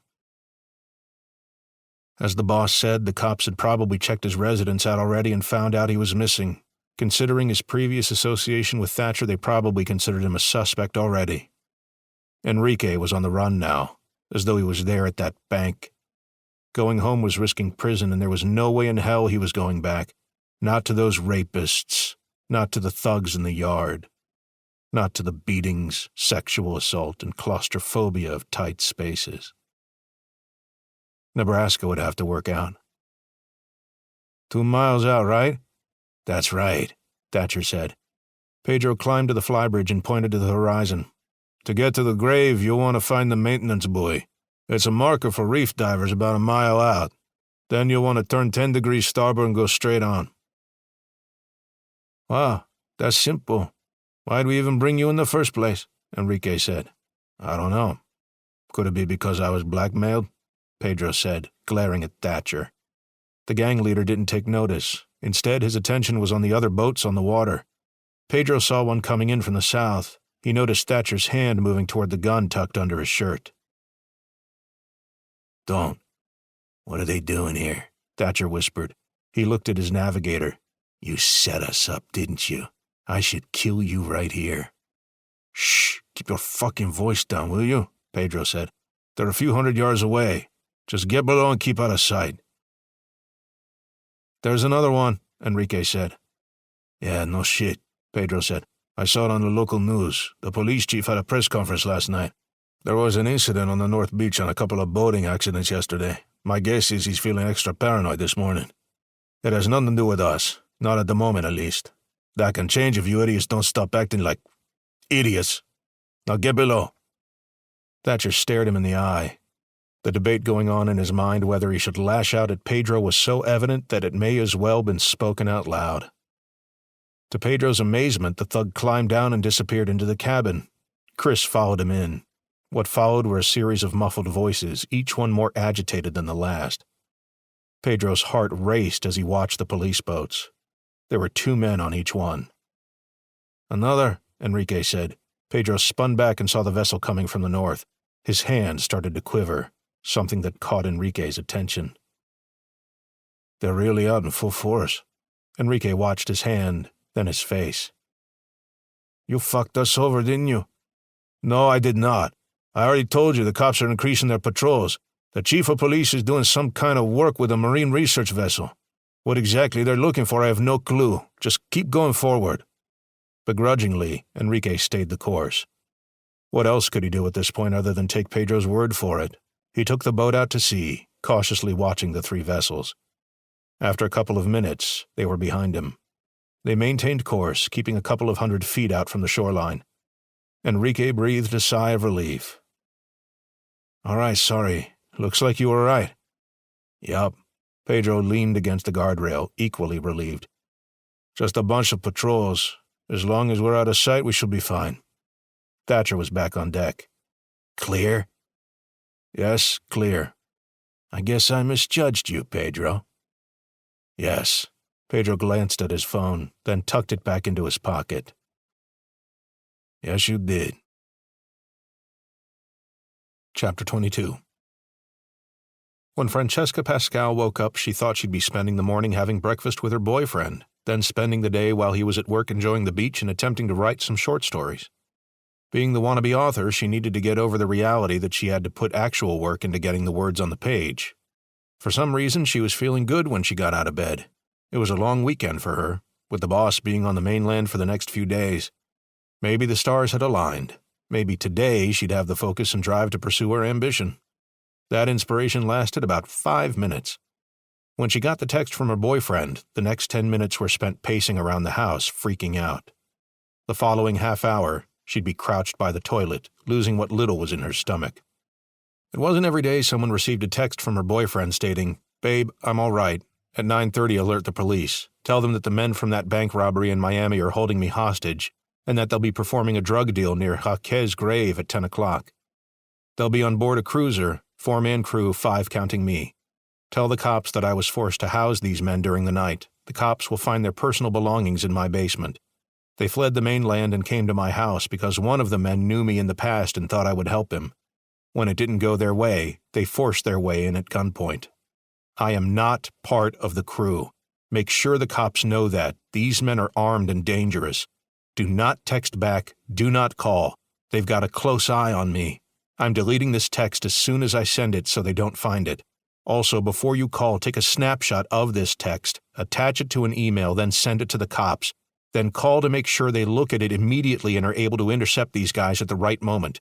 Do not screw this up. 9:30. Sorry to get you involved in this, but I need your help. It was 9:27. Francesca could not comprehend what was so special about 9:30. Why not alert the cops right away and have them go to his house? How did he know this criminal in the past? There was too much to comprehend. Her mind was stuck at the fact that her boyfriend was being held at gunpoint and taken along to a drug deal. 9:28. She thought she would pass out. Her heart wouldn't stop beating. By now, there was nothing left in her digestive tract. Her hair was sticking to her sweaty face, her eyes were glazed over, and her skin was pasty white. She normally had gorgeous tan skin, but if one saw her for the first time today, they wouldn't know it. The last 2 minutes were so excruciating that by the time 9:30 came by, she could barely type in the digits in the phone. She sent the email with the attached message, then called the dispatch office. 911, state your location, please. Listen, this is an emergency. Check the department email. I just sent an important message from my boyfriend. He's being held captive on a boat. Did you say held captive?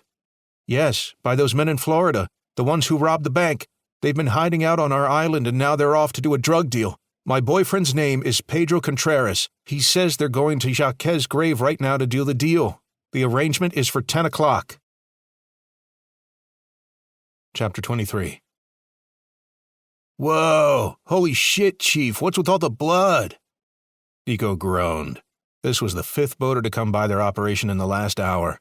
It was after 9:30 in the morning and the ocean was alive with people jetting, sailing, parasailing, swimming, and fishing. I'm helping these people catch a shark that's in the area, Nico said. The college-age couple in the dinghy perked up with interest. Is it dangerous? The woman asked. As with the previous 4 encounters, Nico hesitated, unsure of how truthful to be. And as with each exchange, he went with the blunt truth. Yes, it is dangerous. That's why there's a heavier police presence in the water today. Has it killed anyone on the beach? The young man asked. Well, no, but what kind of shark is it? A great white? A hammerhead? Nico swallowed. Oh, what the hell. We think it's a prehistoric species, a megalodon. We have reason to believe both of the couples broke into laughter, just as the 4 other groups he encountered did. Both Nico and Denise shut their eyes and looked away. The woman wiped her eyes. Oh, man, Chief, you're funny. That's why we love having you here. Nico held his hand out. Look, guys, I'm being dead serious. I'm sure you are, the young man said. I'll keep an eye out for any 7-foot dorsal fins. Please, guys, I'm a marine biologist, Denise said. Everything the chief is saying is true. Oh, I'm sure it is, ma'am. You guys play this act so well you ought to go on stage. The girlfriend laughed. Hell, I'd say their chemistry's so good they should think about becoming a couple. Sounds good to me. Thanks for the laugh, Chief. We'll warn the island about the super shark. They laughed as they took their boat to the southwest. Nico itched his neck and watched bitterly as the boat shrank in the distance. Denise put an arm on his shoulder. I've been meaning to ask how your meeting with the mayor went this morning. Somehow I think I already know the answer. Your intuition is unmatched, Nico said. The guy literally thought I was playing a big joke on him. Then he thought, not even exaggeratingly, that I was losing my mind. He snickered. That remark I said yesterday about you trying to get me fired by bringing this issue to him and the Island Council? Damn, it would have worked out had that been your motive. Well, if you ever piss me off, I'll know what to do then, Denise said with a laugh. Nico smirked. Who knows? Maybe he's right. After all, we've been chumming for 2 hours and there's no sign of the bastard. I figured this was his hunting ground, unless it moved on elsewhere. We've still got 3/4 of the surrounding waters to check, Denise said. Yeah, I know, I'm just afraid someone like that young couple will encounter it first, Nico said. Which young couple? The ones we saw a half-hour ago that said you were losing your mind? Denise said. Nico soured. That was the 4th boat they encountered. The punk on the helm wearing a mohawk that made him look like a stereotypical 80s crime henchman had a few choice words for the chief. Probably one of those screw-the-police types and just wanted to feel like a tough guy in his own mind. Nah, I probably wouldn't take too much issue with that one getting eaten. Oh, Denise leaned on the guardrail next to him. You mean the ones who said we'd make a great couple? He snorted. Goes to show they have idiotic judgment. Oh, come on, it wasn't all that bad, was it? He looked over at her. You were the one who served papers. Not that I hold it against you, though. Look, hon, I'm just gonna say what's on my mind. Oh boy, here we go. I thought we were hunting oversized extinct sharks, not plunging into my mind. Joke all you want, Nico. But I want you to know something that's really important. You can't bring Donnie back. That much is certain. But you look at yourself like you do the murderers you used to arrest. You see yourself as absolute scum of the earth, and you're not. You're being way too kind. It's that intuition you mentioned, Denise said. The point is, the way I handled the situation probably wasn't the correct way. Oh, Jesus, Denise. Listen, Nico, I ran off too. One of the first things I did was move out. Got a lawyer shortly after. I got off easy. No, you didn't. You lost a son, just like me. We never really talked about this, and I think it's time. Why do you think Cameron's hiding in the cabin? You think he's really watching the monitors? Well, the sonar, yes, but that can also be done in the pilot house. Or he could be on the can. I could smell the breakfast burritos this morning. Denise shuddered. Story of my life. At least you don't have to live with it. But let's not change the subject. No. Let's. Nico stepped away. Nico, I'm giving you permission to forgive yourself. You're not a murderer. You're not a monster. You're a good man and a good father. Good father. Nico spun to face her. I got him killed. I'm not even close to being a good father. You loved him, and he loved you. It was an accident, and I recognize that. You wouldn't do anything to hurt Donnie. I miss him, and I know you do too. Yes, there's a hole in both our hearts that can't be filled. But the more I think about it, the more I realize I handled it wrong. Fact is, by leaving, I made a second gap in my heart. And yours. All night I was wondering if it was possible that second gap could be patched.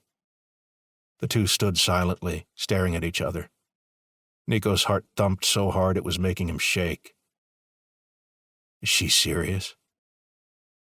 Who am I kidding? Of course she's serious. Nico was speechless. How could he respond to this? He never really considered what she was suggesting a possibility. Right away his guard went up. He turned away and watched the water. No, it can't work. I wanted to, but I screwed up too badly. And if I lose her again, I don't know if I'd be able to handle it. Like a crack of thunder, Susie's voice blared through the radio. Chief, come in, I just got an urgent message. Nico fumbled for his radio. Yeah, go ahead. Sir, we just got a tip regarding the band of murderers who robbed a bank in Miami yesterday. They're near this island. Our island? Where'd the tip come from? Somebody says her boyfriend is being held captive by the gang and are using his property as a hideout. We got a call and an email from this individual, and she states that these men are en route right now to Jacques' grave to perform a drug deal. The time of the deal is 10 o'clock.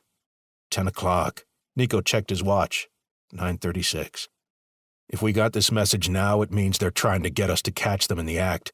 Alert the Coast Guard and give them the same info you gave me, then alert Miami PD, let them know we might have a line on the people who killed their officers. Copy that, Chief.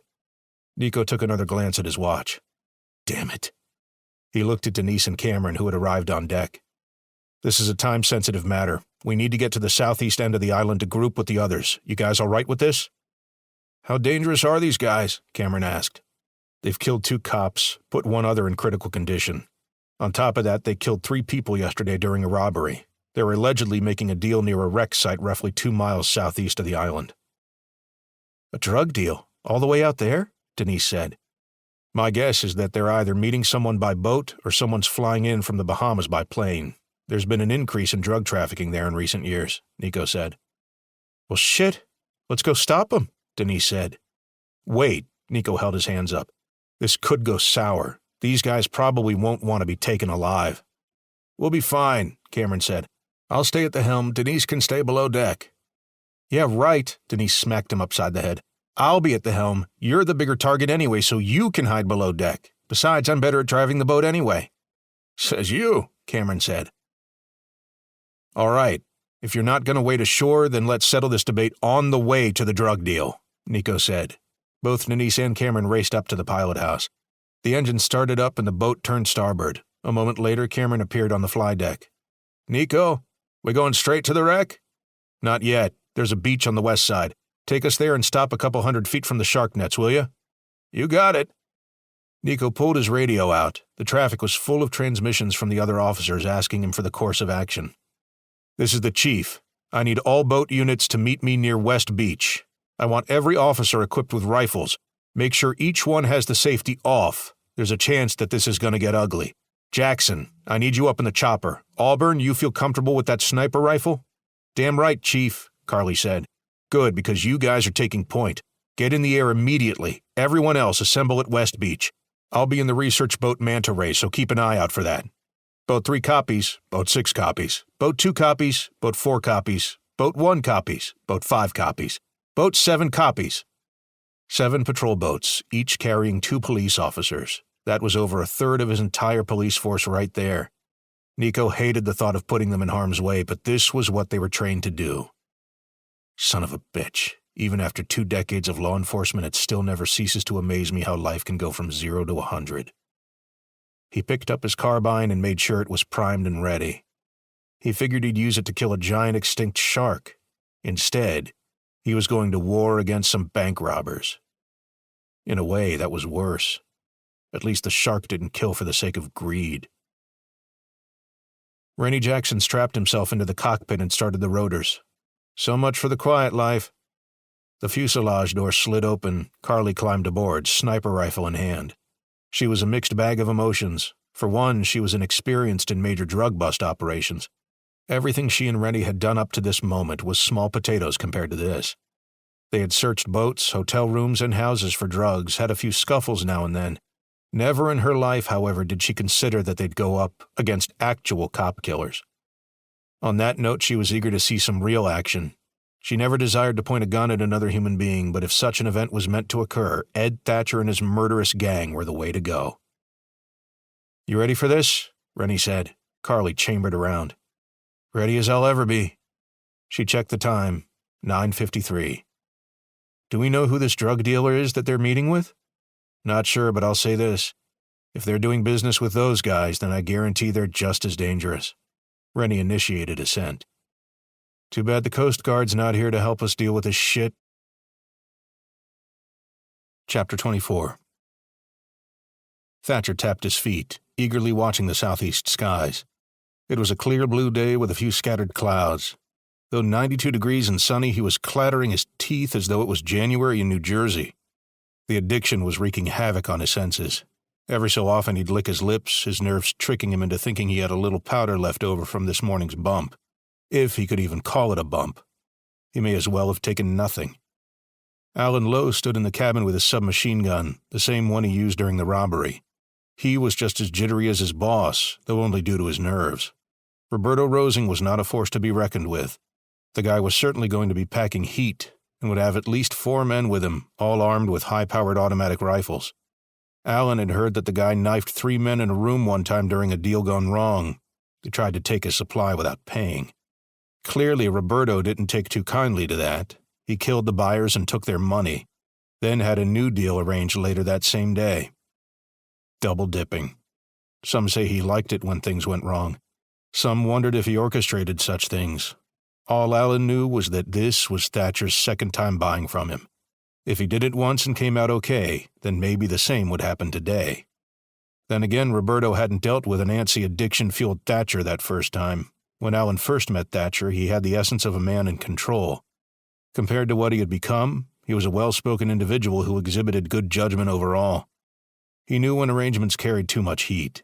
He had a good eye on the police activity in the area. Then came the drug addiction, and with it came a temper which steadily grew worse over the months. Thatcher looked up at Pedro, who stood next to Enrique on the flybridge. "You sure this is the right place?" "Yes." Pedro looked at his watch. "Just relax. You've got a few minutes before your guy shows up. You said yourself, he's very precise." "We better be in the right spot. If you fucked us over, man." It was as though Thatcher didn't hear a word Pedro had said. The addict held his pistol in hand, waving it around like he was directing traffic with it. "Here he comes," Enrique said, pointing to the horizon. Thatcher climbed to the flybridge for a better look, shoving the operator aside upon arrival. The plane appeared like a small mosquito in the sky at first. As it drew closer, their eyes took in the details of its structure. It was a seaplane, perfectly capable of landing in the water next to their boat. Thatcher grinned. "Finally, Chris. Get the money." Thatcher?" Chris pointed at the pistol in his hand. "You might want to tuck that away. Not sure if Roberto's going to take kindly to that." Thatcher looked at the weapon, then back at him. His eyes expressed a desire to argue. However, his rotten brain still retained a small hint of common sense. He tucked the pistol in his pants and covered it with his shirt. Yeah, Roberto wasn't stupid. He would know it was there, but as long as it wasn't in hand, he wouldn't care. The plane decreased altitude and moved in for the landing. Water sprayed to each side as the floats touched down. The plane settled to a stop a few hundred feet from the cruiser. Enrique brought the boat closer, settling within 50 feet of the fuselage. The fuselage door slid open. 2 men stood there, both armed with H&K submachine guns. They wore white shirts, khaki pants, sunglasses, and blank facial expressions. The overall demeanor gave them the impression of Secret Service agents protecting a political figure. One checked out the nearby area, then looked back into the fuselage. "All clear." He stepped aside, making way for his employer, a 45-year-old man with a balding scalp, a crooked jaw, and a face wrinkled by stress.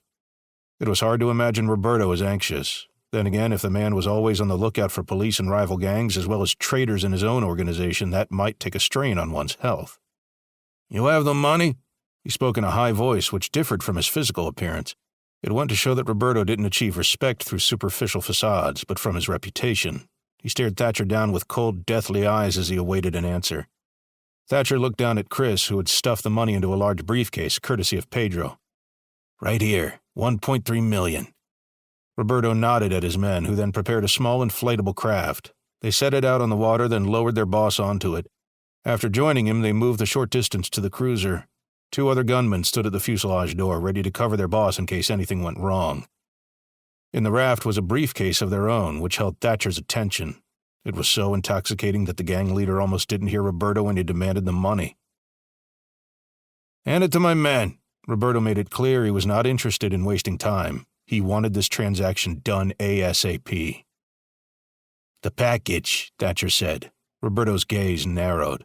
The 2 men in the raft lifted their gun muzzles slightly. A show of force, but not enough to escalate conflict. They knew the crew aboard this cruiser were armed. Worse, they were cop killers. Sloppy, but distinctly willing to engage in conflict to get their way. Chris stood ready with the briefcase in one hand and the other at his hip, ready to spring for a shotgun which was propped less than a meter away. It was pumped and ready to go. He may not have agreed to this transaction, but now that they were here, it would be a cold day in hell before he was going to let himself or his group get screwed over. Not even by Roberto Rosing. Too much was sacrificed for this money. No way in hell was he going to stand for a third of it being wasted on fake drugs. "A sample," Chris said. Roberto looked over at him. Though his face remained hardened, a minor relaxation in his posture indicated he had more respect for Chris than Thatcher. Probably because he didn't have the desperation that the addict exhibited. Roberto looked at one of his men, then nodded. The gunman opened the case, then handed his employer a kilo of cocaine. Roberto tossed it to Thatcher. "Test it and let's wrap this up." Thatcher fumbled with the small package, his trembling hand going for his knife. He gently pierced the plastic and scooped out a gram of the stuff, which disappeared up his nose. Ah. He took another bump, groaned pleasurably again, then went for another. "Hey," Roberto said, "you gonna have a party right here, or are you gonna pay up?" Thatcher nodded, then waved at Chris. "This is good shit. He's good. Give him the money. Give him the money." His head wobbled as though he was a human bobblehead. Chris groaned, embarrassed at his partner's pathetic behavior. Self-respect was completely out the window. He wondered how this transaction would have gone had a more stable person like himself not been present. Here. He leaned over the side and handed the briefcase to Roberto's henchman. They opened it, proceeded to look over the cash in search of any phony bills or tracking devices. All $3 million, it's all there, Thatcher said. He took another hit of the cocaine and leaned back against the helm, staring at the sky. The shakes were gone, replaced by a feeling of great reward. He felt as though he just won a dozen Olympic gold medals. With this blissful sensation came a change in demeanor. He was confident now, though he moved as though he was on speed. The glint coming off his brow intensified as more sweat beaded from his hairline. Like I said, the money's all there. Now, if I may have the rest of the package... He snapped his fingers twice, something Roberto didn't take kindly to. Watch yourself. Those drugs are giving you a false sense of confidence. Duly noted, Chris said. That said, mind if we wrap this up? You yourself said you didn't want to drag this out. That is correct, Roberto said. Chris noticed a faint smile on the drug dealer's face. It was the kind of grin a man had when he felt respect for a business associate. It was only a minor respect. At the end of the day, Chris was as sloppy as Thatcher despite his confident image. Roberto closed the money case, then took the drug case. He clipped it shut, then began to reach for Chris. With sudden haste, he withdrew and looked to the northwest. Chris's heart started racing. What's the problem? As soon as he spoke, he heard the rotors of a passing helicopter. The gang all looked in unison, seeing the lone police helicopter moving in close. The fuselage door was open with a sniper peering down at them through the scope of an M24 sniper rifle. Sorry to intrude, but you're all under arrest. Place your weapons down and put your hands in the air. The Coast Guard has been notified and more police units are on the way. You are outnumbered and outgunned. Roberto's stony face transformed into a barbaric mess. He looked at the equally flabbergasted Thatcher, back at the choppers, then back at him. You set us up! Thatcher's eyes widened. What? No, we didn't. We ought to kill you right now, Roberto said, his hand creeping to a pistol tucked in the back of his pants. We didn't bring them. How did they even know? Thatcher paused, turned around and gazed at Pedro. You. Pedro backed away. No, I didn't know. Thatcher grabbed him by the shirt. You think I'm stupid. You tipped them off. With strength doubled by rage and drugs, he threw the navigator down to the main deck, where he landed by Chris's feet. Pedro groaned and looked at his friend as though seeking help. Chris looked at him in stunned silence. You piece of shit. I didn't. Cut the bullshit.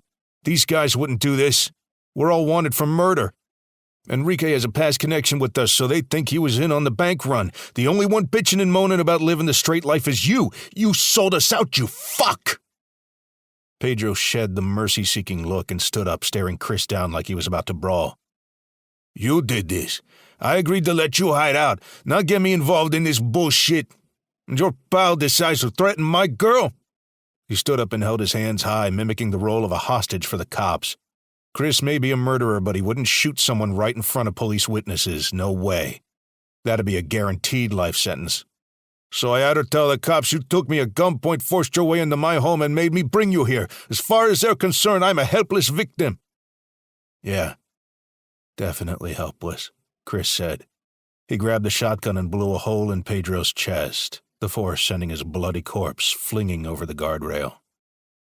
Pedro bobbed with the waves, his face not expressing pain, but astonishment. He didn't think Chris would actually do it. Thatcher maybe, but not Chris. As though to punish him further, Chris aimed over the guardrail. This time the iron sights were centered on Pedro's head, which ruptured like fruit when the buckshot struck. Holy shit, Rennie said. Chief, we got druggies killing their own. I think they realized their hostage tipped us off. They shot him? Nico asked. Oh yeah, point blank with a 12 gauge. He's in the water. There's movement on the boat. Rav's going for the plane, Carly said. Don't take any chances with these guys. Shoot the wing engines. Don't let them take off. Keep your distance and open fire on the suspects if necessary. We're coming in. Boats 1, 2, and 3 circle behind and cut them off. 4 and 5 take the south, 6 cover the north. 7 and I will block the west. Get them completely surrounded. Carly lifted her hand from a rifle, steadied herself, then took aim. Rennie positioned the chopper west of the exchange, giving her a clear view of the plane rotors. "Man, as if they weren't pissed off enough," she said. "Hey, usually I'm the target of your sniping," Rennie quipped. Carly smiled. She appreciated that despite the intensity of the situation, they managed to keep the banter going. It had a way of calming her down and helping her focus.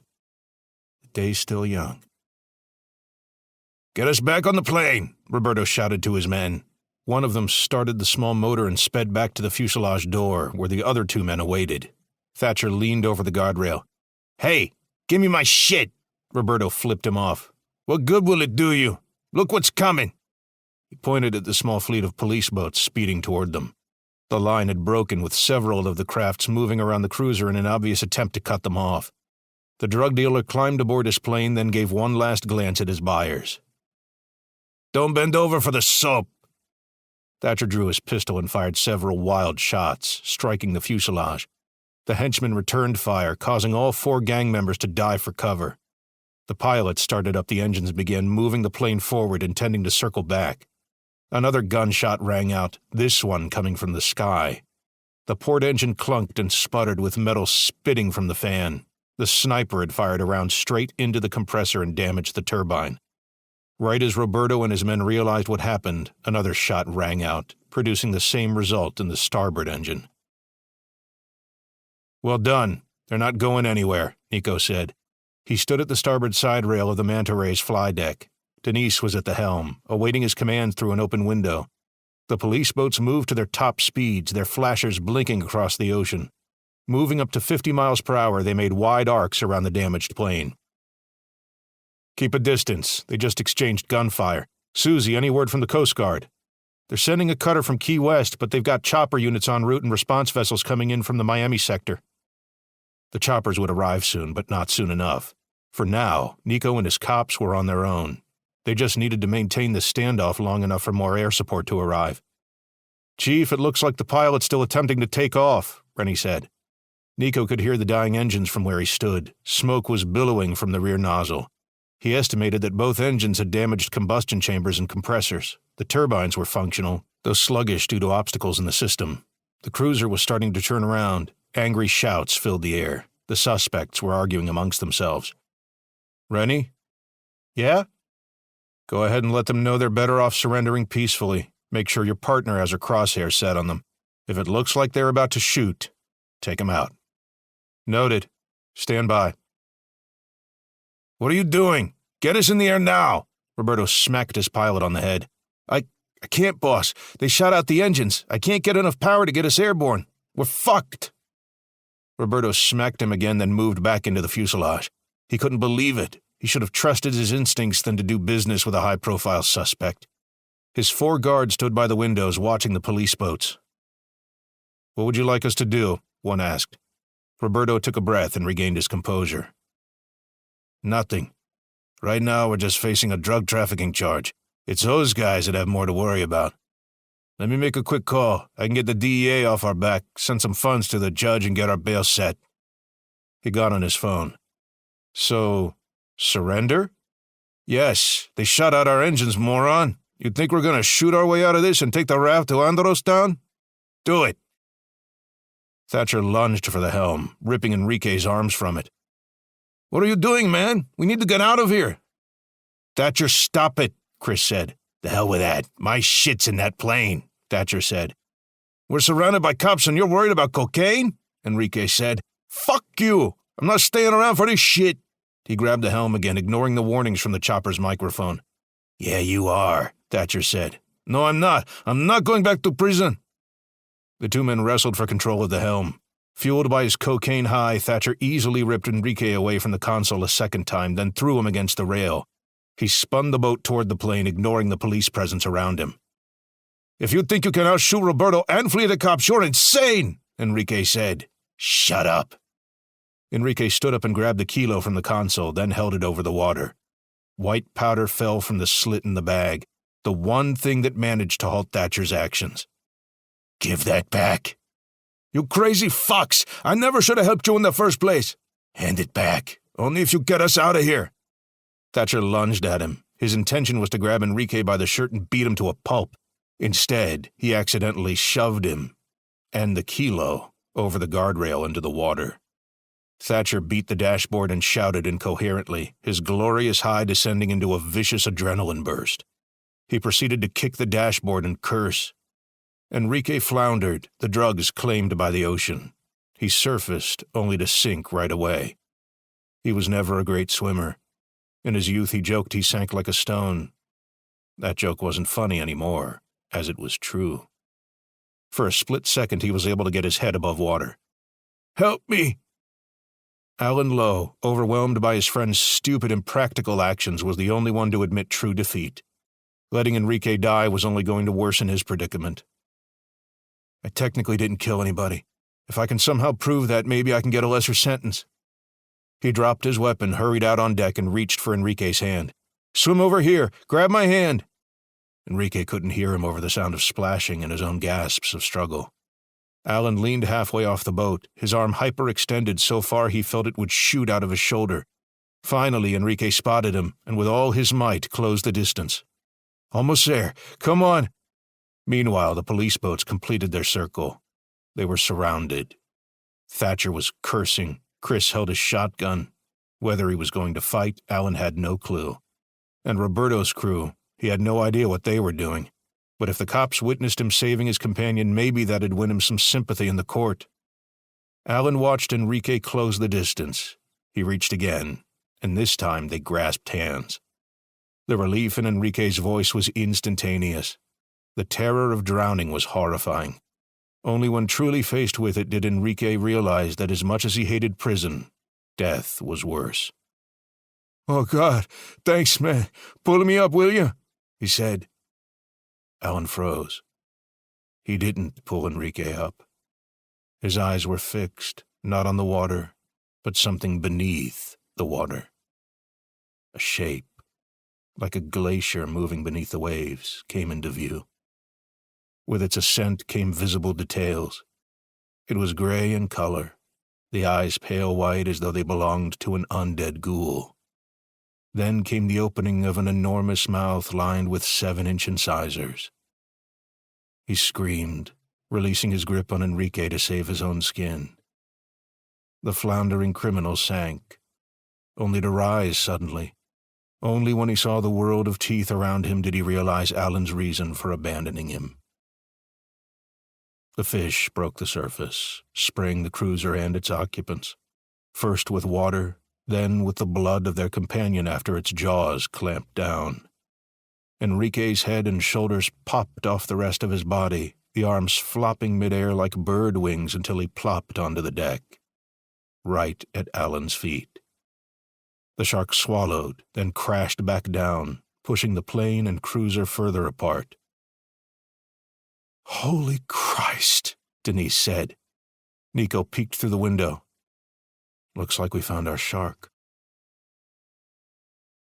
Chapter 25. The dorsal fin coursed around the two criminal groups, following an invisible trail between them and the police barrier. Its caudal fin was shaped like the blade of a karambit knife and appeared equally ready to slash anything foolish enough to come near it. For the first time in his professional career, Nico felt frozen by alarm. The mere sight of this creature was enough for him to know his officers were outmatched. Measuring the tip of the dorsal to the tip of the tail, it had to be at least 40 feet. That alone was twice as long as the biggest great white he had ever seen. It continued to circle the bank robbers and drug traffickers. Either it was curious as to which it should attack first, or it was put on guard by the presence of the police vessels. It probably hadn't been in the proximity of so many boats at the same time. "All righty then, Chief. Maybe you're not as crazy as everyone thought." "Jesus," Nico muttered. Even now, Rennie's sense of humor couldn't be suppressed. Cameron joined him on the fly deck. He had to see it for himself. A true Megalodon shark.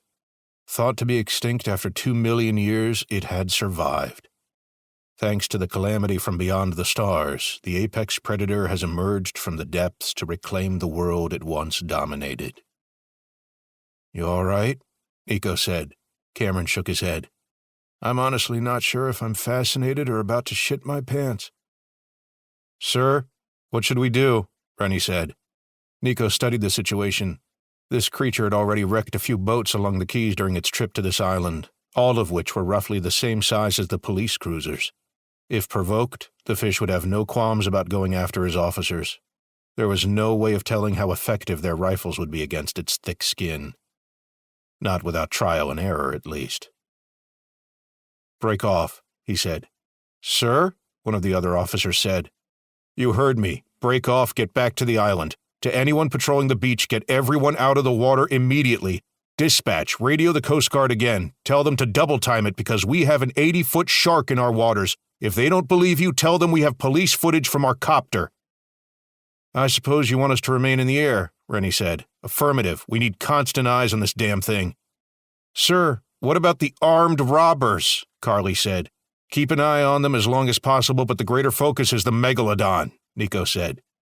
The police cruisers to the east broke ranks, going wide of the standoff.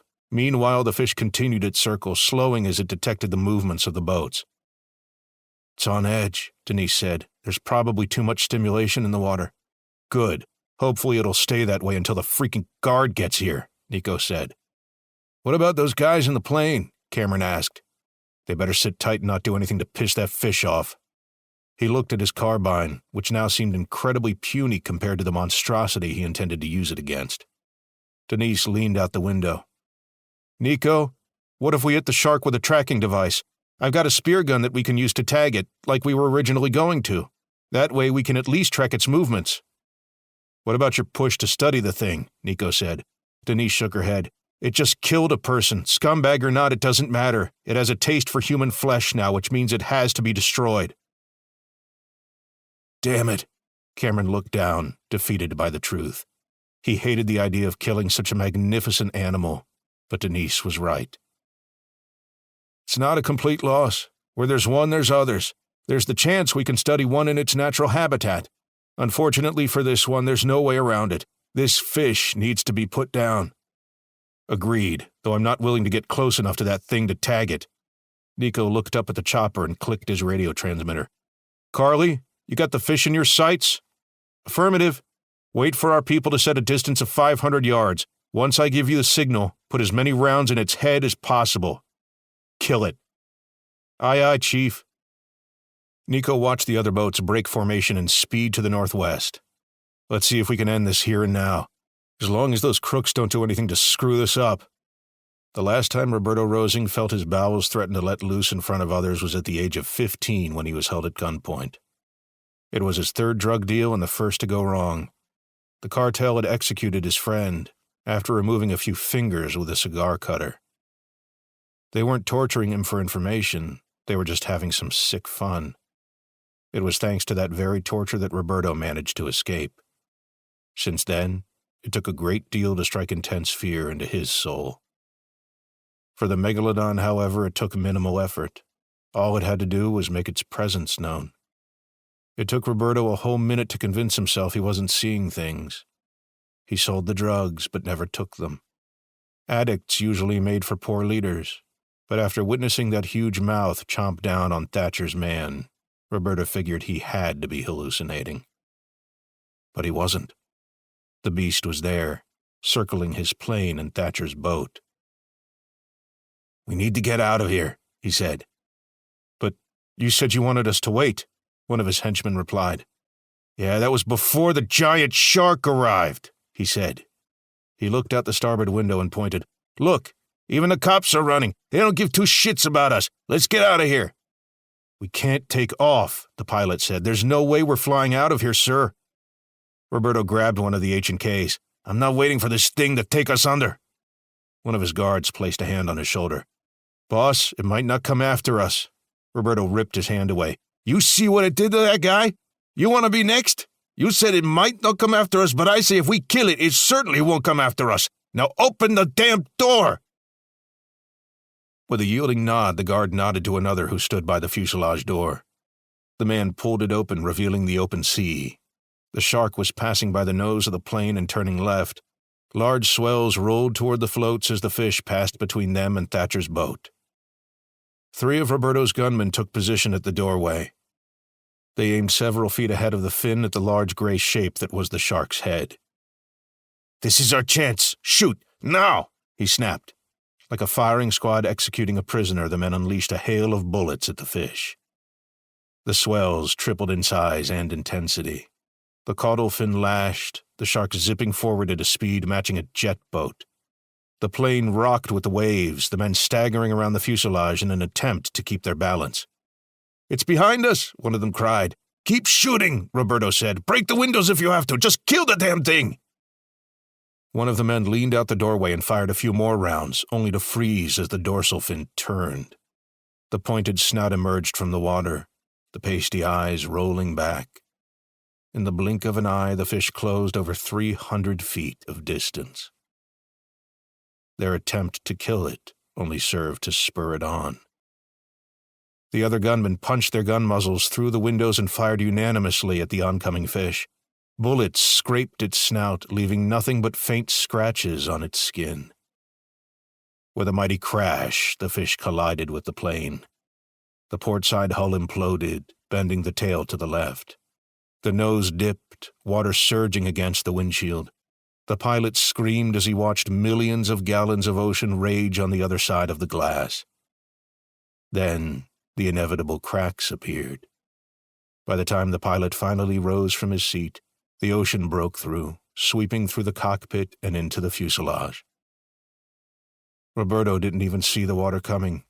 He just felt a sense of wetness and weightlessness all at once. The Megalodon released its grip on the plane and went for the wing, breaking it off the craft with ease. Spitting the inedible material out, it went for the fuselage again. This time, it didn't bother parting its jaws. It had learned that these non-living bodies could not withstand a blow from its snout. Like an enraged bull, it struck the plane straight on. Cockpit and tail parted ways and drifted in different directions. Men and equipment fell into the void between them. Among them were 2 briefcases, which quickly followed the wreckage to the depths. It took several moments for Roberto to surface. When the front of the plane sank, it created a vacuum that sucked him down for several meters. After taking a breath, he heard pistol shots, followed by the sound of screaming over to his left. One of his men was clinging to the raft, emptying his magazine into an oncoming shark. The jaws parted and shut, engulfing him completely. Blood spurted through the shark's gills as it turned for its next victim. It found the pilot and quickly snatched him up, the teeth popping his torso like a balloon. One by one, it tracked down the remaining 3 henchmen. One didn't even see it coming until he looked over his shoulder and saw the cave entrance lined with teeth. His scream was as brief as the rest of his life. Finally, the shark came at Roberto. Powered by an intensified heartbeat, he stroked and kicked, barely gaining a yard of distance before the fish closed in. "Shit! Shit!" The jaws parted. He shut his eyes and awaited the swift pain from dozens of teeth hacking his body. Instead, he felt a rush of water, then a sudden heat, severe heat, as though the water he was in had been cranked to a boil. He opened his eyes, yet the world was as dark as when they were shut.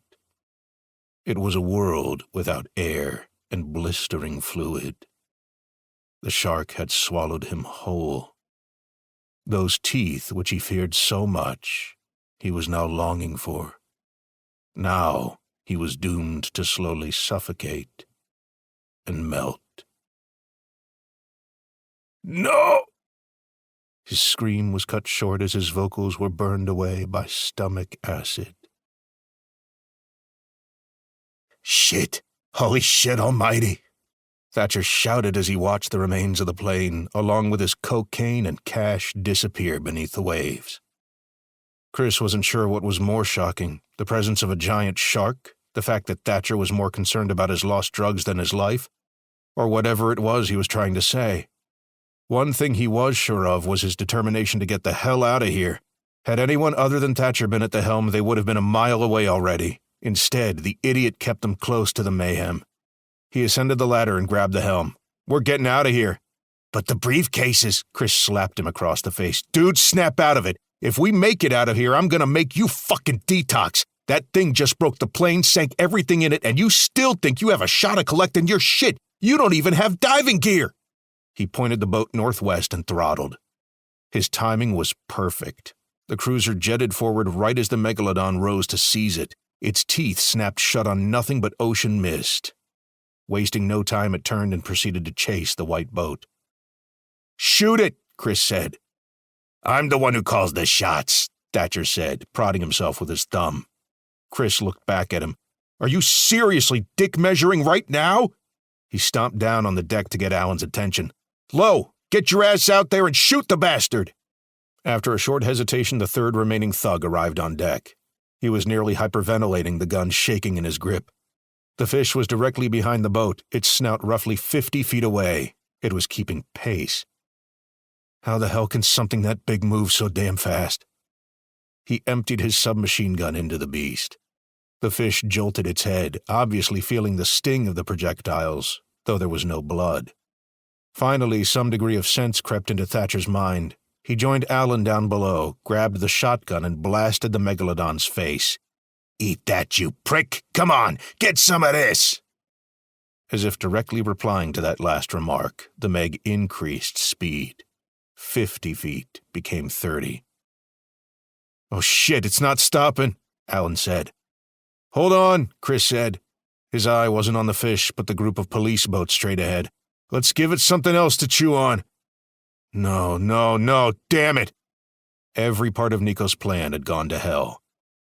The drug shippers in the plane had to shoot at the thing and drive it into a frenzy before Carly could snipe it.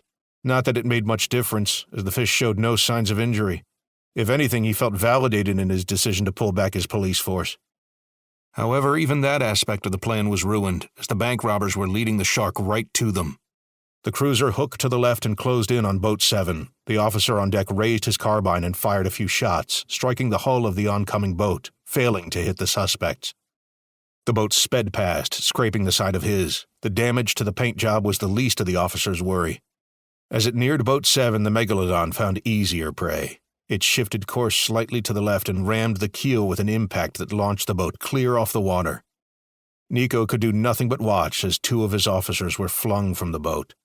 One was snatched before he hit the water, the other bouncing along the surface like a skipping stone. The fish made a sharp turn, smacking the second officer with its caudal fin.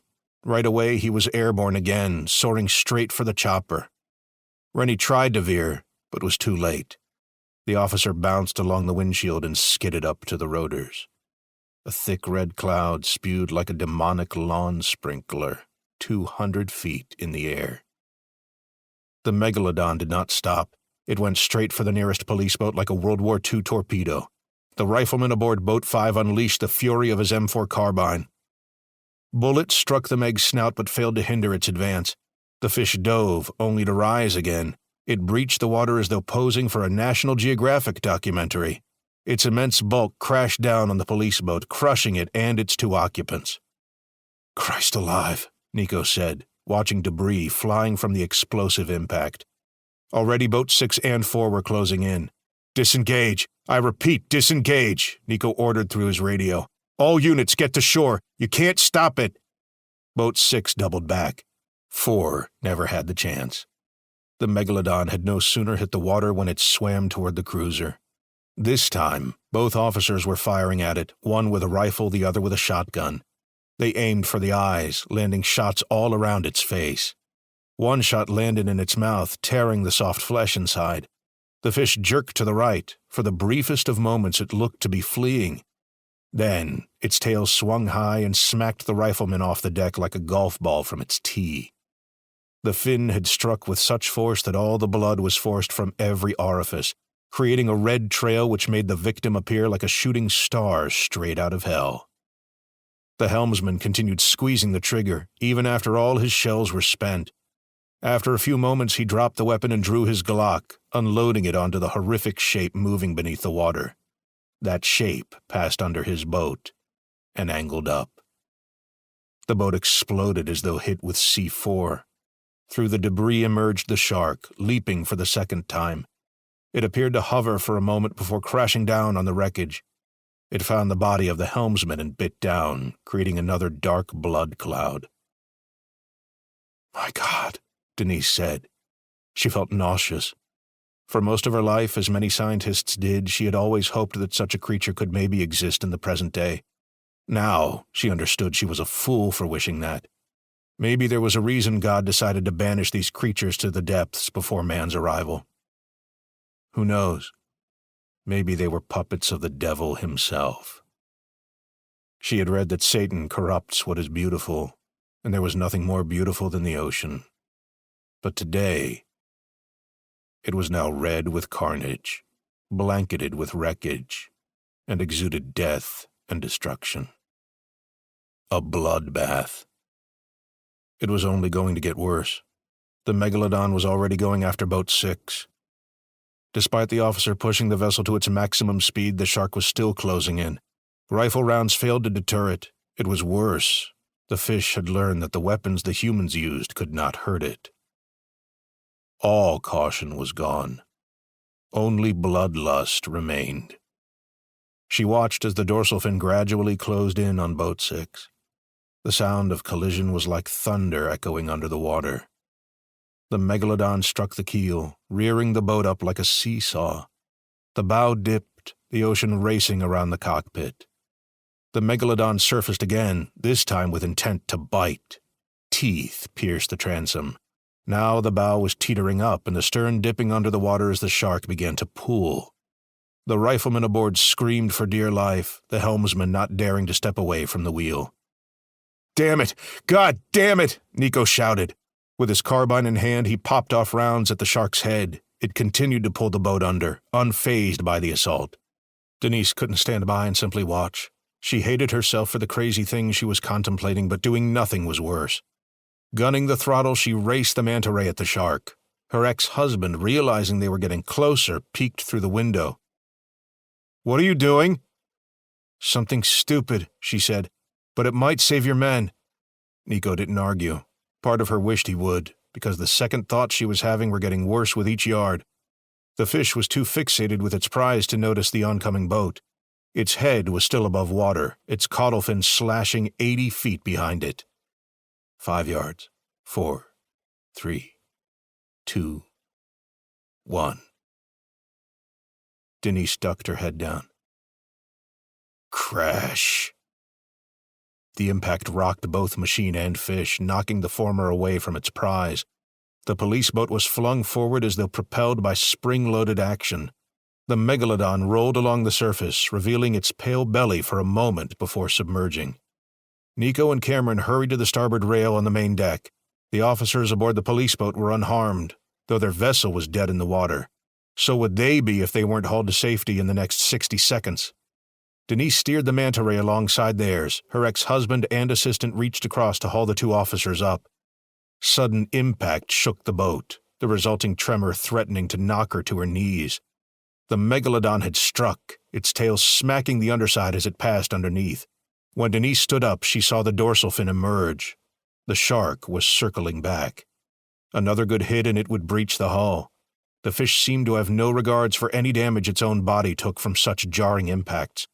Perhaps its brain was protected by some kind of gel casing which acted as an airbag in such moments. Seeing as the Megalodon didn't even appear the least bit sluggish, it was possible that was the case. Their troubles were mounting. The engine had stalled and the police boat was knocked away from the impact. With increasing speed, the fish approached, intent on plowing through her boat like a bulldozer through concrete. Nico started shooting at it. Cameron joined in too, using the Remington. Neither did any damage. A shadow took form, accompanied by a heavy downdraft. Sniper rounds filled the air as Carly blasted the fish from above. Like the other firearms, they had no effect. Yet the pilot had a special trick up his sleeve. The chopper passed over the shark, scraping the snout with its skids. That got its attention. The fish turned and went after the chopper, which proceeded to lead it north, away from the two boats. "Jesus, Rennie, you crazy son of a bitch," Nico said. "Crazy? How about nice one, Jackson? You just earned yourself a raise and a promotion and a medal. Oh, shit!" He ascended briefly to avoid the shark's snapping jaws. Its attempt to snatch the chopper failed and it crashed down into the water.